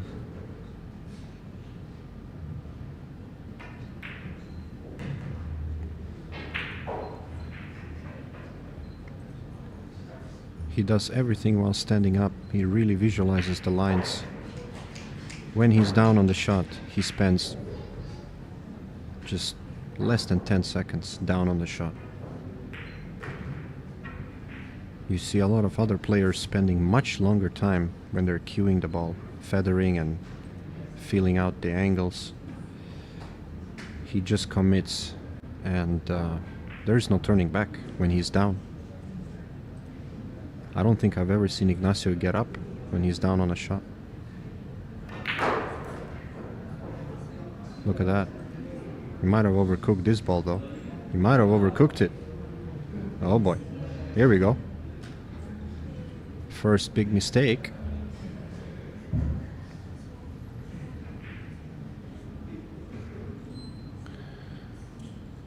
Yeah. I think a safety is gonna be the order of play. Yeah. He's gonna send the 8 ball down the path he just showed you. And he's gonna keep the cue ball right where it is frozen on the rail. He might have overcooked it though. He's left a shot. I tell you what, I think Poncho is gonna go for this. He's definitely gonna go for this. Yeah, he's looking to go around the world. One hell of a shot if he pulls it off. He likes to travel. I've seen the rack that I've seen him play so far. He's not afraid to travel 3-4 rails. He likes to hit the ball firm. So you're gonna see him do that again, surely. Very missable though.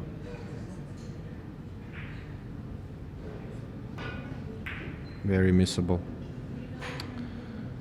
Yeah, he might scratch too. Well, or he might just get lucky. Look at that. Wow. I mean, he needs all the luck he can get at this point. Let's face it, he's down pretty far.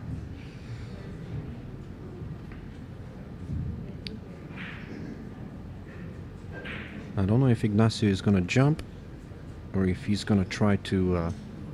Wow, is he going 3 rails? He is. That's like an Efren Reyes trick shot. What a shot. What a shot. He didn't get away with it, did he? I'm not sure. Looks close. I think he doesn't have a shot. Wow. Fully deserving though, considering he committed to such a tough kick. He could have easily jumped it. A cross-side bank, perhaps? Yeah, surely you gotta play it a cross-side here. A little bit of inside spin, maybe? It looks like he's drawing. Yep, he's going for the cross-side. He's missed it. And once again, Ignacio to the table with an easy finish.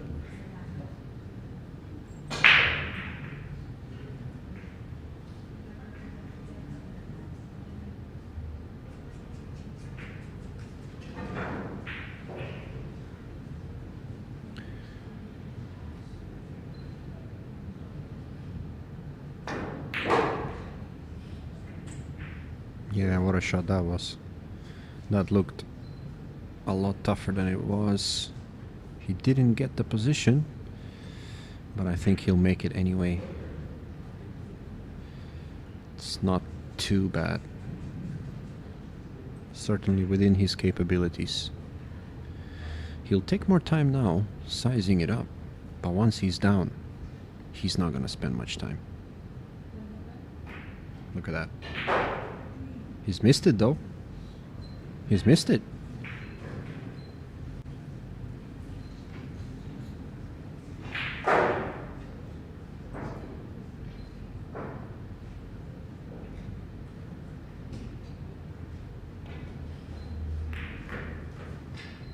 Well, it's a reprieve for Poncho. He badly needed that rack, and he's got it. Not through his own play, but through a mistake from Ignacio. And it looked as if Ignacio was just casually not paying attention on that 9-ball, but rest assured, he was. It's just the way he plays.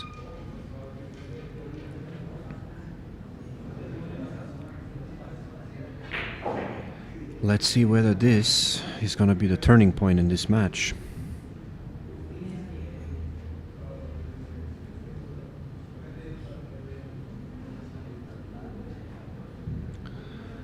On the adjacent table, from a 4-0 deficit, Jeff DeLuna has closed to within 1.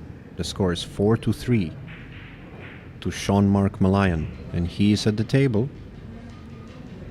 And it looks like he's got an open table there, so all to play for in this quarterfinals of the Arena Open.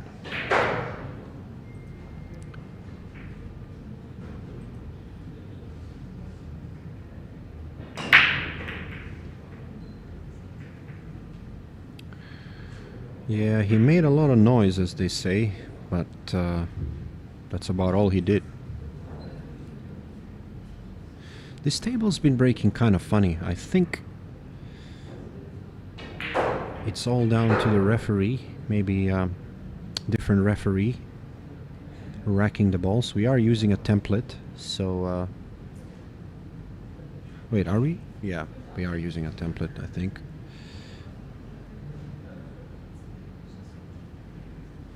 I'm not sure if we are using it for this match though. I have to have a look again. We were using a template in the earlier rounds.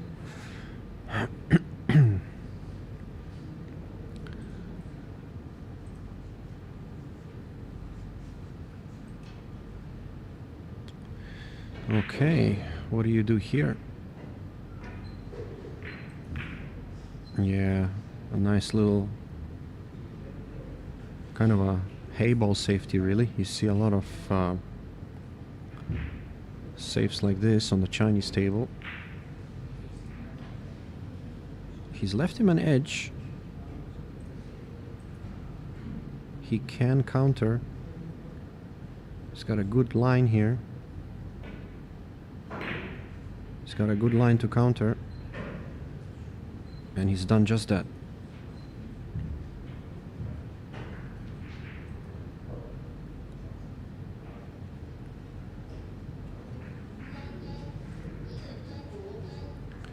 A nice close-up of the Dynasphere balls that we are using here for this tournament.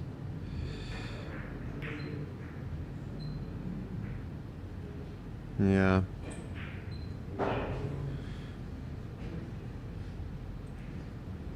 Ignacio tried to make the one ball.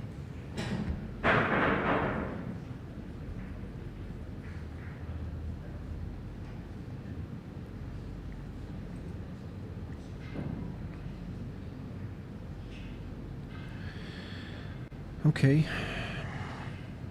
Nifty little shot here. You don't have to do too much with the cue ball. Yeah, just touch of inside.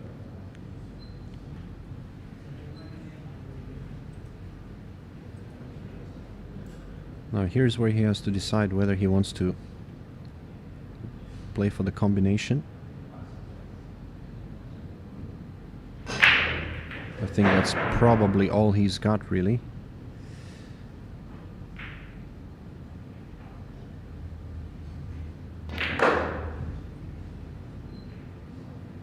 Ooh, that was a risky route he took. Okay. Didn't turn out too bad, but I tell you what, this combination from that range, yeah, I'd give him a 50-50 chance at best. And that's optimistic, really. Yeah, he knows it. He could look into a safety. He could even play a 6 into the 9, a carom. Yeah, I'm not so sure. He's looking at that carom, but that's even more advanced. He's gonna have to make a decision, though.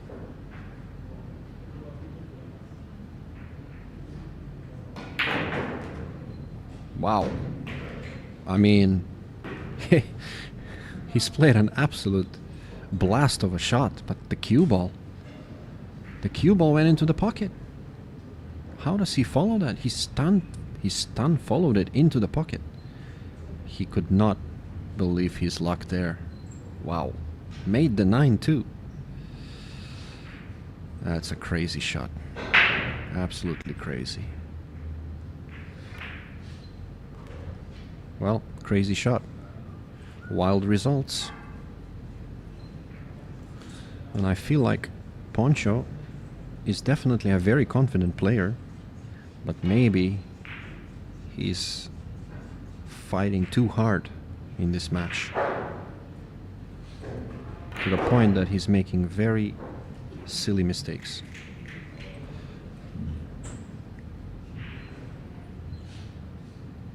And you don't want to do that against Ignacio, because Ignacio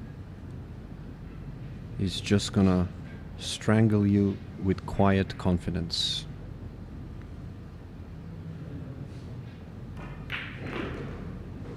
He's not gonna play any flashy shots unless he needs to. He's gonna keep it simple.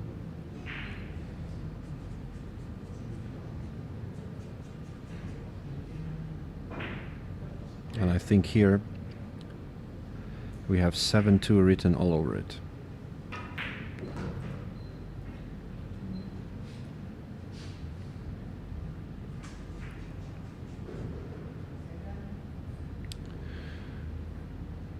For those of you who are tuning in, this is the quarterfinals of the Arena Open, proudly presented to you by Town. This is a WNT ranking event that's happening in Kuala Lumpur. We've had 170 players contest in this tournament, including 130 international players. And we are down to the last 8.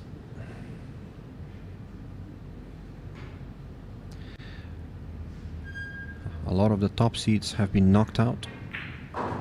Carlo Biado out in the last 64. Johan Chua. Sorry, Carlo Biado lost in the last 32. Johan Chua was knocked out in the last 64. We've had a couple of top Taiwanese as well. I do believe we still have one Taiwanese player still in the tournament.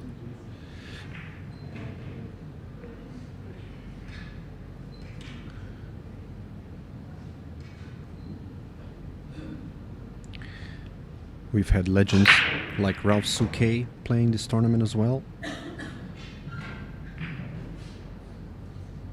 Shout out to Ralph.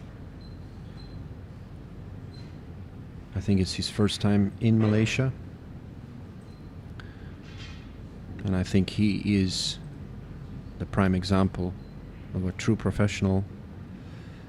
And he's been doing it for 40 years.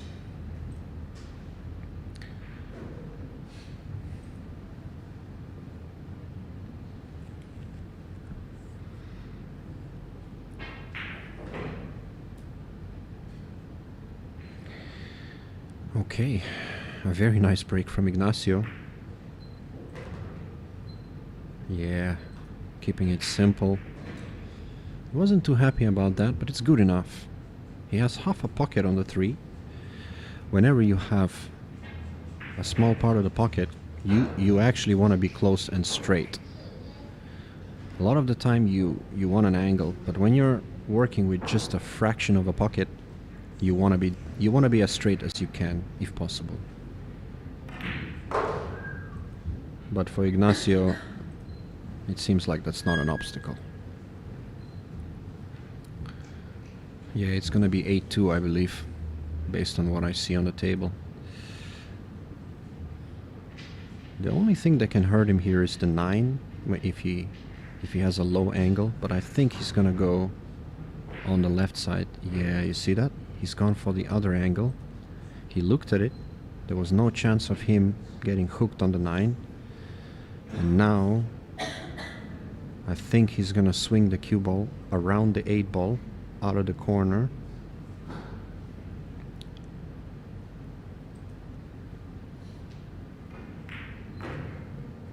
Okay, he went through the gap. That's even better. You need to go around the 8.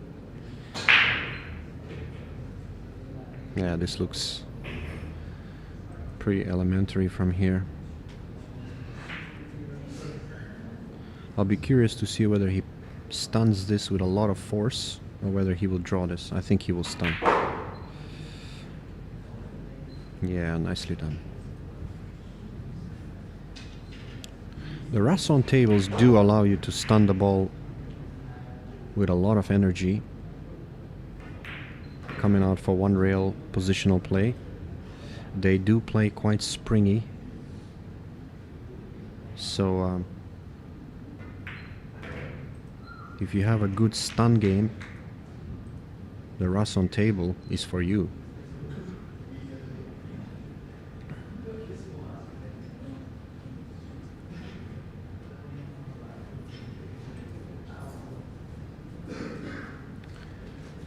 I saw some of our viewers are asking about who the commentator is. My name is Timofey, and I live in KL.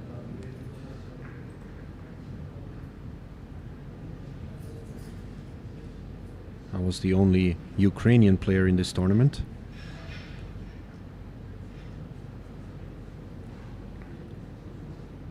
Unfortunately, didn't work out. I lost in the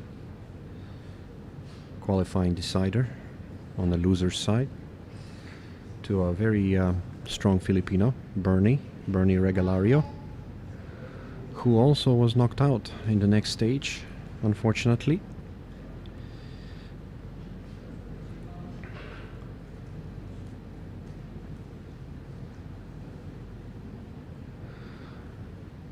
For those of you who are not familiar, you could actually log in to WNT Live Scores, I believe the website is called. And if you make a free account, you can have a look at the brackets and all the player listings and etc. for the tournament. Quite a neat feature. You don't have to pay anything, it's free. So you can keep track of further WNT events. And another good break from Ignacio. I mean, this is a clinic, really. His break has been spot on in this match. And if he plays like this and breaks like this, I'm gonna have to tip him to win this event here, because so far he's been absolutely perfect almost. He got a good little rub from the 7. I don't think he wanted to, but it's pretty good. Now this is a funny angle. He could follow this ball on the left of the 5. He could also bump the 9. I like bumping the 9 to be honest with you. I do think he's gonna do that. Yeah.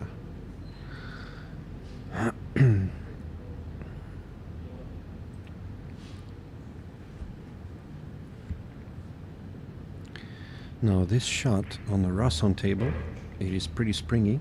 Going across the line of position, you need to really control the pace. And as you can see, he got a little bit short, but he didn't overplace his position. That actually was a very soft shot.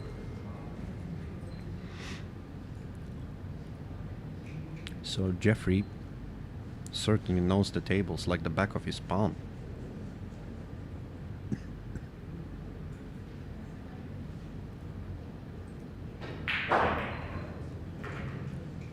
Another example of a kill shot.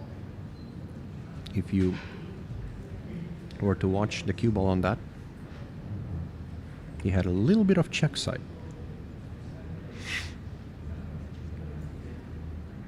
The Filipinos are probably the best players playing that shot.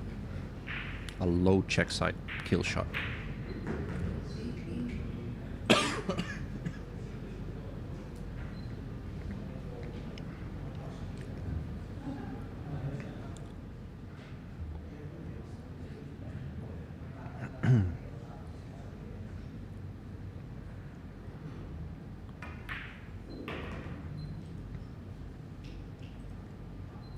This has been a masterful display so far.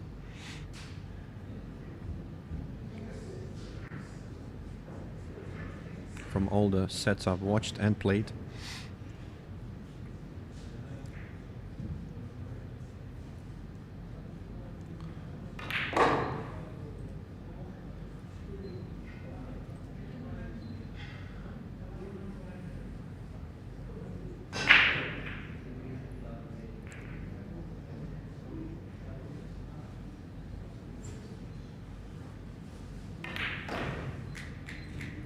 and just like that, Ignacio is on the hill.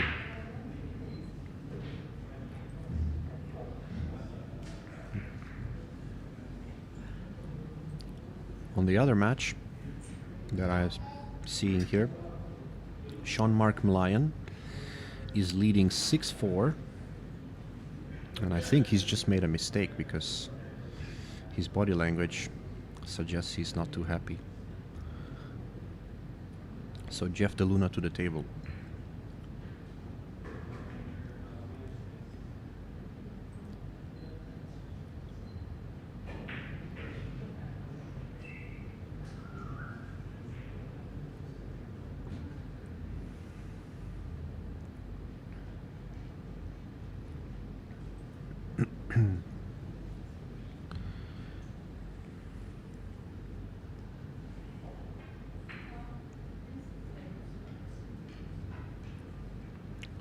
Sophia is our head referee for this tournament.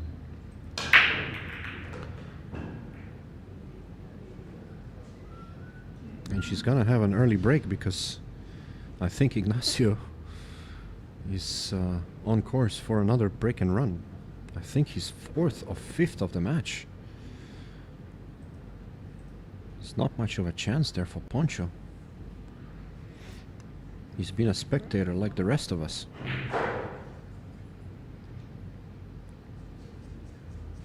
He's played a couple of loose shots. He's had a couple of chances slip away, but overall, Ignacio has just been devastatingly effective. And he caught a good roll too over there on that shot. Could have easily gone wrong. He still has a shot. We might see a deep screwback right now though. That could be a beautiful shot to watch. If he's dead straight. Yeah, he didn't get enough into that. I think he was playing for the side pocket. But he could still make this ball into the corner. And we could see him play the Filipino kill shot again. Missing the side pocket with a touch of inside. Yeah, he's... Let's see what else he can come up with here. He might play safe. If he plays safe, then that just shows absolute composure, because he's on such a good run that you just want to kind of keep running. And as you see it, that urge to continue his run just cost him a scratch. I've seen it happen so many times. I've done it myself so many times too. When you're on a good run, when you have a 2 or 3 pack and you're like, well, I want to run another rack. I've got a shot here. It's tough. I'm going to take a gamble. And guess what happens? You end up in the drink. Well, it's do or die for Poncho here.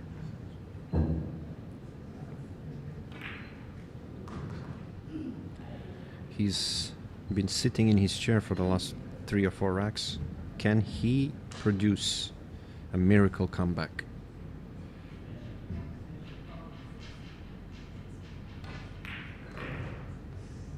Certainly, if he had any nerves, they should all be gone by now. When you're down this far, it's almost like you've already lost. You just go through the motions, have fun, play the game.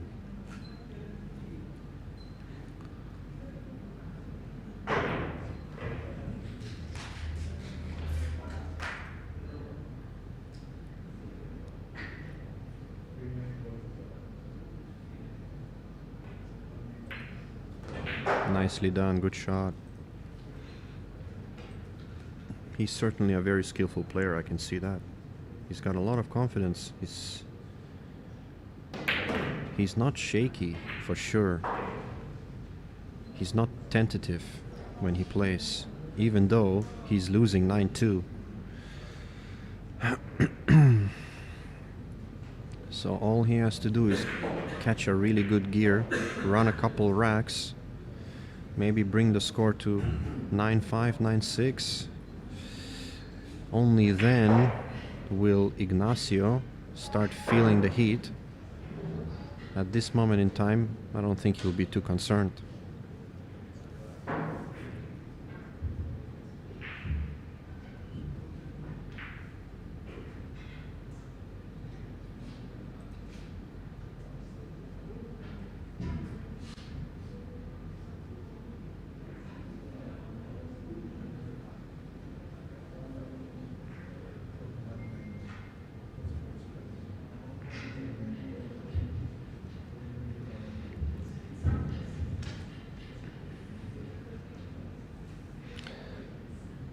Guess what though? When you're on a comeback trail, the pool gods somehow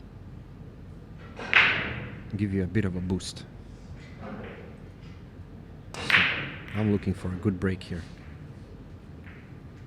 Looking for a good break here. It's not bad.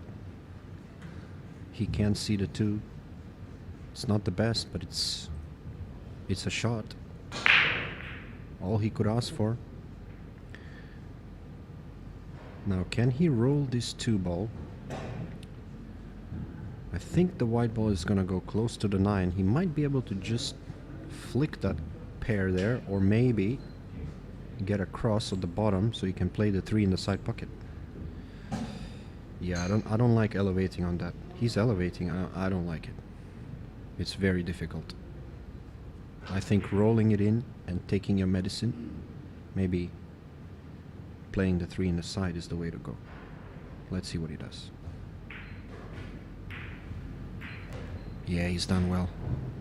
It's just a little too strong on the pace. He did hit the 9, but he didn't manage the contact. Still has a good chance for a safety here. The thing about this safety is that I think it lays pretty good for a bank, but if you want to try to play safe, you might end up making the ball and snookering yourself, so he could play another safety, thinning the 3, sending the cue ball towards the 6.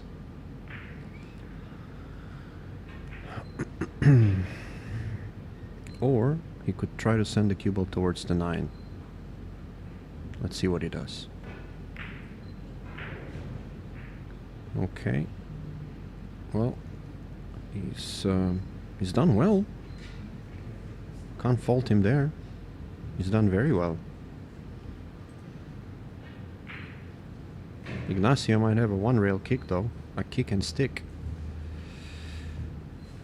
And if he gets the right contact, the 3 ball is gonna be hiding somewhere near the 9. Well, he didn't get the best contact, but he got away with it.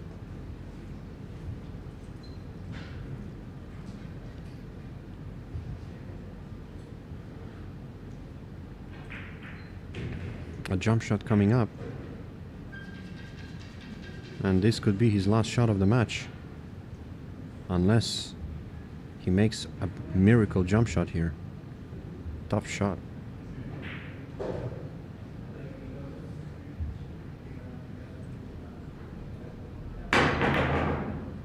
Ooh, very close. Very close. Does he get away with it? Yes, he does. It's still game on. I don't believe Ignacio can make it. He's hanging by a thread, Poncho. But he's still alive. Work to be done here. Ignacio is kicking 3 rails. Look at this. No, surely not. He's looking at the line though. He's kicking 1 rail. Oh, he can make it. Wow. Okay. Well, yeah. I thought he couldn't make it. Well, if that's the case, I think it's curtains here, ladies and gentlemen.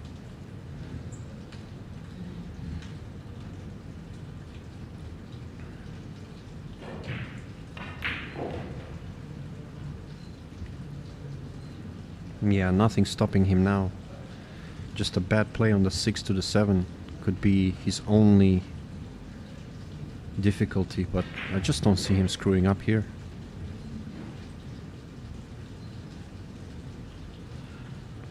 Just needs to keep things simple. I'm gonna go around the 9, mid-table. Nicely done. Probably play short side position here, unless he's feeling like a nice line through the gap. Yeah, he's playing through the gap. A stop shot here, and he's through to the semis. Great performance. Very impressive.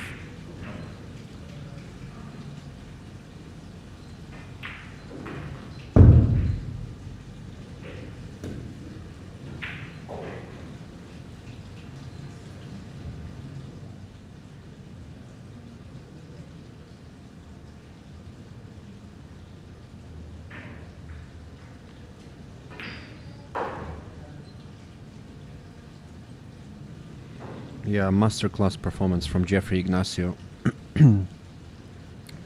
He's gonna be geared up for the semis tomorrow. And I hope you guys are too, because we will be back tomorrow. Congratulations to Jeffrey. It wasn't Poncho's day, but he's done really well to reach the quarterfinals of a WNT event, so he could be proud of himself. We will be back tomorrow, guys, for the semi-final round and of course the finals. I believe it starts at 1 o'clock tomorrow, so don't go too far, and tune in tomorrow. I'll be back to do more commentary, and maybe this time I'll have a chance to reply to some of your messages and whatever else that comes up. All right, it's been a pleasure. My name is Timofey.